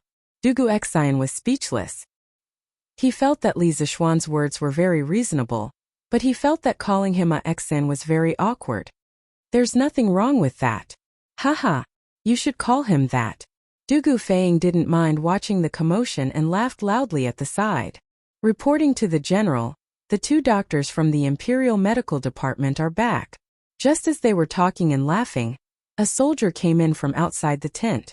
It was Ma Yao's bodyguard who took the initiative to test the poison for Dr. Qin. He bowed and said after entering the tent. Dugu Xian's spirit was lifted. He quickly waved his hand and said, "Why aren't you inviting them in?" The soldier in the tent hesitated for a moment and lowered his head, not daring to make a sound. Li Zishuan's heart skipped a beat. He suddenly had a bad feeling. He took 2 steps forward and asked in a deep voice, "What's wrong? Did something happen to the two doctors?" The two brothers, Dugu Xian and Dugu Feng, were shocked when they heard this and turned their attention to him. The soldier kneeled and cupped his fists. "I have failed in my duty and failed to protect the two doctors. Just now at Snake Spirit Mountain, Dr. Qin risked his life to test the poison alone in order to analyze the toxicity of the gas in the mountain. In the end, in less than 15 minutes, Dr. Qin staggered out with a purplish-black face. Dr. Wang is now doing his best to save Dr. Qin." What? Dugu Xian's expression changed. He came in front of the soldier in a flash and said hurriedly, "Cut the crap, Du Chun and the rest of you will be punished for your negligence in the future. Bring me to see Dr. Qin now." Du Chun quickly got up and said, "Yes, General. Please come with me." The few people in the tent hurriedly followed Du Chun out. Chapter 498. Dr. Wang, how is Dr. Qin? Dugu Shinran's voice came from a side tent not far from the commander's tent. Then he quickly walked in with Li Zishuan and Dugu Feng. Hee, General. Don't worry. This old man's not in danger. Before Dr. Wang could say anything, Dr. Qin, who was lying on the bed, said weakly. His lips were cracked and his cheeks were dark purple. He looked very scary. Hearing that Dr. Qin could still speak, the 3 people who came in couldn't help but breathe a sigh of relief. However, when they saw Dr. Qin's face, Li Zishuan couldn't help but gasp. He hurriedly said, "Dr. Qin, you've been poisoned too deeply. It's better if you don't speak. Elder Wang, what poison is in Dr. Qin? Is there a way to detoxify it?" Li Zishuan admired Dr. Qin from the bottom of his heart. Although he had only known them for less than half a day, Li Zishuan had already developed a sense of admiration for the 2 doctors from the Imperial Physician Department in front of him. A doctor's benevolence. Dr. Qin's actions were the best interpretation of this phrase. "Don't worry, Dr. Li. I'm doing my best to prepare the medicine according to Brother Qin's description. Overall, there shouldn't be any major problems. Dr. Wang was holding a small booklet and kept writing and drawing on it. When he heard Li Zishuan's question, he answered without turning his head. Li Zishuan hurriedly said, "That's good. Dr. Wang, you focus on preparing the medicine first. No one will disturb you during this time. We'll wait on the side." "Okay." Dr. Wang nodded and then asked Dr. Qin, who was lying on the bed, "Brother Qin, I've already suppressed the poison in your body with golden needles. You can continue speaking. Don't be too loud, otherwise you'll waste a lot of energy." Li Zishuan and the other two were holding their breaths. They didn't even dare to breathe loudly. They were afraid that they would make noise and affect Dr. Wang's ability to listen to Dr. Qin. The serpent spirit, mountain's barrier qi contains poison. If an ordinary person enters within less than a quarter of an hour, the poison will enter his body. If he is not treated in time, he will definitely die from the poison. This old man went to Lingnan a few years ago. Over there the ground is hot and humid, and it's easy to form obstructive qi. Ordinary people there for a few days and they'll get swollen diarrhea, but it won't. Right now this serpent spirit mountain is not as simple as barrier qi. This old man guesses that this barrier qi is mixed with poisonous gas. As for where there is poisonous gas, it must be because this mountain has been entrenched for a long time with a large amount of highly poisonous things. As the saying goes, obstructive qi, poisonous fog. Shooting engineer, a hoe ghost hoe, shaped like a turtle with 3 legs, also known as short fox. Sand lice, a type of tiny but extremely poisonous louse. And the scourge of snakes, there's nothing that can't be found in the water, from Wei Shu, the biography of Sima Rui. Therefore the poisonous creatures in this serpent spirit mountain were none other than archers, sand lice, or serpents, nothing more. But according to my symptoms, I dare to conclude that the poison in this poison barrier is most likely snake venom. Brother Wang, you can use the antidote method to detoxify me. Dr. Wang listened attentively by the bedside. After Dr. Qin finished speaking, he quickly nodded and said, "Okay, Brother Qin, I understand. Don't say anything and rest well. I'll go and prepare the medicine for you now." Then, he walked to the square table next to him, bent over the table, and began to write the prescription. Dr. Qin, who was lying on the bed, looked at the ceiling and said to himself, "Haha, Brother Wang, you've always been better than me when it comes to detoxification and prescription. With you around, this old man can rest assured." This was also one of the reasons why he insisted on testing the poison himself. In less than a quarter of an hour, Dr. Wang had finished writing the prescription. He checked it, then walked to Dugu Xen and said, "General Dugu Xen, I've written the prescription." "General Dugu, I've finished writing the prescription.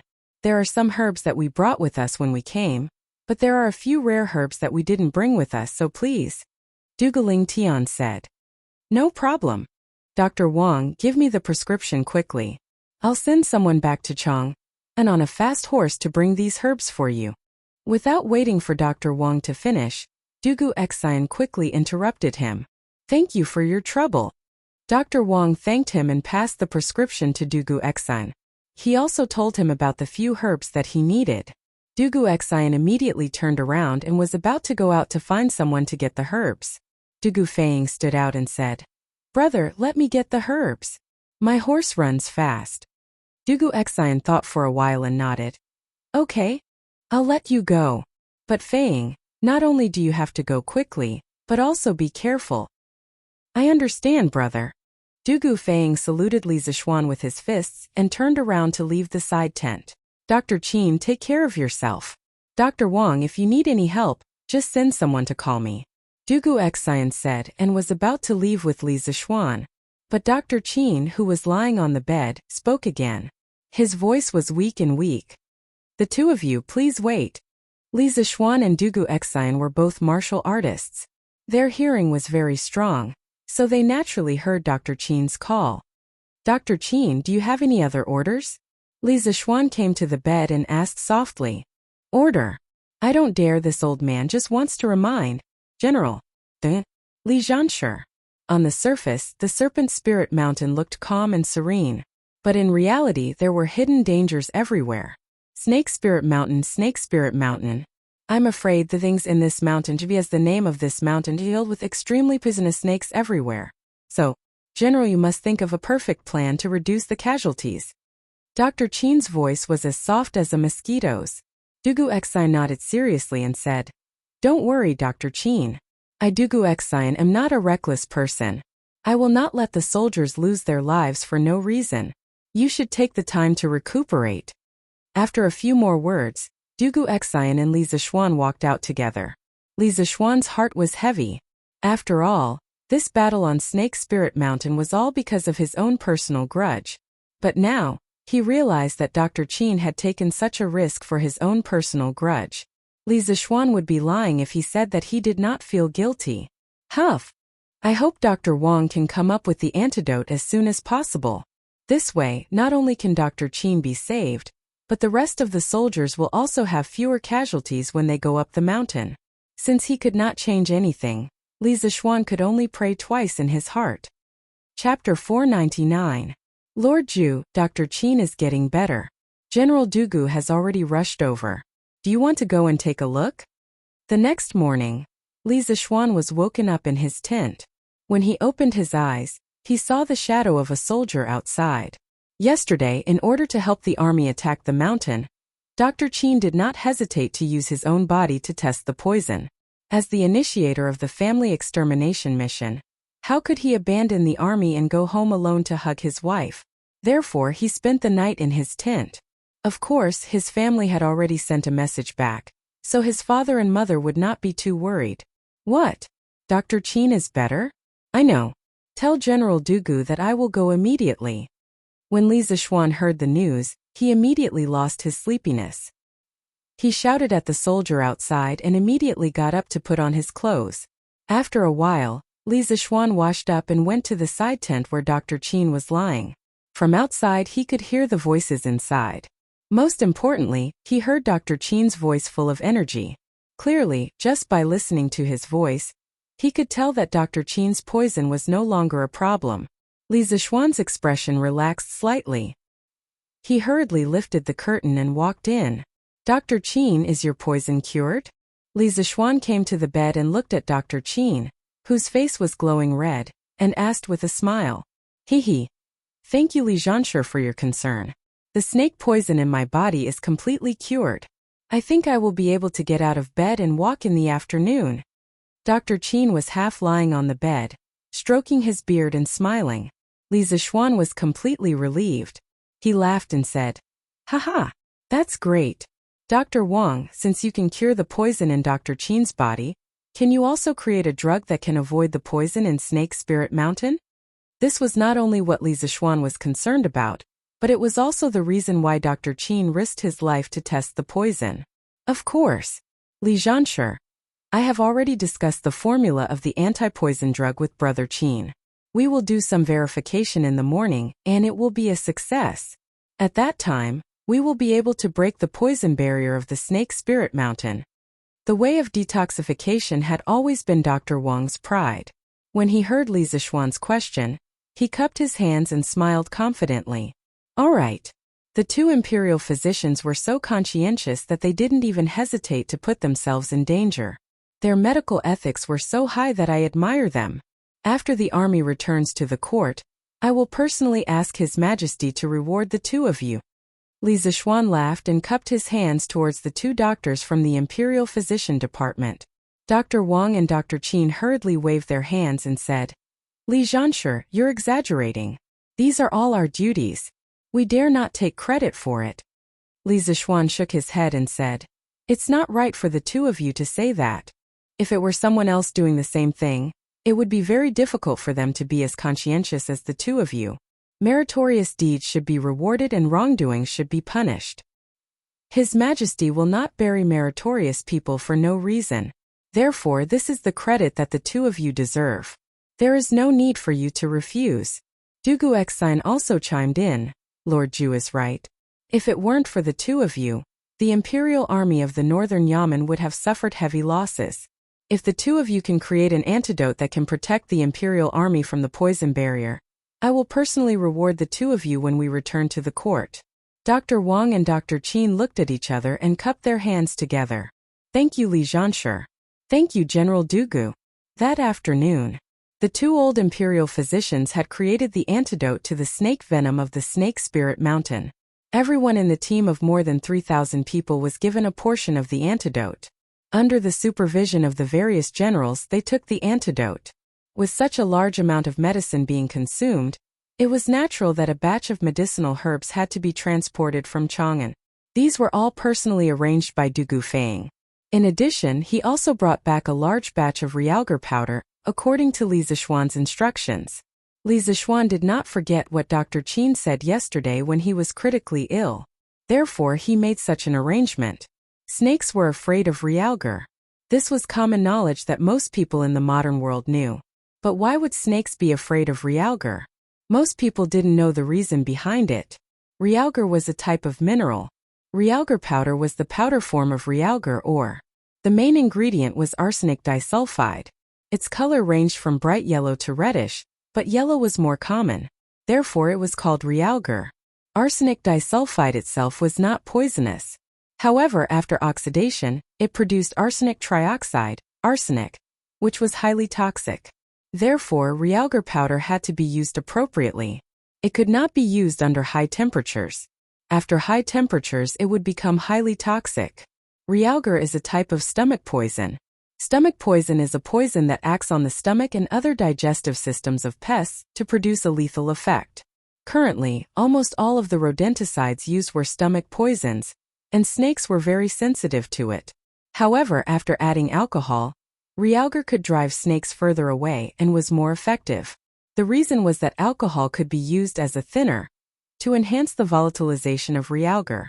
Whether it was realgar wine or realgar powder, they could not completely cause direct harm to snakes. However, realgar wine and realgar powder did have a certain repelling effect on snakes. When snakes encountered these two things, they would choose to avoid them if they had other options. Yes, note that this was only if there were other options. If there were no other options, it was hard to say if snakes would still be afraid of realgar. General Dugu Li Zhanshi, this antidote will only be effective for 4 hours at most. In other words, after 3 hours, regardless of whether you have taken down the Snake Spirit Mountain or not, you must prepare to leave the mountain. Otherwise, many soldiers will have to stay on the Snake Spirit Mountain forever. You must remember. The soldiers of the three armies had gathered in front of the military tent. Just as Dugu Exine was about to go up and mobilize the soldiers, Professor Qin suddenly pulled him back and said earnestly. Dugu Exine was stunned when he heard that. After thinking about it in his heart, he said seriously, "Don't worry, Professor Qin. If the 4,000 Imperial Army soldiers can't take down this mob in 3 hours, then they won't have the face to continue fighting. Therefore, no matter what, we must return to the foot of the mountain within 4 hours." That's good. That's good. Professor Qin stroked his beard and smiled. Dugu Feng, who was beside him, could not help but ask, since one portion of the antidote can last for 4 hours, then why don't we just let everyone take a few more portions of the antidote? Why do we have to go through so much trouble? Ugh, this guy's logic does sound reasonable, but I'm afraid he's not wise. Mentally retarded. Li Zishuan covered his face. Taking medicine was not as simple as 1 + 1. Haha, General Dugu, the effects of this antidote cannot be stacked. If we use it now, we must wait for another 24 hours before we can take it again. Therefore, your suggestion just now is not feasible. Chapter 500. Haha, is that so? Forget it then. Big brother. Lead everyone and start attacking the mountain. Yes, hurry up and attack the mountain. Don't waste time. Dugu Feng scratched his head awkwardly and said. Although he was trying to cover it up, the second half of what he said still made sense. Li Zishuan agreed. Feng is right. Exine, let's attack the mountain quickly. Let's take down Snake Spirit Mountain before the sky turns dark.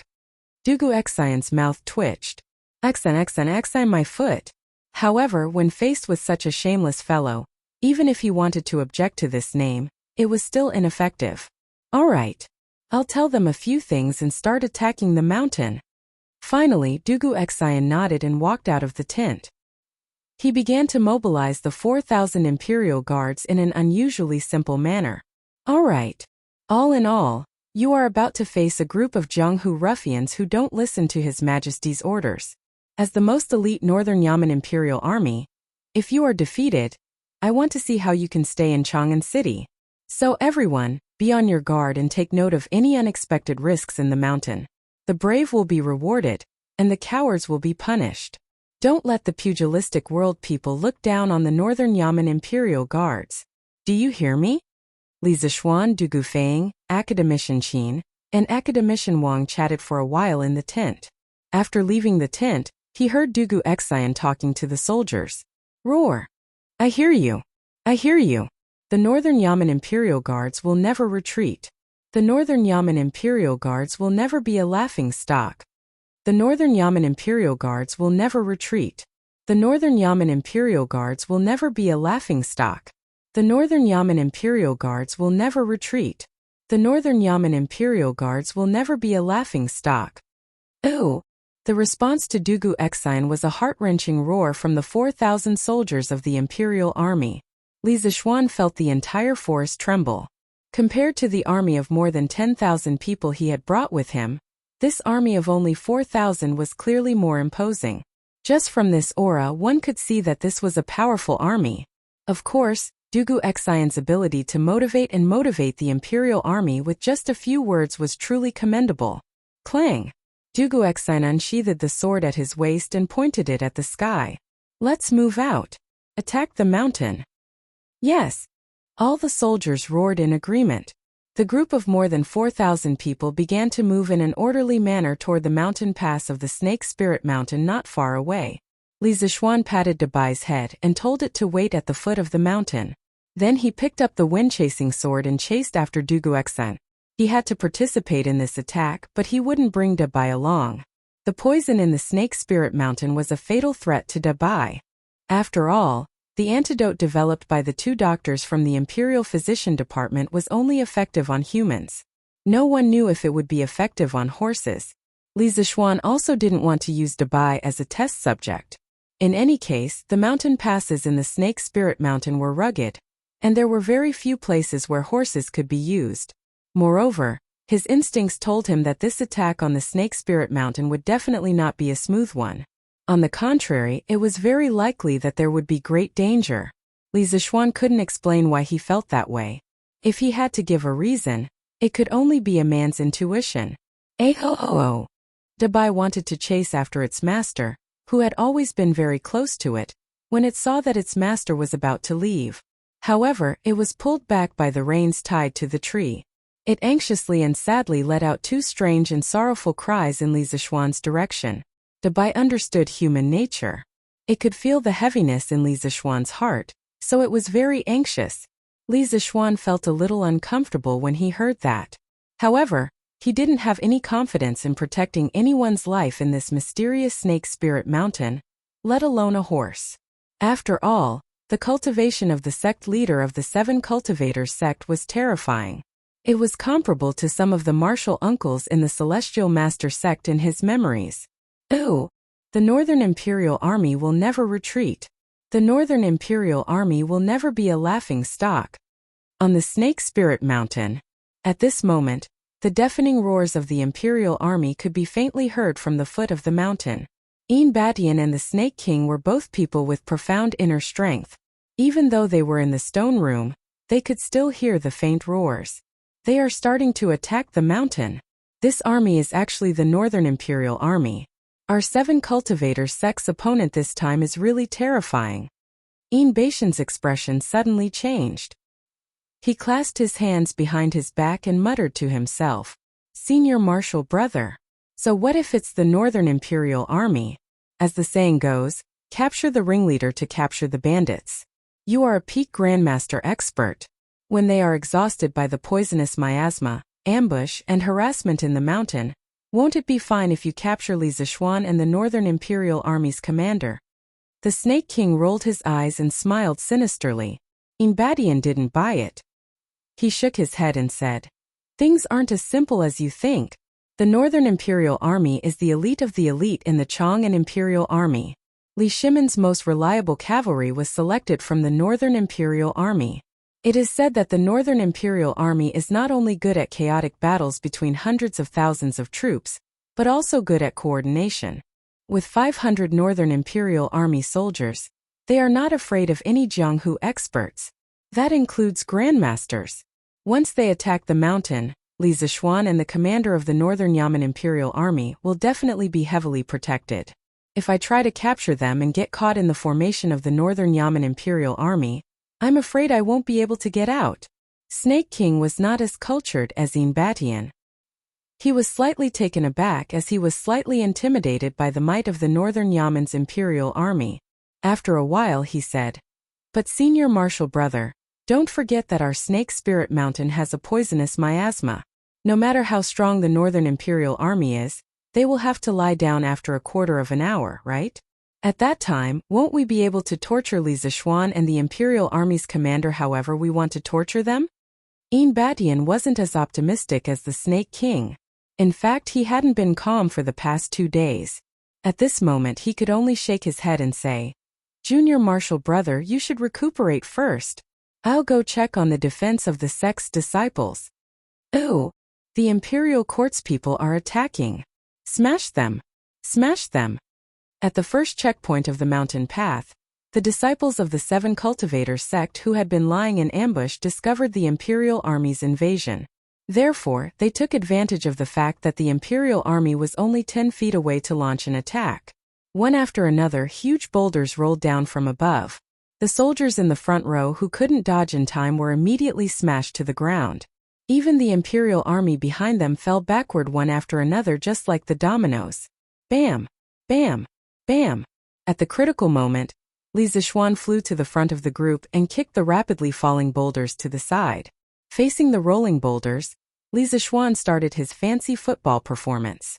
After experiencing the initial chaos, the group quickly calmed down. Seeing that Li Zishuan was having fun, alone in front of the group, they all went up to help him. The first annihilation crisis was instantly resolved. Ooh! Chapter 501. Smash! Quickly! The soldiers are coming up. Once they come up, we will all be beheaded. Smash as hard as you can. Li Zishuan's eyes were sharp. He saw a middle-sized man in black clothes at the corner of the mountain path ahead. The man was trying his best to urge the disciples of the 7 Cultivators of True Virtue to move the rocks. He seemed to be the leader of the group. Li Zishuan lifted his leg and kicked the rock, hitting the leader's forehead. The leader screamed miserably and rolled down the side of the forest before he could call for help.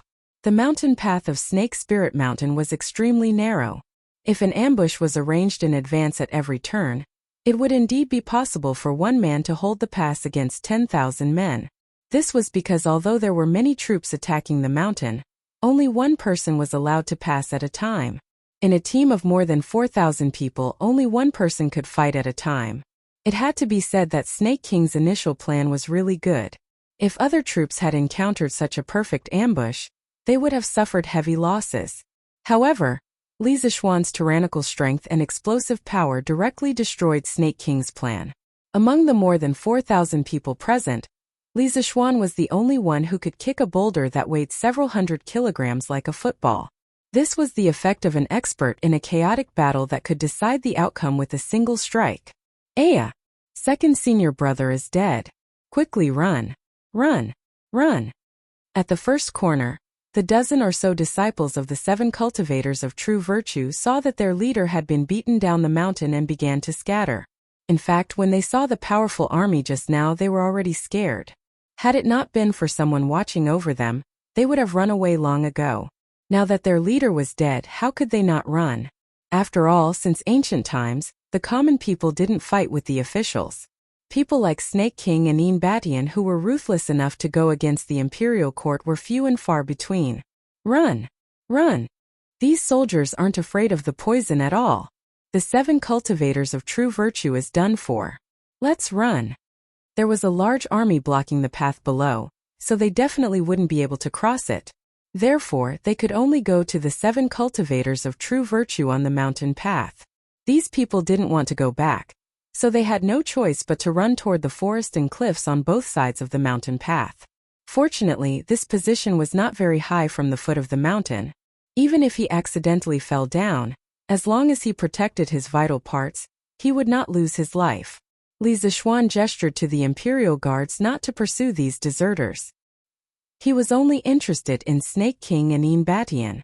As for these disciples of the 7 cultivators of true virtue, as long as they didn't help the tyrant, Li Zishuan didn't want to make things difficult for them. Keep marching. Dugu Xian furrowed his brows. After seeing that the disciples of the 7 cultivators of true virtue had already run away, he waved his hand and gave an order. Yes. The Imperial Army regained their morale and continued to climb the dangerous Snake Spirit Mountain. Sect Leader. Sect Leader. Oh no. Oh no. The first checkpoint has been broken through by the Imperial Court's army. Yin Batian came out of the stone room.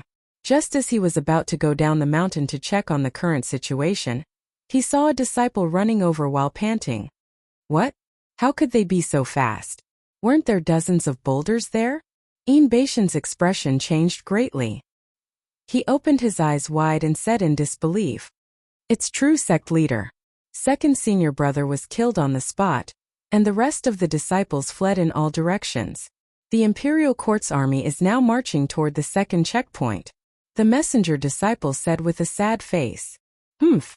This old man will go and take a look myself. Yin Batian flicked his sleeves and walked down the mountain with a cold face. Hee. You want to use your petty tricks again. On the mountain path, the army soon arrived at the second turning point. Li Zishuan sneered and started to attack. However, he wasn't fighting alone this time. The Imperial Army had experienced the sneak attack at the first checkpoint, and they were already mentally prepared. They cooperated with each other and started to block the rolling boulders. Dugu Xian and Dugu Feng, the 2 experts, also copied Li Zishuan's methods and helped to attack the 7 cultivator sect's disciples at the checkpoint with stones or throwing knives. Hurry up! Hurry up! We can't let the Imperial Court's army go up the mountain. Ugh! Ah!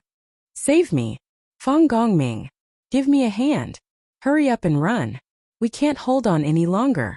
We can't hold on any longer. Once the Imperial Court's people come up, we will all be beheaded. Accompanied by a burst of crying, begging for mercy and fleeing, the second checkpoint of the 7 cultivators sect was quickly broken through. After a short rest, the army set off on their journey again. However, Li Zishuan wasn't happy because of this. He had a strange feeling in his heart. His intuition told him that the attack on the mountain wouldn't go so smoothly. There would definitely be some unexpected dangers later. Haha. Little Xian, what kind of bullshit 7 cultivator sect is this? Aside from Snake King and their sect master, the others aren't that great. Dugu Feng walked on the mountain path and laughed complacently with his hands on his waist. In the second checkpoint, his throwing knives killed 3 or 4 disciples of the 7 cultivators sect. It could be said that he had made a great contribution. Therefore, he was now looking down on everyone in the world. Feng, don't be so happy too early. We haven't even reached half of the mountain yet. Snake King and Yin Batian haven't come out yet, so we mustn't lower our guard. No one knew what tricks they were going to play next. This Spirit Snake Mountain is very strange. It's not as simple as you and I think. Li Zishuan patted Dugu Feng's shoulder and said with a serious face. Dugu Feng waved his hand and said indifferently, Haha, little Xian, you're thinking too much. Snake King and Yin Batian might be good at martial arts, but we have 4,000 Imperial Guards behind us. No matter how good they are, they won't be able to escape from the encirclement of the Imperial Guards. Therefore, this Spirit Snake Mountain is ours for the taking. You. Li Zishuan gritted his teeth. This brat really doesn't listen to anything when he's being cocky. It's really annoying. Cough cough. Feng. Little Xian is right. When marching to war, we can't be complacent at all times. Otherwise, we'll definitely lose. It's better to be careful in everything. Dugu Xian couldn't stand this idiot of a younger brother anymore, and also advised him. Dugu Feng rubbed his nose and nodded. Okay, big brother, I know. I'll be careful. Perfunctory. Li Zishuan could tell at a glance that his brother was being perfunctory. He turned to Duguxin and said, Arexin, tell them to be more vigilant. I keep feeling that something is wrong. Our journey has been too smooth. Batian shouldn't have only prepared these tricks for us. Chapter 502. Bastards. A bunch of trash. Such a good location and so many rolling stones, but they couldn't even stop them for an hour. What a bunch of trash. On a boulder above the mountain path, Batian watched the army break through the second line of defense and couldn't help but curse out loud. Sect leader, what should we do? Many of our disciples died at the hands of the 3 leaders in the previous 2 checkpoints. The 3 of them are very accurate with their stones and throwing knives. As soon as our people show their faces, they will attack us. They are about to reach this checkpoint. What should we do? A tall young man beside Batian mustered up his courage and asked. Although Batian's arrival calmed him down a little, he still couldn't help but feel nervous in the face of such a strong army. Lu Duang, I'm here. What are you afraid of? Batian snorted in dissatisfaction. Then he frowned as if he suddenly thought of something and asked, That's not right. Why aren't these people poisoned yet? It hasn't been an hour since they entered the mountain, but it should be at least half an hour, right? No matter how strong their Nigong is, they should be lying on the ground now. The sect leader, I don't know either. But could they have gotten our sect's poison prevention pill, or the formula of the poison prevention pill from Lu Baodan? The man named Lu Duang frowned and thought for a while before guessing. That's impossible. Batian denied. The formula of the poison prevention pill is the sect's top secret. Lu Baodan is just a cook. How could she know about it? Also, the sect gives out the poison prevention pill once every 7 days. Even if Lu Baodan has her own collection, it's impossible for her to give out so many poison prevention pills to a 4,000-strong army. Huh? It seems like the people from the imperial court have found a way to break the poison barrier? Lu Duang panicked and didn't know what to do. I'm afraid it's just as you said. Looks like we can't rely on the imperial court to stall for time. We have to end this quickly. Duang, tell them to hide behind the rolling stones and not show their heads when they throw them. Then, go to the 4th checkpoint and ask Su Qingfeng to bring a group of people and bring over the good gift that I have carefully prepared for the imperial army. Batian's eyes flashed fiercely as he ordered in a deep voice. Lu Duang didn't ask what Batian's great gift was. Instead, he cupped his hands and replied, Yes, sect leader. With that, he turned around and went to make the arrangements. Batian stood where he was and looked at the approaching imperial army. He muttered to himself, This is not the only trick I have up my sleeve. Li Zishuan Duguxin, since you didn't give this old man face earlier, don't blame this old man for being impolite now. Oh, hee. Little Xian, look. The previous checkpoint was also a rolling stone.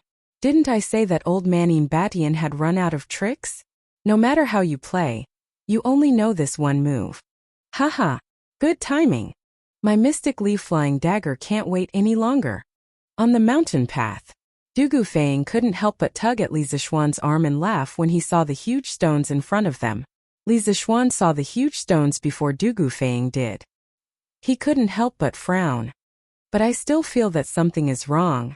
Feng, be careful. Swoosh. Splat. Smack. When Dugu Feng heard Li Zishuan's sudden shout, he couldn't help but be puzzled. Who knew that as soon as Li Zishuan's voice fell, he saw a cold light. With a swish sound, a cloud of blood blossomed in the air, and then his face was tragically sprayed with blood. At the same time, a green flower snake that was cut in 2 fell to the ground with a paw sound. Li Zishuan was talking when he saw a snake on a tree beside Dugu Feng. It was sticking out its tongue as it approached Dugu Feng. It seemed like it wanted to kiss Dugu Feng. So, in a moment of desperation, he used his wind-chasing sword as a flying dagger and cut the snake in half. Damn! Snake? It's a snake! Little Xian, hurry up and take it away. This is so scary. Dugu Feng was stunned for a few seconds before he regained his senses. But when he took a closer look, he was scared out of his wits. He quickly jumped to the side and shouted. He was just short of crying for his parents. Li Zishuan couldn't help but laugh. Haha. I didn't expect Feng to be so scared at your age. Ah. I've been bitten by a snake. Help. Ah. I've been bitten too. So many snakes. Oh my god. There are so many snakes. Ah. Help, I've been bitten too. Before Li Zixuan could finish speaking, he heard cries for help rising and falling from the ranks of the Imperial Army. He looked around and immediately saw countless small unknown snakes that were joining in the fun in the crowd. Li Zixuan raised an eyebrow and channeled his qi into his voice, shouting, "Brother Li, I'm going to kill you. Quiet. Everyone, take out your realgar powder and scatter it as you walk." Yes, sir. After going through the previous 2 checkpoints, the Imperial Army had a better understanding of Li Zixuan's martial arts realm. People with strength would be respected wherever they went. Therefore, Li Zixuan's words were quite effective. All the soldiers hurriedly took out a large bag of realgar powder from their bags and followed Li Zixuan's instructions, scattering the realgar powder as they walked. Hiss! Hiss! Hiss! Finally, a bizarre scene appeared. When Li Zixuan saw the realgar powder, he thought that the snake army would retreat immediately. Who knew that at this moment, a strange and melodious tune could be heard? The snakes paused for a moment on the road. Then, not only did they not retreat, but they immediately rushed toward the army as if they had changed into another person. Oh no, it should be that they had changed into another snake. They rushed toward the army and quickly approached them. Li Zixuan's expression changed and he knew something was wrong. As mentioned earlier, realgar wine and realgar powder had a certain repelling effect on snakes. When snakes encountered these 2 things, they would choose to avoid them if they had other choices. Now, there should be someone controlling these snakes. Otherwise, these snakes wouldn't be able to endure their fear of realgar powder and attack the army. Not good. Everyone, stop moving forward. 5 people form a team and help each other look behind. Kill snakes if you see them. Don't get bitten by these poisonous snakes. Li Zixuan made a hand gesture and the army immediately stopped moving forward. He ordered the army behind him as he killed the poisonous snakes around him. Chapter 503. Snake Spirit Mountain. Halfway up the mountain, tens of thousands of venomous snakes, under the control of that strange tune, charged fearlessly at the 4,000 Imperial Army soldiers. Although many of the snakes couldn't break through the swords of the Imperial Army soldiers, and many of them couldn't even touch the sleeves of the soldiers before they were cut into pieces, they still didn't know what fear was and continued to charge at the Imperial Army soldiers. Just thinking about the scene of tens of thousands of venomous snakes in one place made one's scalp tingle. Although the Imperial Army soldiers were elite soldiers who had experienced hundreds of battles, the ones they had fought before were living humans and not these densely packed venomous creatures. Why can't these venomous snakes be killed? My arms are sore from cutting them. F***ck. How dare you bite me? I'll chop you up. Help. I've been poisoned. I've been bitten too. The 4,000 Imperial Army soldiers obeyed Li Zixuan's orders and formed small groups of 5. They formed a circle with their backs against each other to resist the attacks of the venomous snake army. However, the venomous snakes in front of them seemed to be endless. After killing one, 4 or 5 more would come. As time passed, the entire mountain was filled with venomous snakes. The stamina of the Imperial Army soldiers was rapidly depleted by the venomous snakes' attacks. More and more soldiers were bitten by the venomous snakes, but the attacks of the venomous snakes didn't weaken at all. Xiaoxian, we have to think of something. We can't go on like this. Who knows how many snakes there are on this Snake Spirit Mountain? Dugu Feng used his sword to parry the venomous snakes around him as he spoke to Li Zixuan at the top of his voice. This unlucky child was only good at throwing knives, but his other abilities were mediocre. However, he couldn't possibly use his throwing knives to kill the snakes, right? In this endless sea of snakes, even if he carried a sack of throwing knives, it wouldn't be enough to kill them all. This fellow clearly knew this as well. He had gotten a sword from somewhere and was now completely relying on his speed and strength as a middle-stage chi-forming cultivator to fend off the venomous snakes from all directions. However, this kind of method of wielding the sword without any technique also caused his vital energy to be depleted very quickly. In less than 15 minutes, he was already panting. Indeed, we have to think of something. Although these poisonous snakes were annoying, they posed no threat to Li Zixuan, who had entered the Master Realm. They didn't even consume much of his genuine qi. Firstly, his current realm was too high. Secondly, his Taiji swordsmanship could both attack and defend. Its moves were exquisite, and it didn't consume much genuine qi. Although the snakes could not threaten Li Zishuan had to consider the bigger picture. If he allowed the situation to continue, the army would suffer heavy losses. Li Zishuan looked around and finally fixed his gaze on Yin Badian, who was playing the sun on a boulder not far away. The reason why he could recognize that the oval-shaped object in Yin Badian's hand was because he had seen pictures of it on the internet in his previous life. However, today was the first time he had seen someone play a tune on an Sun. Suns were made of clay, so it was very difficult to play a tune on them. Xi and Fang, these snakes were all attracted by Yin Badian. The three of us should work together to kill him. Otherwise there will be more and more snakes. In the end, these 4,000 people will either be poisoned to death or die of exhaustion. Li Zishuan said to Dugu Xian and Dugu Fang after using White Tiger's tail and Sweeping Wind Plum Blossom to kill all the venomous snakes within 3 feet of him. F***CK. Is this what you've come up with? Dugu Fang almost vomited blood when he heard this. Yin Badian was at the peak of the master realm. The three of them were like small shrimps in front of him. How could they possibly defeat him with such a huge difference in realm? What? Isn't Yin Badian at the peak of the master realm? He's not even a grandmaster. Fang, why are you so afraid? The three of us dared to fight the Snake King, who was at the middle stage of the master realm. Now that I'm at the master realm and have the help of the Imperial Army, we might have a chance. Li Zishuan understood what Dugu Fang was thinking. In fact, he didn't expect that the siege of the 7 cultivators sect would turn into a battle between 2 kings. He had the Imperial Army behind him, so he would be crazy to fight Yin Badian. However, now that things had developed to this point, he wouldn't be at ease for the rest of his life if he didn't stand up. However, if they cooperated well in this battle, there was still a chance for them to win. Who's afraid? Let's do it, I'm not afraid. Dugu Fang straightened his neck and quibbled. Then he looked at Dugu Xian and asked, Big brother, what do you think? Are you going to do it or not? Although Dugu Fang didn't show any fear on his face, he was feeling guilty. After thinking about it, he could only seek comfort from his elder brother. Dugu Xian frowned. In the end, he was a general, and it was his duty to lead the army to war. He didn't like this kind of Jianghu struggle and trying to be a hero. Last time he was forced to fight the Flying Snake King because of the situation. But this time, if he didn't take action, the 4,000 Imperial Army soldiers would probably be in big trouble. Let's do it. Dugu Xian's words were always concise and to the point. However, for such an ambiguous word to come out of the mouth of a cold-faced general, it sounded weird no matter how one listened to it. In any case, Li Zishuan almost laughed out loud. Dugu Fang opened his mouth.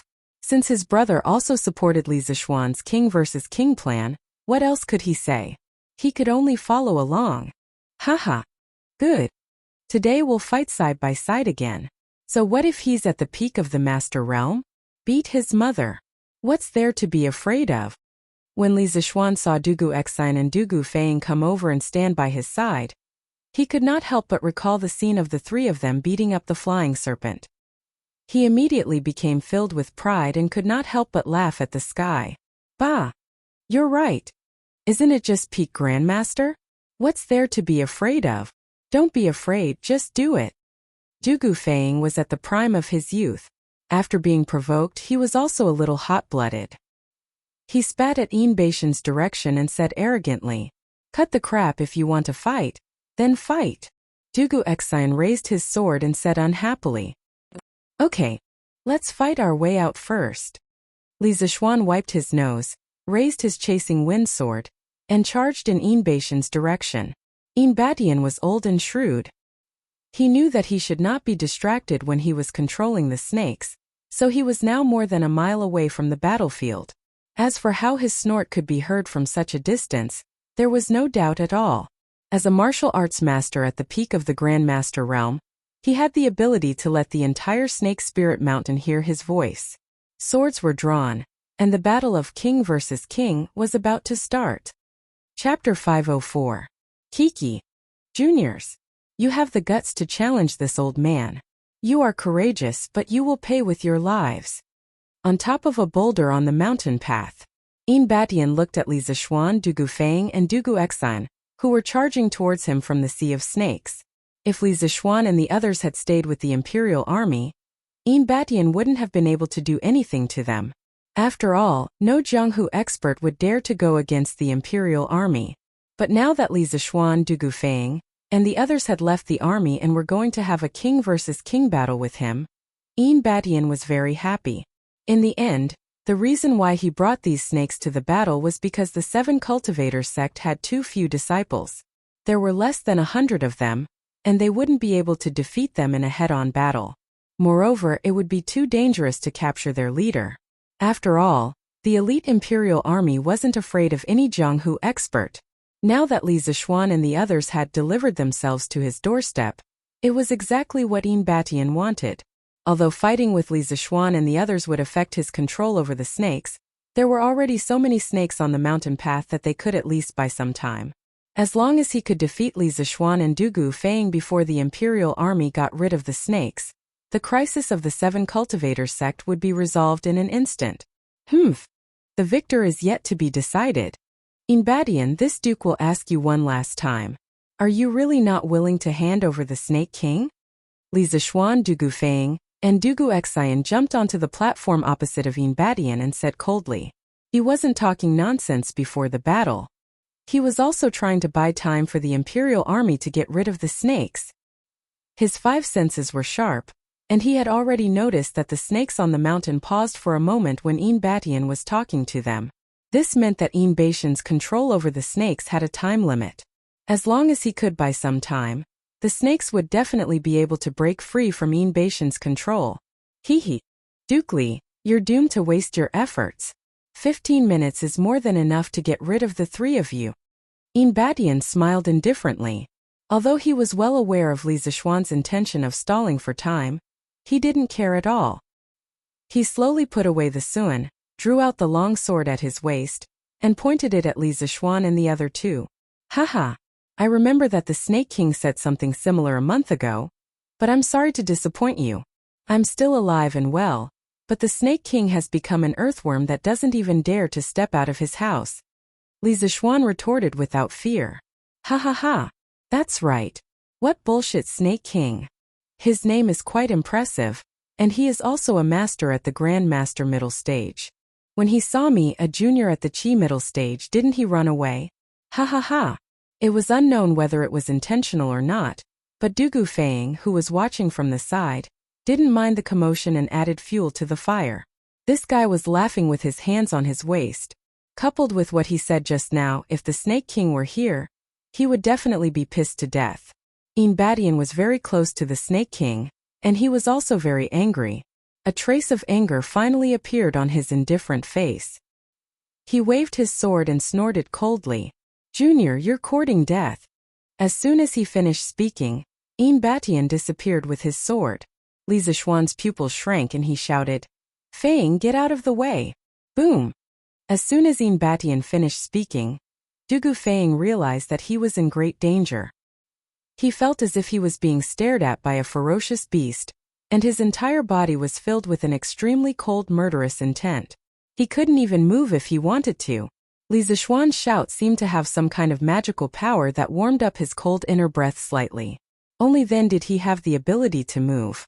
The moment he turned his body, he felt a long sword as cold as water slashing down on the hair on his face. Du Gufeng was so scared that he immediately used all his inner force to jump to the side. The place where he was just standing was instantly blasted into a big pit. How terrifying! The power of a peak Grand Master was indeed terrifying. The dust settled. Li Zixuan, Du Guexan, and Du Gufeng all had the same thought. As the person involved, Du Gufeng was undoubtedly the one who felt it the most. At this moment he felt so bitter in his heart. He regretted agreeing to Li Zixuan to come over and cause trouble. They weren't causing trouble, they were risking their lives. When Yin Batian disappeared from the spot earlier, only Li Zixuan among the 3 of them saw his footwork in the air. Du Guexan and Du Gufeng could only see a series of afterimages. Almost in the blink of an eye, Yin Batian flew down from above Du Gufeng's head. Yin Batian's furious attack was obviously more powerful and aggressive than the one He used to test Li Zixuan at the foot of the mountain yesterday. If there were no accidents, this sword would definitely pierce through Du Gufang's body from the top of his head, and Du Gufang would definitely die. Unfortunately, there were many accidents in reality, and Du Gufang was still alive and well. Yin Beishan's sure kill attack missed. I've underestimated you juniors. To think that there are actually people who can survive my Qingkuan sword. I'd like to see how long a sharp-tongued brat like you can live. Yin Batian was slightly surprised, and without saying anything, he raised his sword and continued to attack Du Gufang. As for Li Zixuan and Du Guxian, Yin Batian couldn't be bothered with them. He only wanted to take care of Du Gufang first before thinking about anything else. This was the best thing about our Du Gufang. Once in a battle, he would definitely pull the enemy's aggro to the max, and give his teammates a lot of room to attack. But this was also the most tragic thing about Du Gufang. Because he attracted too much aggro, he was going to be tortured. And he wasn't a big meat shield like Cheng Yaojin or Yu Qigong. He was still a pretty boy. How could he accept Yin Beishan's cruel torture? F***CK. Old bastard, you're still not done playing? You think I'm easy to bully? Then I'll let you have a taste of my power.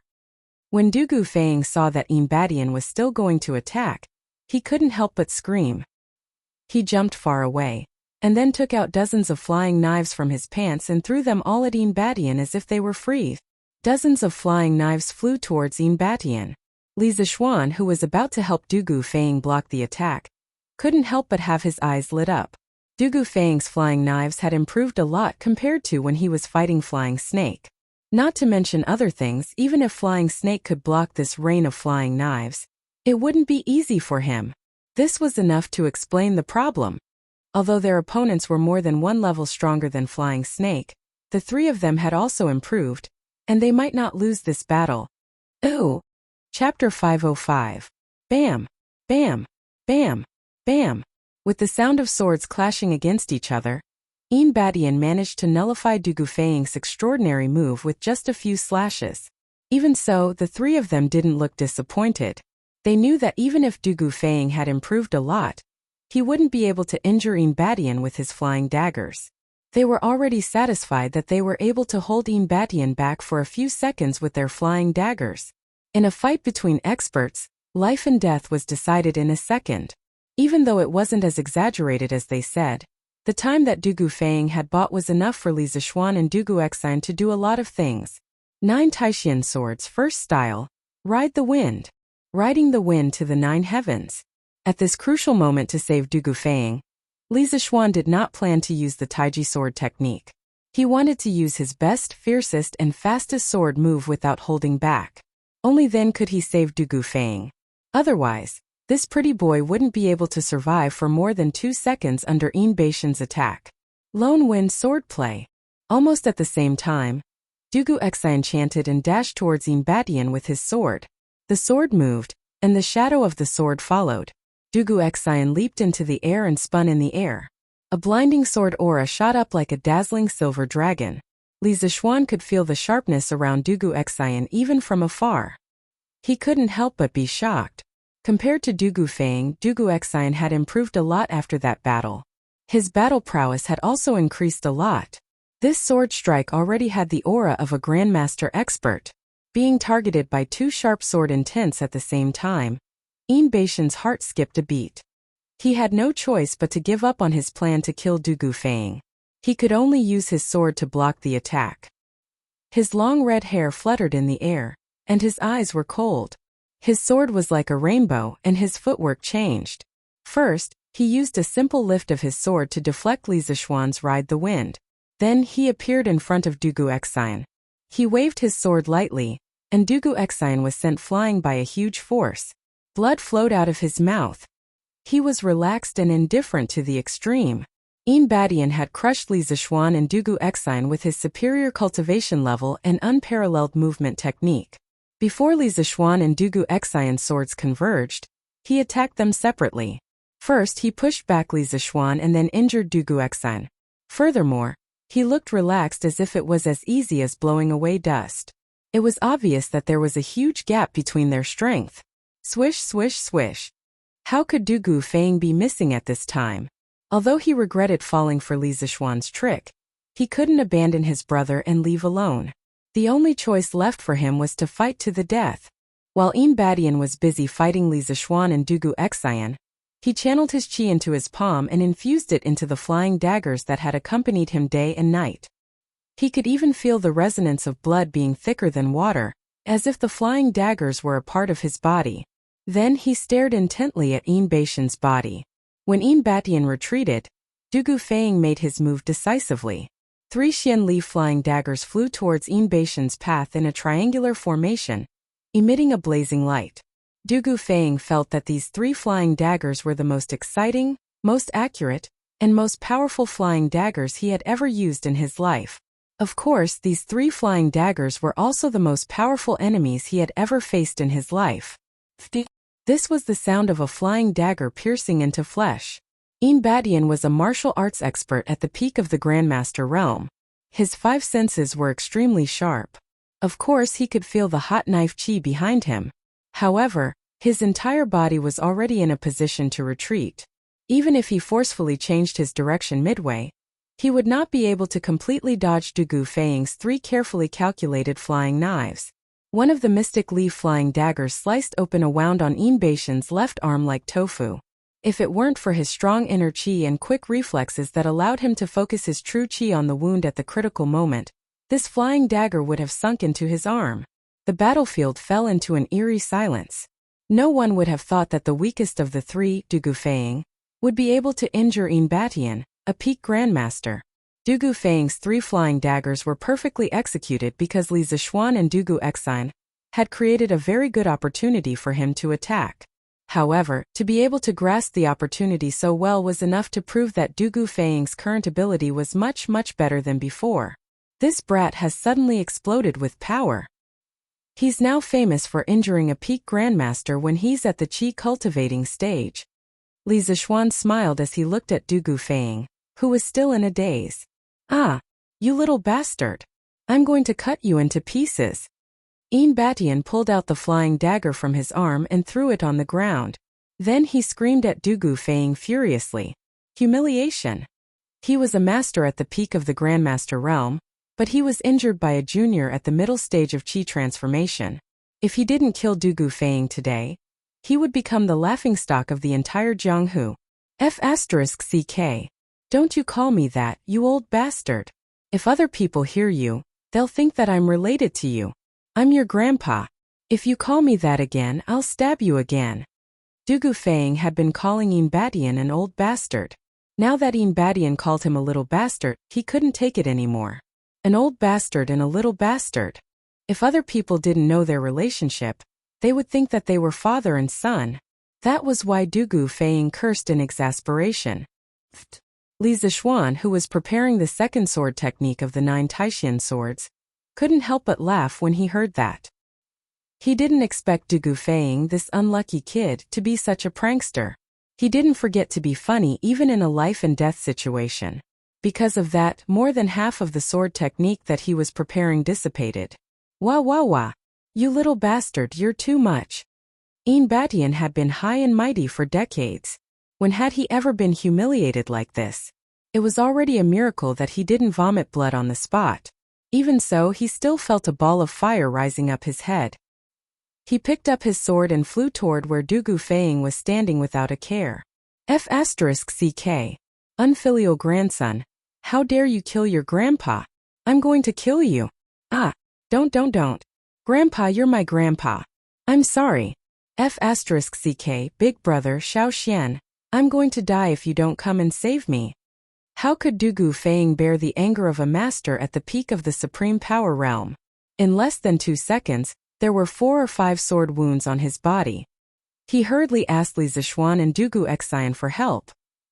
Chapter 506. 9 Taishan Swords, Second Style Graceful. Li Zixuan wasn't discouraged at all after his first attack was easily deflected by Badian. After he steadied himself, he followed up with the second style of 9 Taishan Swords. The sword in Li Zixuan's hand moved even faster, its trajectory like a flying dragon soaring in the sky. Carrying the remaining power of the first sword, riding the wind, Its trajectory was like a flying dragon soaring in the sky, erratic. On the other side, Dugu Xian's sword became even sharper. He flew up into the sky and started the second wave of attacks with Li Zishuan. Badian didn't care at all. He just wanted to kill Dugu Feng first. He was very, very angry today. He didn't know how many years it had been since he was this angry. F***CK. Old bastard, are you done yet? You're forcing me to do this. I'm going to use my ultimate move. Dugu Feng staggered 2 steps and waved his hand, indicating for Badian to stop first. Then he said in a serious tone. While he was talking, he was also putting on a posture. It really looked like he was serious. Actually, he knew that he was just an empty shell now. Although only a few breaths of time had passed, the true qi in his body had been exhausted. There was no doubt that if he did not use up all of his true qi when Badian attacked just now, there was a 10,000% chance that he would be dead by now. At that time, neither Li Zishuan nor Dugu Xian could save him because they couldn't make it in time. He could only rely on himself. That was why even though he looked like he was in a sorry state, it wasn't easy for him to survive. No one in the qi-forming realm could do better than him. You're asking for it. Dugu Feng's acting was so good that Badian didn't know if it was real or fake. However, Badian didn't believe that Dugu Feng would be able to throw out 3 flying knives that could threaten a master like before. He didn't want to give Dugu Feng another chance. He wanted to kill Dugu Feng before Li Zishuan and Dugu Xian's sword arrived. He was confident that he was faster than Li Zishuan and the others. At this moment, Baishan's mind was clouded by anger. He originally had the absolute advantage. As long as he fought steadily, he had a 90% chance of killing Li Zishuan, Dugu Feng, and Dugu Xian. But now he had to take the risk of being injured by Li Zishuan and Dugu Xian in order to assassinate Dugu Feng. It was unbelievable. It had to be said that anger could really blind a person's eyes and make them lose their rationality. However, Baishan's plan wasn't entirely wrong. Under normal circumstances, Li Zishuan and Dugu Xian wouldn't have been able to come to Dugu Feng's aid before Badian killed him. Of course, that was under normal circumstances. Unfortunately, our main character Li Zishuan was not a normal person from beginning to end. Nonsense, can a normal person be as evil as him? He practiced both martial arts and literature, and he was the most powerful person among his peers. Li Zishuan was 10 feet away from Badian, and Badian was 6 feet away from Dugu Feng. No matter how he calculated, Li Zishuan would never be able to catch up to Badian. At this moment, Li Zishuan's mind was unusually calm. In an instant, he relied on his immense spiritual energy to come up with at least 100 plans. After analyzing and comparing, he finally came up with the most optimal and most likely plan to save Dugu Feng. 9 Taishan swords, 3rd style, Snow Walk. Snow Walk without a trace, swift as a swallow. 9 Taishan swords, 4th style, Wavebreaker. Wavebreaker, Sea Lord, Thunder Fury. 9 Taishan swords, 5th style, Dust Parting. A sword parting the dust parting. Li Zishuan used the remaining power of the 2nd style of 9 Taishan swords to consecutively use the 3rd, 4th, and 5th styles in less than a breath's time. He didn't want to kill anyone, but because he changed his moves too quickly, he couldn't hit anyone at all, and all of them hit the air. The reason why he did this was because he wanted to take advantage of the situation. 9 Taishan swords was a supreme sword technique, derived from Li Zishuan's internal energy. When he used it, the 9 styles were linked together and it was like a storm. It was continuous and overwhelming. Moreover, the power of each style would stack with the power of the next style. Correspondingly, the speed of the sword style would also stack. Li Zishuan planned to use this method of stacking sword styles to catch up with Baishan's speed. This was the most feasible plan that he came up with after using his immense spiritual energy to deduce countless times. After the 5th style of 9 Taishan swords was used, the tip of the chasing wind sword shone with a cold light. An extremely cold sword intent instantly locked onto Baishan's body. This sword was really a dust parting. Li Zishuan's speed had already exceeded his limit. Because of this extreme speed, his long hair was pulled back like a steel wire on this windless mountain path. After entering the Grandmaster realm, Li Zixuan's 5 swords were now at least twice as powerful as the 5 swords he used to fight against the devils incarnate in the Cheng mansion. 9 Taishan swords was able to surpass the level of the enemy. That was why he was able to fight Cheng Yaojin to a standstill when he was only at the peak of Qi refining stage. Although Cheng Yaojin went easy on him in terms of moves, he wasn't inferior to Cheng Yaojin. Now that he was able to use 5 swords in a row as a grandmaster, judging from the power of the 5th style, Dust Parting, he indeed had the ability to threaten a grandmaster peak expert. Not enough, still not enough. Li Zixuan did a rough calculation and felt that his current speed was still not enough. Therefore, he continued to change his moves. The 6th style of 9 Taishan swords. Drifting Cloud. Smoke Parting, Drifting Cloud. Never Return. Li Zixuan's speed had already reached the extreme, but now it was 40% faster. At this moment, he and his sword were like smoke and drifting cloud, never to return. Others couldn't even see his real body. This was the first time Li Zixuan used the 6th style of 9 Taishan swords in a real battle. Since he entered the Grandmaster realm after fighting with the Flying Snake last month, he had practiced this sword style at least 100 times at home. Now, he couldn't say that he had mastered it thoroughly, but he had some small achievements. Moreover, with the power of the 5 swords in a row just now, the 6th style at this moment was like a sword that didn't belong to the human world. Its speed was even faster than Yin Batian.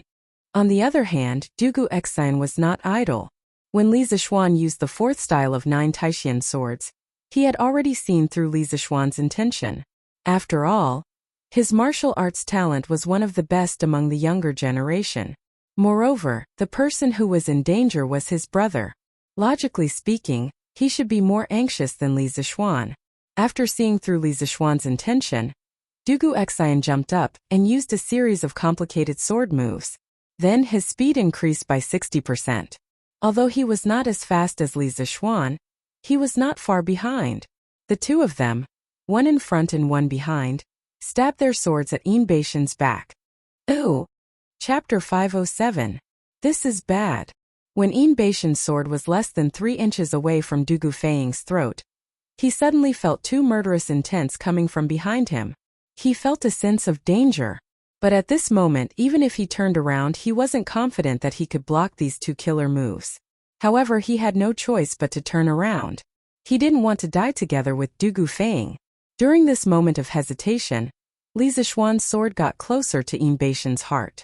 Although Yin Beixian's martial arts realm was higher than Flying Snake's, his ability to make decisions on the spot was not as good as Flying Snake's. Qi. In a moment of desperation, Yin Batian had no choice but to give up on Dugu Feiying. He quickly turned his body and tried to use his sword to parry Li Zixuan's chasing wind sword. The 2 swords clashed and a qi sound was heard. Yin Beixian's hasty attack was ultimately unable to defeat Li Zixuan's flowing cloud, the 6th sword of the 9 Taishan swords that he had been accumulating for a long time. The wind-chasing sword easily cut open a wound below Yin Beixian's right rib, and the sword sank into Yin Beixian's body due to inertia. Dugu Xian also took the opportunity to stab his sword into Yin Beixian's left rib. However, Yin Batian had time to block the attack, so Dugu Xian's sword didn't go in too deep. Ah! Shameless brat, how dare you sneak attack me! Yin Batian roared and released his true qi at the peak of the Grandmaster realm, sending Li Zixuan and Dugu Xian flying far away with their swords. Dugu Feiying also took the opportunity to crawl to Li Zixuan's side. He had just survived a disaster. At this moment, this guy's heart couldn't help but thump, thump, thump. He thought he was going to die just now because Li Zixuan and Dugu Xian were still far away from him. Now that he found out that he was still alive, he had to cherish this hard-won chance of survival. Dugu Feiying swore in his heart that he would never do this kind of work again, even if he was beaten to death. Damn it! As soon as Yin Batian finished speaking, he flew over with his sword in hand. The 2 wounds on his body were dripping with blood, making him look extremely horrifying. Of course, the expression on his face was even more horrifying. This old man probably hadn't been injured for more than 10 years, and now he was so angry? That's right, Yin Batian was furious. At this time, he threw out all of his sword moves as if they were free. It looked like he wanted to quickly cut down the 3 little trash fish in front of him. At this moment, of course, Li Zixuan would not be so stupid as to fight head-on with a master at the peak of the supreme power realm who was in a berserk state. He stood in the middle of the three people, combined with the analysis of his powerful spiritual force, and used the full defense version of the Taiji sword to bear and resolve a large number of attacks for the whole team. Bang! Bang! Bang! Just when Yin Batian was about to attack again, the sound of hundreds of people running together suddenly came from the mountain path, and the sound was getting closer and closer. Yin Batian took a closer look and saw that it was a team of 100 Imperial Guards. How can they be so fast? Yin Batian was not the only one who thought so. Li Zixuan, Dugu Exine and Dugu Fang all had the same thought. Although the three of them wanted the Imperial Guards to leave the snake swarm and come to save them, they never thought that the Imperial Guards would come so quickly. In fact, when Yin Batian was hit by Dugu Fang's flying dagger, the connection between him and the snake swarm immediately weakened by 30%. Later, when Li Zixuan and Dugu Exine suddenly attacked him, Yin Batian suffered even more serious injuries, and he instantly lost all connection with the snake swarm. As a matter of fact, the Imperial Guards closest to them took the opportunity to rush over. Hee.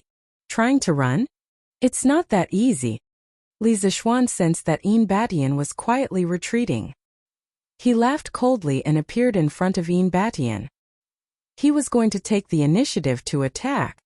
Rock spreading wings hugging the moon, Yuxia exploring the sea, wild goose shooting, green dragon showing claws, falling flower, white tiger grabbing the tail, black dragon twisting the pillar, sweeping plum blossom. Last time, when he fought against the flying snake, Li Zixuan had taken 18 offensive sword moves from the 55 Taiji sword forms, and used his powerful mind energy to quickly deduce the best combination of offensive sword moves. He created a full offensive version of the Yang-style Taiji sword, and beat the flying snake until it could not breathe. This time, Li Zixuan did not hesitate to use the full attack version of the Taiji sword against Yin Batian. His goal was to stall Yin Batian and prevent him from escaping. Back then, Snake King had personally told Yin Batian in the secret chamber, "If you meet that Li Zixuan kid, if you can kill him in one move, don't save it for the second move. That kid is evil, and he'll be a disaster if you let him live." At this moment, Yin Batian finally understood Snake King's good intentions. Previously, when he wanted to fight Li Zixuan had created a strange set of sword forms that could always nullify his attacks. Now that he did not want to fight anymore and wanted to escape, Li Zixuan had created another set of sword forms that stuck to him like glue. It was really annoying. Dugu Exine and Dugu Fang were not idiots. They also understood Li Zixuan's intention. One of them held a sword, while the other threw a flying knife from afar. They both joined the battle at the same time. In this short period of time, Dugu Fang had already recovered 10 to 20% of his inner breath. He could still throw flying knives from afar to harass Yin Batian. Poor Yin Batian, a master at the peak of the Grandmaster realm, was being chased by 3 juniors at a lower level. It was really frustrating. However, there was nothing he could do. He could only defend himself while feeling anxious. The 100 Imperial Guards took advantage of the precious time that Li Zixuan had bought for them to surround Yin Batian. At this point, the situation of a pack of wolves trapping the Lion King was finally formed. The arrogant master at the peak of the Grandmaster realm was now like a hero at the end of his road. He looked at the increasing number of Imperial Guards around him, and his eyes flashed with anger and unwillingness. Seeing this, Li Zixuan quickly retreated from the battle with Dugu Exine. He did not need to personally charge into the battle anymore. The Imperial Guards had a battle formation that was specially designed to deal with the masters of the Jianghu. He only needed to stay outside and hold the line. Yin Batian, you only needed to hand over Snake King, but you insisted on doing things your own way. In the end, you dragged your sect down with you. You're asking for trouble. Since you don't want to hand over Snake King, I have no choice but to wipe out your 7 cultivators of virtue. Li Zixuan calmed his inner breath and said coldly. Now that the situation was settled, he was no longer in a hurry. Bah! The winner takes all. You can kill me or cut me up as you wish, but do you think it's your turn to teach me a lesson? When I was roaming the Jianghu, you were still in your mother's womb. Chapter 508. You're about to die, yet you still have a sharp tongue. As citizens of the Great Tang, The 7 cultivators of virtue disobeyed His Majesty's orders and openly opposed the imperial court's army in broad daylight. This is no different from a rebellion. Soldiers, listen up. Take down this hut. Dugu Xian didn't want to cause any more trouble, so he waved his hand and ordered coldly. At this moment, he was back to being a great general who commanded thousands of soldiers and horses. Yes. The imperial army answered loudly, and hundreds of soldiers formed a Mo saber formation with their Mo sabers and began to attack Yin Batian. Although the imperial army's martial realm was far inferior to Yin Batian's, their seamless cooperation made up for their lack of individual strength. When Yin Batian beat back an imperial army soldier, dozens of Mo sabers would follow behind him. Thus he didn't dare to go all out and attack anyone. This was the power of a battle formation. Many people scoffed at the use of battle formations, thinking that it was just something made up by novelists and that its use on the battlefield was negligible. Li Zishuan also thought so in the past, but after seeing the imperial army beat up Yin Batian, he didn't think so anymore. In fact, if one didn't have a battle formation, it was no different from being a hooligan. The tactics of ancient armies mainly relied on battle formations. Because communication methods were basically non-existent, sound couldn't travel far, flags couldn't be seen, fireworks and musical instruments were monotonous, and messengers could be killed if they ran too slowly. A mechanized battle formation was the only way to achieve the goal of a general. For soldiers, they just had to remember who was next to them and whether they should stand in a horizontal line or a diagonal line. As for the rest, it was up to the officers. As for the power of military formations, a simple example could be used to illustrate it. According to reliable historical records, Emperor Wu of Song of the Southern Dynasties led a few hundred soldiers to defeat tens of thousands of peasant soldiers. Many people would think that this was just bragging, but if one understood the true meaning of battle formations, they would know that it wasn't just guns that could be used against the natives. The Art of War recorded the 10 most basic battle formations: square formation, circle formation, sparse formation, number formation, sharp formation, goose formation, hook formation, xian formation, water formation, and fire formation. Some of the messy formations in the later generations were derived from these 10 basic formations. The principle of using formations was to break through the weak points of the opponent's formation and expand the results of the battle after breaking through. Later on, this theory was no longer limited to field battle formations. Eventually, it was promoted to national strategy by Sun Wu. From this, it could be seen that ancient military commanders attached great importance to military formations. In just 15 minutes, Yin Batian's body was covered in a dozen saber wounds. While there were quite a few injured Imperial Army soldiers, there were even more Imperial Army soldiers coming to reinforce him. What made Yin Batian want to curse the most was that while he was fending off the soldiers, he also had to be on guard against the shameless sneak attacks of Li Zishuan, Dugu Xian, and Dugu Fading. Right now, the 3 of them were considered experts in Yin Batian's eyes. They were experts who could threaten his life. The wounds on his body were proof of that. Under the influence of various unfavorable factors, Yin Batian's true qi was being depleted faster and faster. The saber wounds on his body were increasing, and he had entered a vicious cycle. If this continued, he would be hacked to death in less than 15 minutes because of his true qi. After all, even a martial Dao master could not have an endless supply of true qi. Yin Batian, why don't you just surrender? You are also a formidable person. I don't think you want to end up being hacked to death, right? If you surrender, I can leave you with an intact corpse. Li Zishuan's eyes were like torches. He had already seen through the situation on the battlefield. He crossed his arms and looked at Yin Batian coldly. Yes. Yin Batian, if you call me Grandpa, I might be kind enough to give you a quick death. Don't make any more pointless struggles. Haha. Dugu Feng laughed as he played with the Xian Li flying dagger in his hand. To him, there was no way he would let go of such an opportunity to beat a drowning dog. Moreover, this was a peak grandmaster. He would be proud to brag about such a drowning dog in front of others. But he had forgotten who was the one who shamelessly called him Grandpa and begged for mercy during the battle. Shameless brat, if I have the chance, I will definitely kill you. New and old grudges surged in his heart. Looking back at the battle just now, Yin Batian realized that he had lost because of Dugu Feng's foul mouth. That was why he had made several wrong decisions. Therefore, the person Badian hated the most was not Li Zishuan or Dugu Exine. It was definitely Dugu Fang. He wanted to eat his flesh and drink his blood. Ha ha ha. Come at me. Come at me if you dare. Unfortunately, you can't hit me. Let me ask you, are you angry? Are you angry? Ha ha ha. Dugu Fang continued to use his foul mouth. But this time his foul mouth was going to cause trouble again. Sha sha sha. Suddenly a very clear sha sha sha sound came from above the mountain path. Li Zishuan and the others looked up in confusion and were shocked. It was a giant python with 7 heads. When it stood up, it was as tall as 4 people. Li Zishuan cursed in his heart. At this moment he wondered if the world he had transmigrated to was the real world of Tang Dynasty. Why does it feel like a magical world? Even a giant python with 7 heads has appeared. What the hell is going on?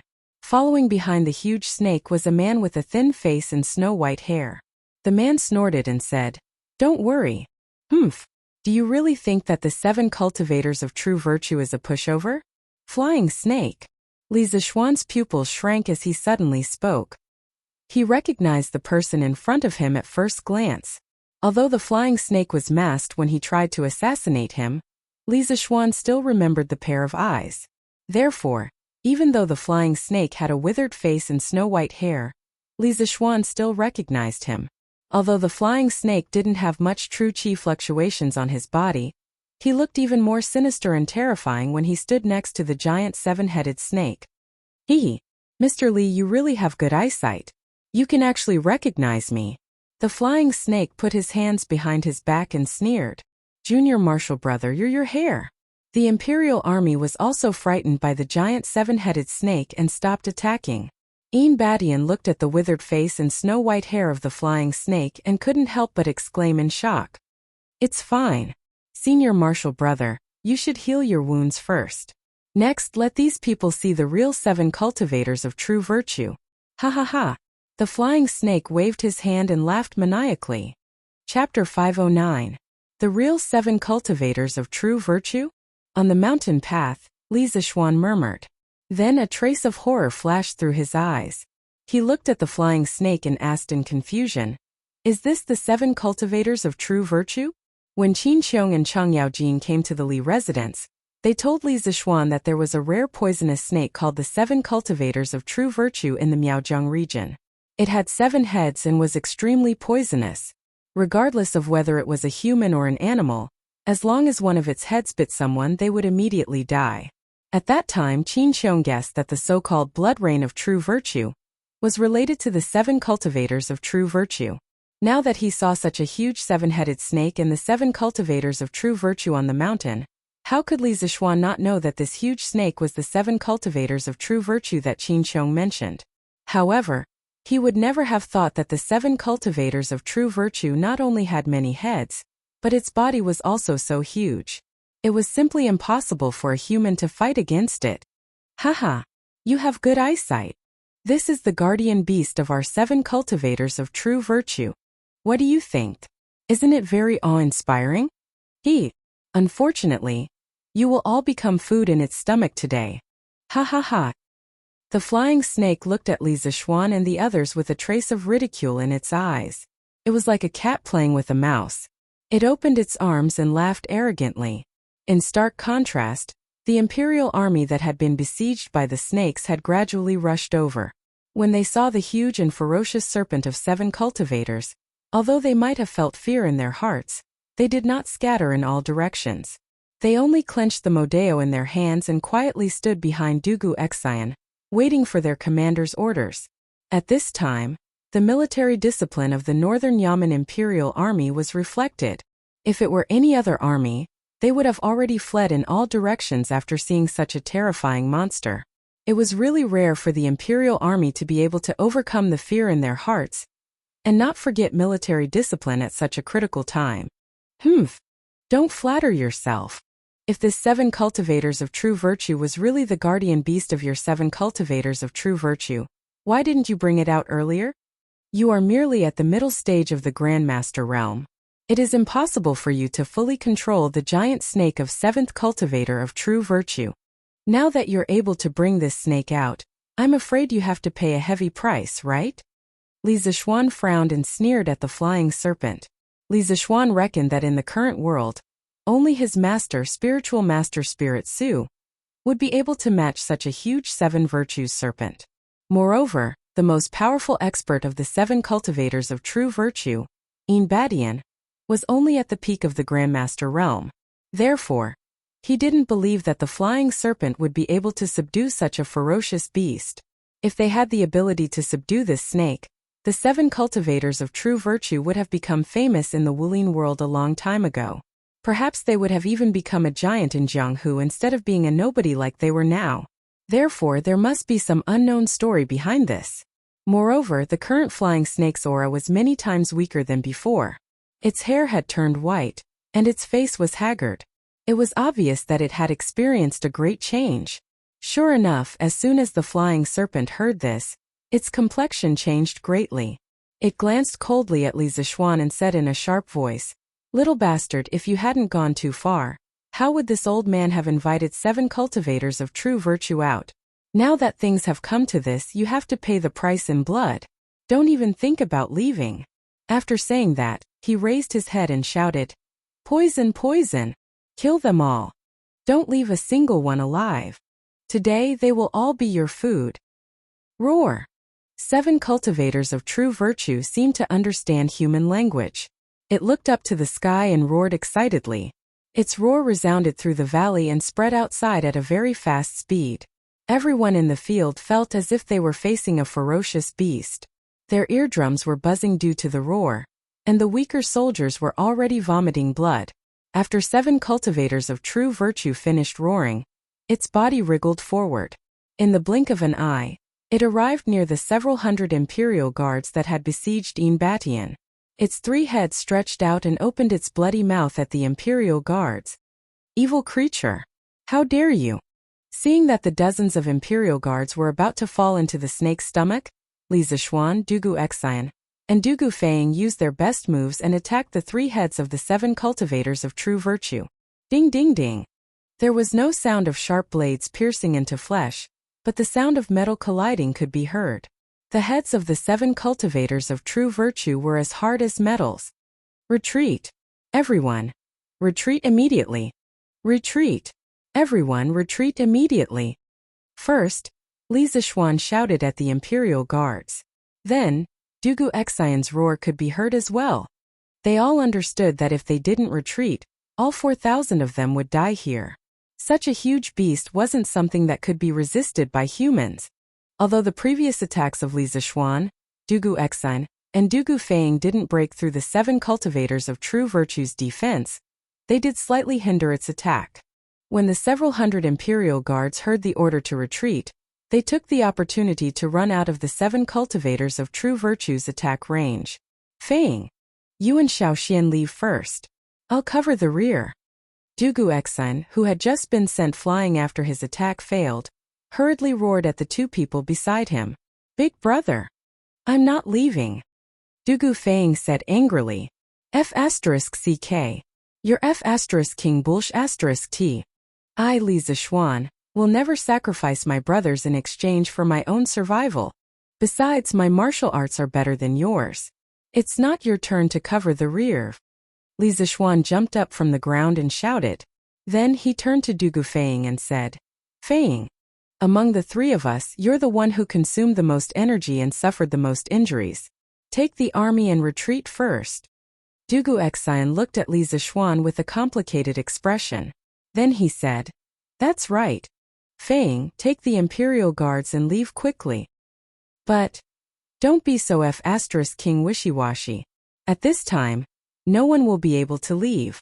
Dugu Feng wanted to refute, but he was interrupted by Li Zishuan's shout. When Dugu Feng heard this, he gritted his teeth and no longer hesitated. He jumped on his horse and shouted as he ran, "Retreat! Everyone retreat!" The imperial guards, who were further away from the battlefield, were silent for a moment. Then they followed Dugu Feng and ran down the mountain. In such a short time, the 7 cultivators of true virtue's tail had already swept away a large group of soldiers. When it saw that the army was about to retreat, It hissed and was about to snake its body to chase after its food. Humph! Evil creature, your opponent is us. Dugu Xian and Li Zishuan led the remaining 100 or so Imperial Guards and began to attack the 7 cultivators of true virtue's body in an attempt to stop the beast from harming the army. Chapter 5:10. Roar, roar, roar. Seeing that a group of ants actually dared to block its path, 7th cultivator of true virtue swept its huge tail horizontally. More than 30 Imperial Guards couldn't dodge in time and were sent flying backward while vomiting blood. Li Zishuan and Dugu Xian barely dodged the attack by relying on their realms and agility techniques. Facing 7th cultivator of true virtue, they only had the strength to protect themselves. Therefore, while stabilizing their bodies, Li Zishuan shouted to the Imperial Guards around him, "You guys retreat first. General Dugu and I can hold on for a while." At present, Batian was seriously injured, and the flying snake seemed to have encountered an inexplicable accident. It probably had less than 10% of its strength left. Therefore, 7th cultivator of true virtue was undoubtedly 7th cultivator of true virtue. Zhao Siwei, take the brothers and retreat first. Li Xiannan and I will catch up later. Upon hearing Li Zishuan's words, Dugu Xian furrowed his brows. He had led soldiers for so many years, but he had never encountered a commander who would cut off the path of retreat for his subordinates. He couldn't help but feel a little strange. However, in the current situation, the Imperial Guards were indeed of no use. Thinking of this, he took advantage of the moment when 7th cultivator of true virtue turned around and turned his head to speak to a young general. "General, we won't leave. As the general's personal guards, how can we abandon the general and leave alone? General and Lord Ju leave first, and we will cover the rear." Zhao Siwei said to Dugu Xian while holding the Modeo and guarding against 7th cultivator of true virtue's movements. "Hee. Leave? Don't even think about leaving. Poison, poison, kill them quickly. Kill them as well as the group that just escaped. How can a mere ant block your path? Kill them all." At this time, the white-haired flying snake behind them roared with a crazed expression. Roar, roar, roar. 7th cultivator of true virtue seemed to be able to understand the human language. Its huge tail twisted at an extremely fast speed, bringing about gusts of wind. The fallen leaves in the forest were swept up and fluttered in all directions. At the same time, its 7 heads opened their mouths and flicked their tongues, reaching toward the crowd. Roar, roar, roar. Retreat. Retreat. How could petite humans possibly contend against such a huge vicious beast? Facing the enraged great serpent of 7th cultivator of true virtue, everyone had no choice but to retreat. The soldiers that were too slow were either swept away by the tail of the serpent or unfortunately fell into the belly of the serpent. Most of them were poisoned to death by the poisonous fog that the serpent spat out. The enraged 7th cultivator of true virtue immediately caused the Imperial Guards to suffer heavy losses. Li Zishuan was also shocked. He hadn't expected that 7th cultivator of true virtue would be so terrifying when he was angry. Roar, roar, roar. 7th cultivator of true virtue didn't give up, and continued to chase after them. Relying on the advantage of its size, it rampaged all the way, trying to crush the group of ants that were blocking its path. This small group of Imperial Guards was about to be wiped out in an instant. Brothers, set up the MO sword formation. Cover Lord Ju and the general's retreat. Zhao Siwei got up from the ground, wiped the blood from the corner of his mouth, and roared at the Imperial Army soldier beside him. Yes! Cover Lord Ju and the general's retreats. The remaining Imperial Guards immediately responded loudly. Although their numbers were small and they were in a bad state, their voices weren't soft at all. Instead, they were full of determination. Zhao Siwei, how dare you disobey the general's orders? Dugu Xian barely managed to stabilize his body under the stormy attacks of 7th cultivator of true virtue. Then, he noticed that the army formation had already taken shape and roared at Zhao Siwei. General, protecting you is the most important responsibility of us 120 brothers. Even if we die, we will protect the general thoroughly. If the general wants to punish us, we won't complain. But please don't disappoint our brothers. General, leave quickly. Zhao Siwei turned his head and roared at Dugu Xian. When he saw that the embryonic form of the MO sword formation had already taken shape, His eyes were red, and his armor was in a mess. However, his posture was still tall and straight. Standing on the mountain path filled with flying leaves, he looked like a hero at the end of his road. "General, leave quickly." There were less than 70 Imperial guards left, and they let out a thunderous roar. As soon as their voices fell, the MO sword formation that they had formed began to fearlessly charge toward 7th Cultivator of True Virtue. Zhao Siwei. How could the MO sword formation formed by only 70 people pose a threat to the Berserk 7th Cultivator of True Virtue? Therefore, Duguxen couldn't help but be enraged when he saw this. He roared and raised his sword to chase after them. "Wait!" At this time, Li Zishuan stopped Duguxen. Duguxen angrily turned his head and said, "Li Zishuan, what do you mean? Why won't you let me go?" While he was talking, 7th Cultivator of True Virtue and the MO sword formation had already clashed. There was no doubt that the first row of MO sword soldiers was mercilessly swept away. However, the second row of MO sword soldiers still rushed forward without fear of death. At this time, they no longer hoped to kill 7th Cultivator of True Virtue. They only hoped to delay him for a while. It would be even better if they could cut off one of his scales. Pa! Li Zishuan's eyes were red, and 2 drops of tears appeared at the corners of his eyes. He ruthlessly slapped Duguxian's face and said in a hoarse voice, "Duguxi, look carefully for me. Who are they fighting for? Who are they injured for?" The strength of 7th Cultivator of True Virtue in its berserk state is far beyond our imagination. If we don't leave now, these brothers will all die in vain. Let's go. In the future, I, Li Zishuan, will definitely avenge my brothers. Li Zishuan really didn't feel good in his heart. If these guards were fewer in number, stronger in skill, and in better condition, perhaps he could fight Duguxen to the death to buy them some time to escape. However, the current situation was that even if the 2 of them tried their best, they would be thankful if 5 of these guards could escape. This was because their current condition was really bad, and each of them was injured. At this critical moment, Li Zishuan chose to be rational. He couldn't be irrational. If he wasn't rational, these cute soldiers would all die in vain, and he and Duguxian would definitely be in danger. The 2 of them didn't have the strength to fight against such a berserk 7th Cultivator of True Virtue. "Let's go. What are you waiting for? Let's go."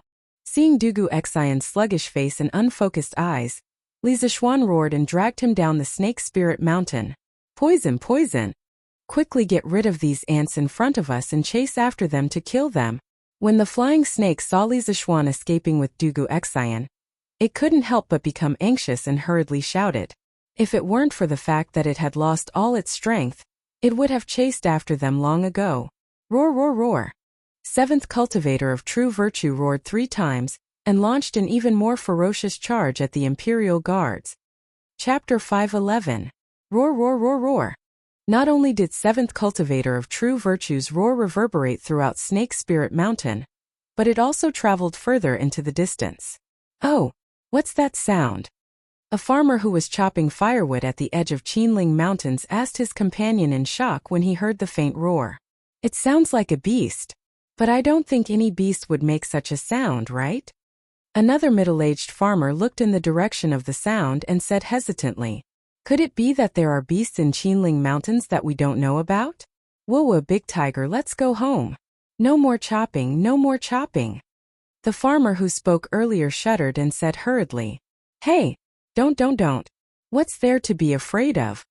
"Ooh." The 2 farmers weren't the only ones who heard 7th Cultivator of True Virtue's roar. On the official road outside Qinling Mountains, pedestrians with sensitive ears could vaguely hear the beast-like roar coming from inside Qinling Mountains. Some of the more timid people rushed into Chang'an City. News of unknown beasts in Qinling Mountains spread like wildfire. Reporting. "Come in." Li Er, who was in Ganlu Palace, couldn't help but frown when he heard a soldier asking for an audience. "Your Majesty, I heard many people at the city gate saying that there are beasts roaring in Qinling Mountains. I thought that Sir Li and General Dugu are still in Qinling Mountains with their army, so I'm here to report to your Majesty." The person who came was Dugu Feiying's colleague, one of Zhuo Wuwei's soldiers. After Dugu Feiying went to Snake Spirit Mountain with Li Zishuan, he temporarily took over that guy's position and guarded the city gate. There are beasts in Qinling Mountains? Li Er's expression changed when he heard that. He stood up and asked Zhao Song. Zhao Song, how's Dugu Exine and the rest? Have they started attacking the mountain? Zhao Song quickly went forward and cupped his fists. Your Majesty, according to the latest report from General Dugu, the 2 doctors from the Imperial Physician Department that Dugu Feiying brought with him yesterday have already concocted the antidote to the poison in Snake Spirit Mountain this morning. They should have started attacking the mountain in the afternoon. What? Looks like there's a change in the Snake Spirit Mountain. Li Er's face became gloomy. He frowned and sat back on the dragon throne worriedly saying, at the foot of Snake Spirit Mountain, the atmosphere was extremely solemn. Dugu Exine, who had always been cold and aloof, now looked even colder than before. It was as cold as ice. Dr. Wang, Dr. Qin, please bring some people to help treat the poisoned and injured soldiers. Dugu Exine frowned and said in a deep voice as he looked at the wounded in the camp. Don't worry, General. We know. We will do our best to treat him. The 2 doctors from the Imperial Physician Department hurriedly cupped their hands and said. Dugu Exine nodded. Seeing that Wang and Qin had gone to the side, he said to Dugu Feiying, Feiying, do an inventory of the army and count the casualties. When he mentioned the word casualties, everyone could hear the slight tremble in his voice. Yes, big brother. When he saw that only Li Zishuan and Dugu Exine had returned, Dugu Feiying had already guessed that something big must have happened on the mountain. When he heard his elder brother's orders, his heart ached. He opened his mouth, wanting to persuade his elder brother. However, after hesitating for a long time, he did not say anything and walked away. Bam! After Dugu Feiying left, Dugu Exine sat down on the grass behind him. Li Zishuan also sat down. Ever since they left the mountain, Li Zishuan had not said a word. The sorrow and anger in his heart were definitely no less than Dugu Exine's. As a result, there was a strange scene outside the camp. The 2 men sat on the grass without saying a word, as if they were a couple who had just finished arguing.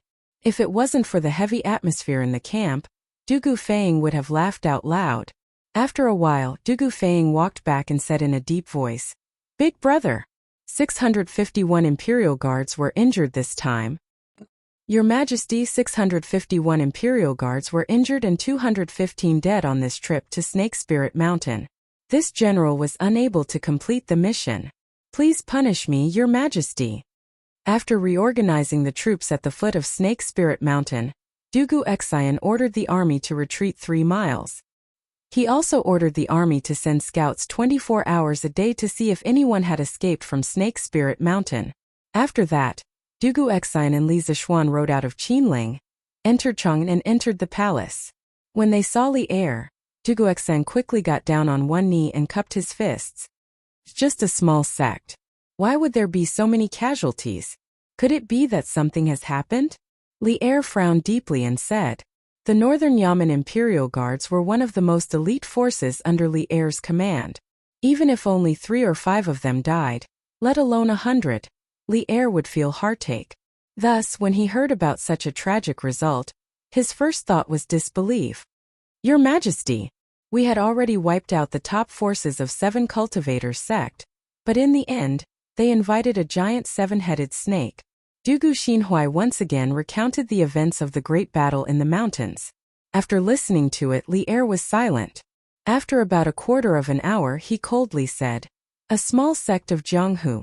First, they assassinated an official of the imperial court. Now they openly resisted arrest and even dared to kill my army. They must have eaten a bear's heart and a leopard's guts. A mantis trying to stop a chariot is like a mayfly trying to shake a tree. I must destroy this 7 cultivators sect. Your Majesty, the most important thing right now is to send reinforcements at the foot of Snake Spirit Mountain to ensure that the giant serpent won't come down and affect the lives of the people outside Qinling Mountain. Otherwise, the consequences will be unimaginable. Dugu Exine lowered his head and continued. That makes sense. Li Er nodded and said, summon Qin Qiong, Chang Yaojin Yuqigong, Niu Jinda Li Jing, Zhang Sun Wuji and Fang Xianling immediately. Yes, Your Majesty. What? There's a giant serpent on Snake Spirit Mountain? And it caused heavy losses to the Northern Yamen Imperial Army? After half an hour, all the important officials gathered by Li Er arrived at the Sweet Dew Palace. After they were all seated, Li Er asked Du Guoxian to repeat what he said earlier. After hearing it, Chang Yaojin's eyes widened in disbelief. Little Xian, could it be the legendary serpent of 7 cultivators? Qin Qiong raised his eyebrows and asked. The others were also shocked. The Tang Empire's military strength was extremely strong. Everyone knew that a mere sect of Jianghu was no match for Li Zishuan.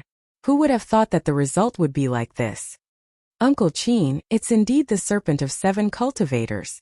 Li Zishuan cupped his hands and said, Bah! Who cares if it's the serpent of 7 cultivators or the serpent of 8 cultivators? The 7 cultivators sect dared to resist the imperial court's army, and even released such a ferocious creature. Your Majesty, this old official requests to go to war and avenge our dead brothers. Chang Yaojin took a step forward and cupped his fists at Li Er. Chapter 512. Your Majesty, this old subject also requests to fight. The 7 cultivators of true virtue is in Great Tang's territory, but they didn't abide by the laws of Great Tang. They assassinated the court officials and ambushed the army. If such arrogant people aren't severely punished, the imperial court will lose face. Your Majesty, if you give me 5,000 troops, this subject will definitely take down the 7 cultivators of true virtue in one fell swoop. In the first year of Zhengguan, Great Tang was peaceful. There were basically no large-scale wars. Therefore, these old generals had long been bored to death. Now that they heard that there was a force in Great Tang that dared to jump out and fight against the imperial court, they were both angry and excited. As soldiers of Great Tang, they were very proud. Now that the elite Northern Yamen imperial army had suffered heavy losses because of a small sect, they naturally had reason to be angry. However, anger was anger, and the thought of fighting a war made them excited. The soldiers of Great Tang were never afraid of war. They were only afraid of not having a war to fight. Therefore, after hearing Chang Yaojin request to fight, how could Yuqi Jingda sit still? He quickly jumped out and said loudly, Ha! Old Black, you still need 5,000 troops? How could Chang Yaojin be willing to let Yuqi Jingda steal the limelight? He quickly jumped out and retorted, As long as your Majesty is willing to give me 3,000 elites, I'll definitely be able to destroy the 7 cultivators of true virtue in 3 days. If not, I'm willing to offer my head to you. In Chang Yaojin's view, the other party was just a group of people from Jianghu. He had met many of them in his early years, so he felt that those free and undisciplined Jianghu people couldn't be compared to the disciplined and well-trained imperial court army. He said 3,000 troops just now because he was giving face to 7th cultivator of true virtue. Otherwise, 2,000 would be enough. However, it was clear that this old man didn't have the slightest idea of the situation. If the 7 cultivators of true virtue sect was so easy to take down, Li Zishuan and Du Guoxian wouldn't have returned in defeat with the 4,000 Northern Imperial Army soldiers under their command. You, lunatic Cheng, are you really trying to go against me? Yuqi Jingda glared at him and cursed. Seeing that these 2 old fellows were about to fight again, Qin Qiong quickly grabbed Qingyao and said, Jija, don't mess around in front of His Majesty. This snake spirit mountain is not as simple as you think. Lord Li Jing also stepped forward and said, What Xu Bao said makes sense. If the 7 cultivators of true virtue sect was really so easy to deal with little Xian and Du Guoxian's ability, they wouldn't have caused the Northern Yamen's imperial army to suffer such heavy losses. Therefore, the most important thing right now is to figure out how powerful the 7 cultivators of true virtue great serpent that little Xian and Du Guoxian encountered was. Only then can we make the appropriate deployment. This was one of the reasons why Li Jing was the war god of the Great Tang while Chang Yaojin and Yuqi Jingda were not. Every time they encountered a war, Li Jing was the calmest. He could always see the most crucial problem. Li Er nodded his head and praised. Medicine Master is worthy of being called a medicine master. Today, I called all of you here so that you can think of a way to thoroughly kill that 7th cultivator of true virtue on the Serpent Spirit Mountain. Otherwise, if such ferocious beasts were to spread among the people would definitely be plunged into misery and suffering. Du Guoxian, why don't you tell the other ministers about the size, speed, and lethality of the 7th cultivator of true virtue? This subject obeys your Majesty. Dugu Xian cupped his fists and replied in a loud and clear voice. Then, he turned around and continued to speak to everyone. Minister Fong, generals, the overall strength of that seventh cultivator of true virtue is above that of a great grandmaster. In terms of strength alone, it is much stronger than a great grandmaster. Therefore, it is very difficult to defeat it with brute force. Moreover, its body is covered with a layer of hard scales. It is very difficult for ordinary swords to break its defense. Seventh cultivator of true virtue has 7 heads, and each of them can be used to attack. Its fangs are highly poisonous, and its mouth can spray poisonous fog. Anyone who touches it will die. However, in terms of speed, seventh cultivator of true virtue is inferior to that of a great grandmaster. At best, it can only be compared to a peak great grandmaster. In addition, the strength of its tail is also very great. If an ordinary person is hit by its tail, even if they don't die, they will be seriously injured. Silence. After Dugu Xian finished speaking, the Sweet Dew Hall fell into silence for a while. Everyone was shocked by the fighting strength of seventh cultivator of true virtue. Yuqi Jingda and Chang Yaojin, who had previously boasted that they only needed 5,000 or 3,000 elites to destroy it, no longer dared to say such words at this moment. The 2 old generals were so shocked that they couldn't help but swallow their saliva. Feng Xianling came back to his senses and stepped forward. Your Majesty, this old subject believes that the most important thing right now is to send an army to seal off Snake Spirit Mountain. Otherwise, the people around Qinling Mountain will suffer a calamity. At that time the people of Chang will also panic and not be able to work. Therefore, this old subject earnestly requests Your Majesty to make a decision as soon as possible. Zhang Sun Wuji also stepped forward and cupped his hands. This old subject agrees. Such an important matter shouldn't be delayed. We can't let a mere Jianghu sect affect the stability of the people. Li Er nodded and said, Xianling and Xuanling's words are reasonable. Medicine Master, in your opinion, how should we deal with this seventh cultivator of true virtue?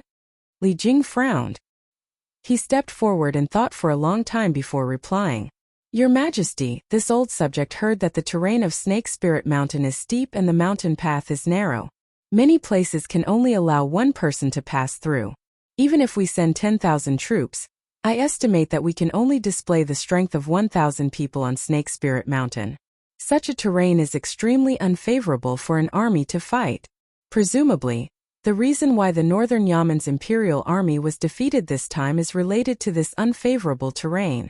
Therefore, this old subject believes that if we want to kill seventh cultivator of true virtue with the least casualties, we must send an army with heavy crossbows to surround Snake Spirit Mountain and lead it to the foot of the mountain. Then we can use the heavy crossbows to destroy it in one fell swoop. Li Er nodded and said with a smile, Well, Medicine Master's method is quite reliable. What do you think? The rest of the people in the hall couldn't help but nod in agreement. Only Qin Qiong frowned and pondered. After a while he asked Li Jing, Medicine Master's method is reliable, but what should we do to lead seventh cultivator of true virtue to the foot of the mountain? When Feng Xianling and the others heard this, they couldn't help but cast a puzzled look at Li Jing. Li Jing shook his head and said, Xu Bao, we can discuss this problem later. Just now, Prime Minister Feng also said that the most important thing now is to send an army to surround Snake Spirit Mountain and prevent seventh cultivator of true virtue from going down the mountain to harm the people. We will first surround Snake Spirit Mountain and not attack it. If seventh cultivator of true virtue comes down the mountain, we can use the heavy crossbows to kill it. If it doesn't come down the mountain, we will think of another way. In any case, we must send an army to Snake Spirit Mountain. What a good idea! After Li Jing finished speaking, Qin Qiong stepped forward and cupped his hands to Li Er. Medicine Master has thought it through thoroughly. This old subject has no objections. Your Majesty, please send troops as soon as possible. The rest of the people also cupped their hands and said, This subject agrees. Your Majesty, please send troops as soon as possible. Chapter 513. Ganlu Palace. Li Er looked at all the officials in the hall and nodded slightly. He was about to issue an edict to dispatch troops when he suddenly glanced at Li Zishuan, who was standing behind with his head bowed and not saying a word.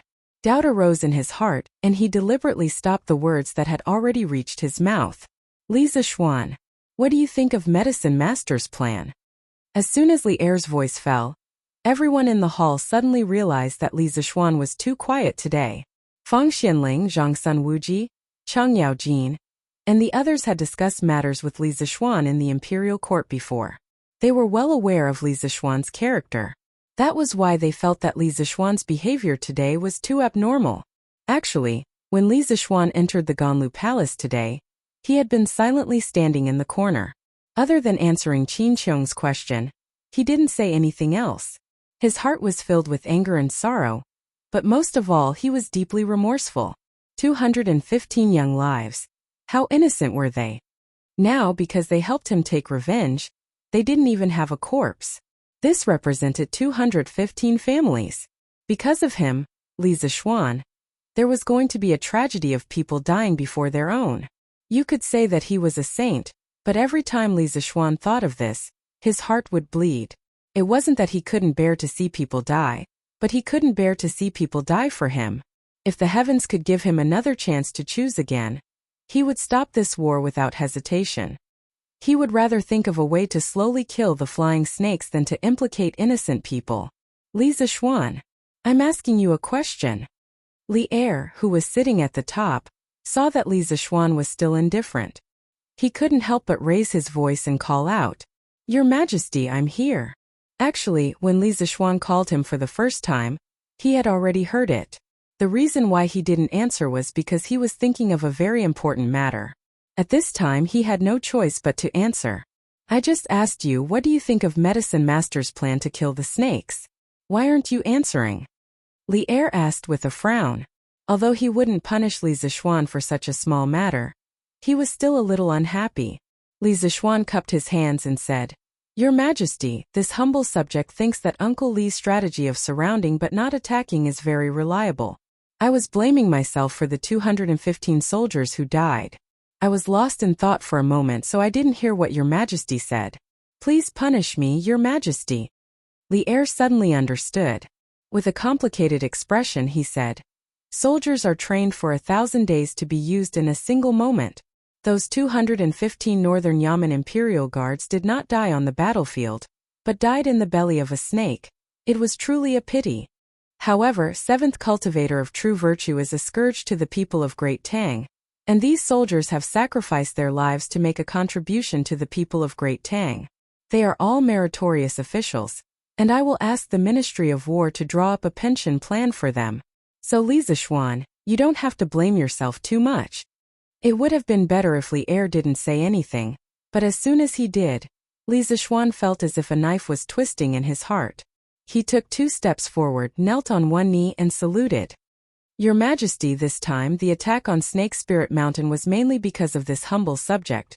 But this humble subject didn't expect that more than 200 soldiers would die without a trace. How can this humble subject not blame myself? This humble subject mostly agrees with Uncle Li's strategy of surrounding but not attacking. However, this humble subject has something to add, and I hope Your Majesty will approve. Li Er frowned and said solemnly, Speak. Your Majesty, this humble subject thinks that we should send the army to surround the mountain with heavy crossbows. If 7th cultivator of true virtue comes down the mountain, we should use the heavy crossbows to drive it back to the mountain and prevent it from harming the people.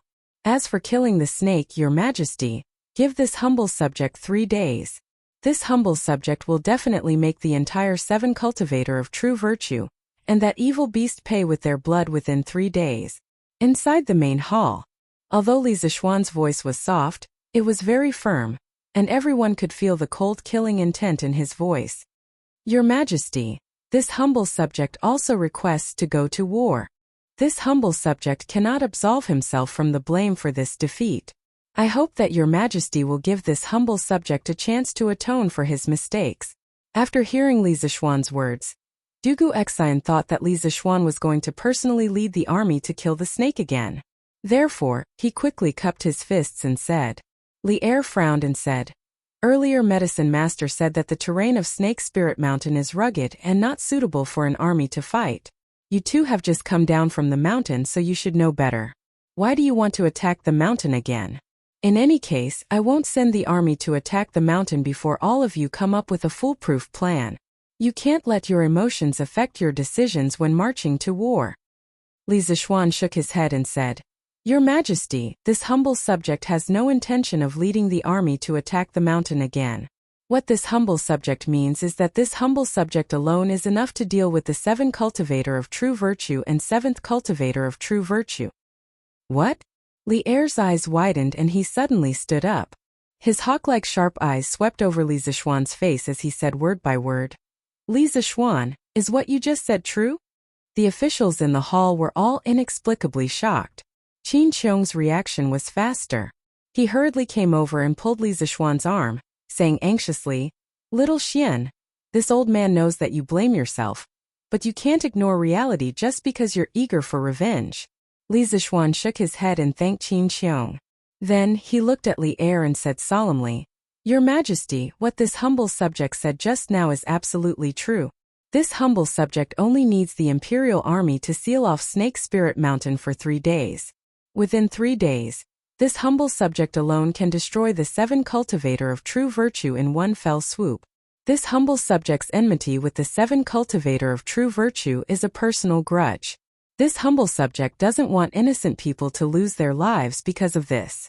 Your Majesty, please grant my wish. Fang Xianling secretly nodded and thought that this child's nature was really kind. When he saw that Li Er was about to speak, he quickly stepped forward and said, Your Majesty, please wait. This humble subject has something to say. Li Er said, Minister Fang, please speak. Thank you, Your Majesty. Fang Xianling cupped his hands to Li Zishuan, then turned his head to look at Li Zishuan and said, This old man is very pleased that Li Zishuan is brave and fearless and loves his soldiers like his own children. Although this old man doesn't know martial arts, after listening to General Dugu's description, I know that the 7th cultivator of true virtue in Snake Spirit Mountain is not something that can be defeated by a single person. As the saying goes, a gentleman doesn't stand under a collapsing wall.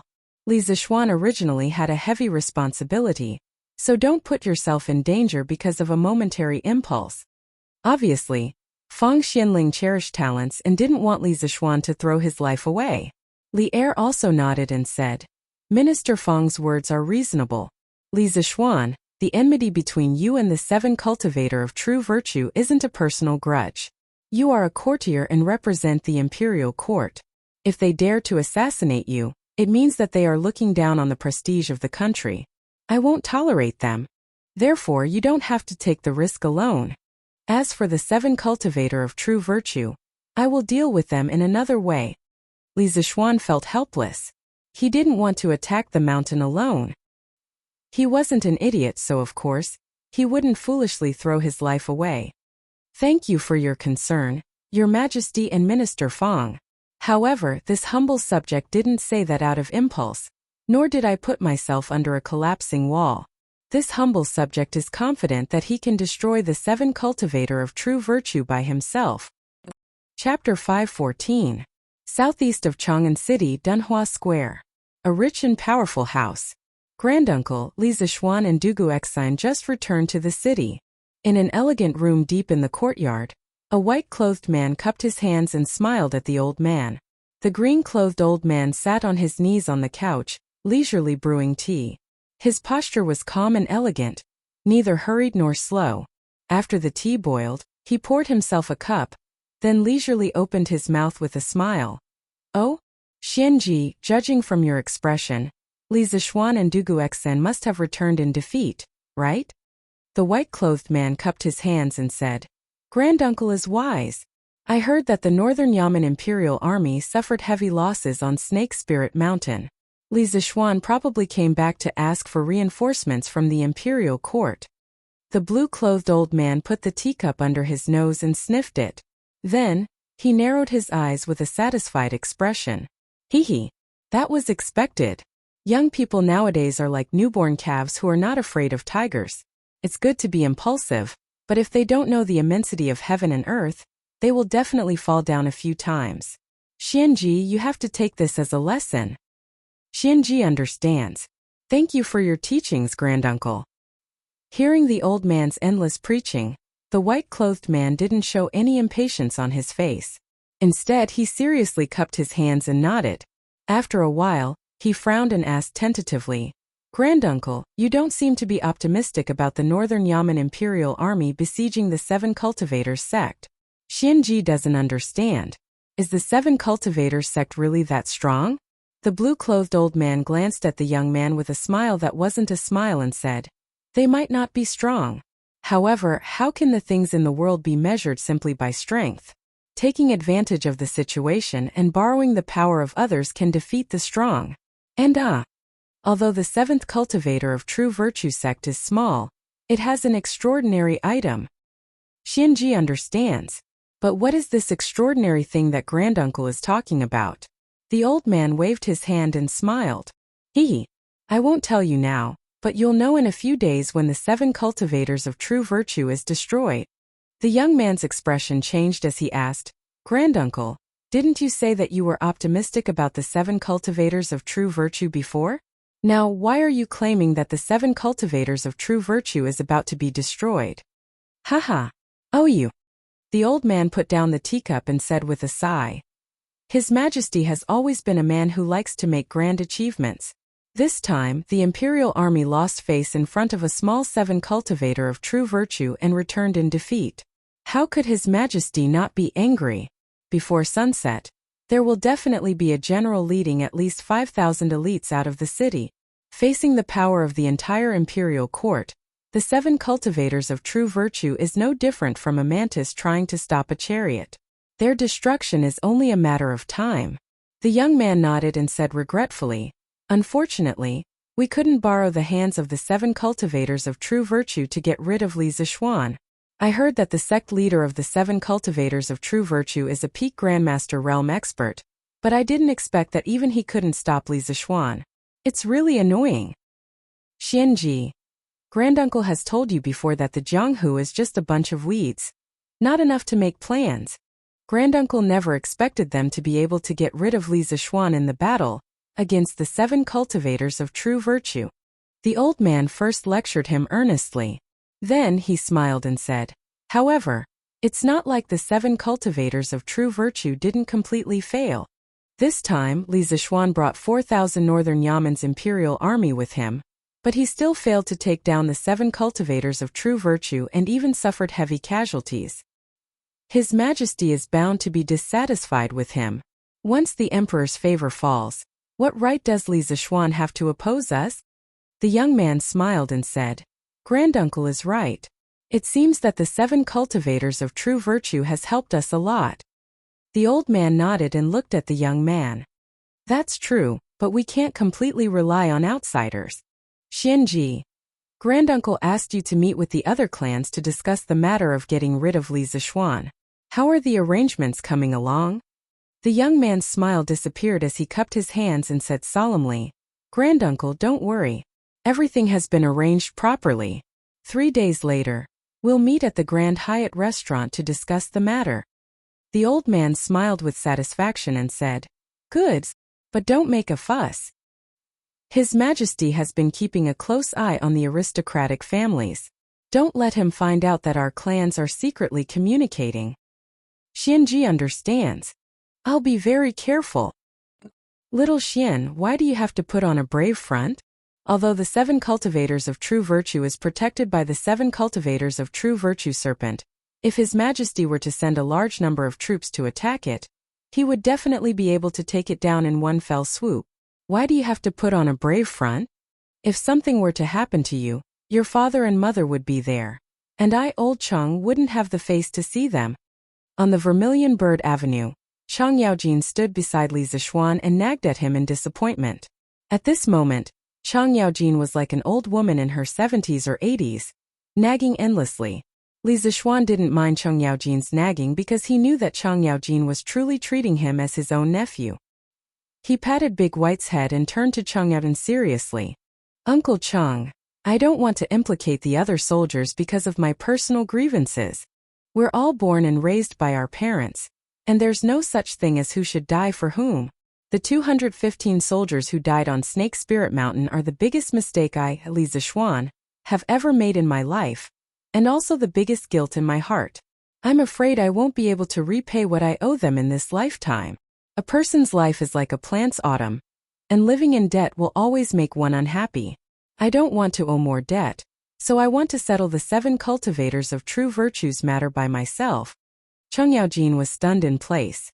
At this moment, he thought of those brothers who had sacrificed themselves in the war with him in his early years. Many of them had blocked knives and arrows for him. Therefore, at this moment, his heart was surging with waves and extremely complicated emotions. After a long silence, he patted Li Zishuan's shoulder and sighed. Good child, don't blame yourself too much. As soldiers of the Great Tang, it's indeed their regret that they didn't die on the battlefield, but serving the emperor's order and repaying his kindness is also the responsibility of a subject and a soldier. His Majesty will also compensate them well. Li Zishuan shook his head and said, Uncle Cheng, although you say that, I still can't get over the hurdle in my heart.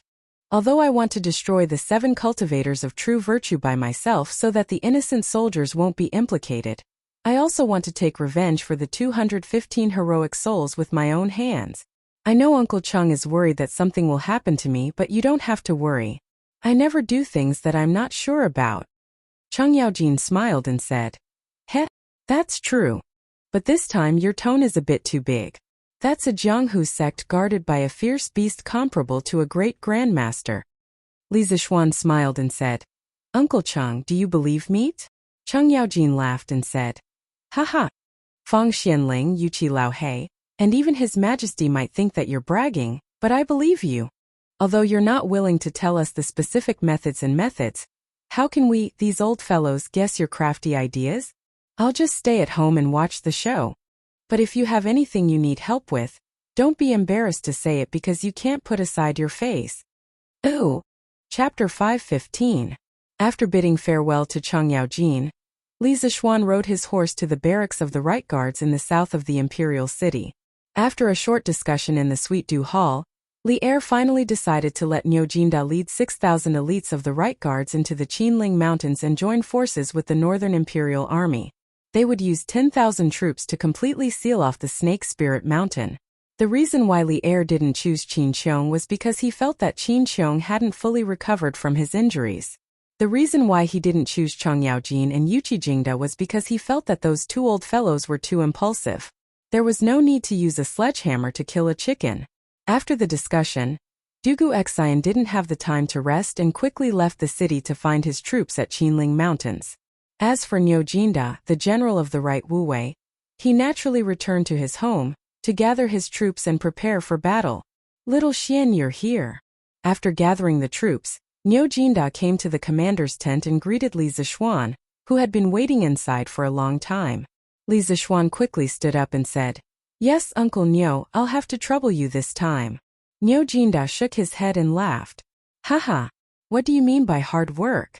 How can this old man disobey His Majesty's orders? Besides, you're half a son-in-law to Shu Bao, so why are you being so polite? Li Zishuan nodded and cupped his hands. Since that's the case, this young man will accept Uncle Niu's kindness. However, this time this young man has something to tell Uncle Niu. Niu Jinda stretched out his hand and said, Little Xian, tell me. Li Zishuan frowned and said in a deep voice, Uncle Niu, this time when you lead the army to surround the Snake Spirit Mountain, you must adhere to the strategy of surrounding it and not attacking, because the terrain of the mountain is too steep. Also, the sect leader of the 7 cultivators of virtue, Yin Batian, has already been seriously injured by us, so he shouldn't be a threat. However, the 7 cultivators of virtue's poison techniques are mysterious and unpredictable, and they have the ability to harm people in a large area. Uncle Niu, you must be careful. Yesterday, His Majesty had sent 2 doctors from the Imperial Physician Department. They were both experts with superb medical skills and noble medical ethics. At critical moments they could save a lot of people in the army. No matter what, I hope that Uncle Niu won't let anyone leave Snake Spirit Mountain in these 3 days. At the same time, I hope that there won't be any casualties in the army during these 3 days. Niu Jinda nodded seriously. He patted Li Zishuan's shoulder and said, Okay, this old man will remember everything you said. This old man also promises you that within these 3 days, not even a single bug will fly out of Snake Spirit Mountain, and the army will not suffer any casualties. As long as those people dare to come down the mountain and fight on the plains, I Nyo Jinda won't be afraid of a mere 7 cultivators of true virtue. Li Zishuan cupped his fists and said, Thank you for your trouble. Oh. On Snake Spirit Mountain. After the war, the 7 cultivators of true virtue that once stood aloof from worldly affairs and was peaceful and quiet had become somewhat devastated. The mountain path was covered with corpses. The surviving disciples of the 7 cultivators of true virtue were moving the corpses in groups of 2s and 3s. If they didn't bury the corpses on such a hot day, it would easily cause a plague. Obviously, the person who gave the order had some common sense. Of course, these corpses belonged to the disciples of the 7 cultivators of true virtue. After all, most of the dead members of the Northern Yamen army had been eaten by the snakes. Lu Duong, have you finished counting the casualties of our disciples? Inside the main hall of the 7 cultivators of true virtue, Yin Batian looked at a disciple of the 7 cultivators of true virtue, who just entered the hall and asked with a gloomy expression. Lu Duong bowed cautiously and said, Sect Master, this disciple has finished counting the casualties. During the war, a total of 38 disciples died, and 26 escaped from the mountain. Now, only 30 disciples are left, and half of them are injured to varying degrees. Yin Batian couldn't help but get angry when he heard that so many disciples had escaped. He slammed the table and cursed. Humph! A bunch of ungrateful bastards. All these years this old man has taken care of you, fed you and even taught you martial arts. Have I ever mistreated any of you? But now that the sect is in trouble, these damned ingrates fled in all directions. They're not worthy of being my sons. I'm so angry. After saying that, he still hadn't vented his anger and threw the teacup in his hand toward the door. Lu Duong jumped in fright and quickly dodged. Senior brother, please calm down. Upon seeing this, Flying Snake waved his hand toward the rest of the people in the hall, indicating that they should leave.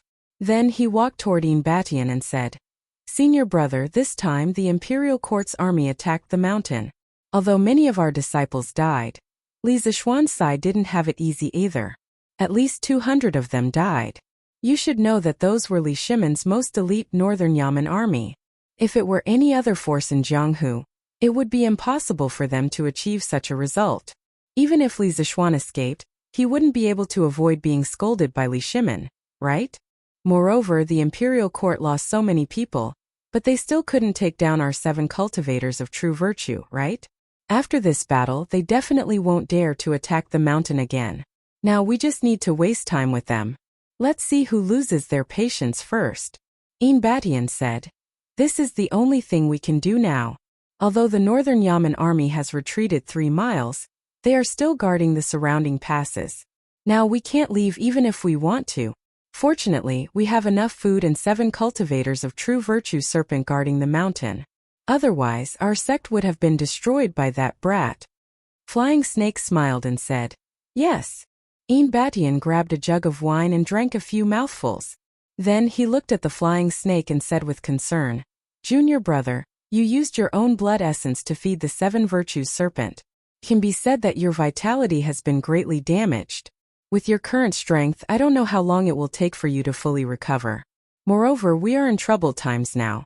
Flying Snake was silent. After a while, he opened his mouth and said, It doesn't matter. This time, the 7 cultivators of true virtue sect was in danger because I was too confident in the terrain and poisonous miasma of Snake Spirit Mountain. I also underestimated the strength of the Imperial Court's army. Of course, I have to bear the responsibility for my mistakes. In that case, if I didn't restore 7 cultivators of true virtue serpent to its peak state, I'm afraid it would have been difficult to turn the tide. As for the future, I believe senior brother won't abandon me. Yin Batian patted his chest and said, Of course. How could I, Yin Batian, ignore the feelings between fellow disciples? Junior brother, don't worry. Even if you lose your martial arts, senior brother will do his best to protect you. Flying Snake was slightly relieved. He cupped his hands and said, Thank you, senior brother. Sect leader. Sect leader. Bad news, bad news. At this time a hurried shout came from outside the hall. Judging from the voice, it was Lu Duong, who had just left. What's the matter? Come in and tell me. Yin Batian frowned and shouted. Lu Duong crawled in, bowed, and cupped his fists. Sect leader. A lot of the Imperial Court's army has arrived at the foot of the mountain. There are even more of them than the previous batch. Now our Snake Spirit Mountain is surrounded. I don't think even a fly can escape.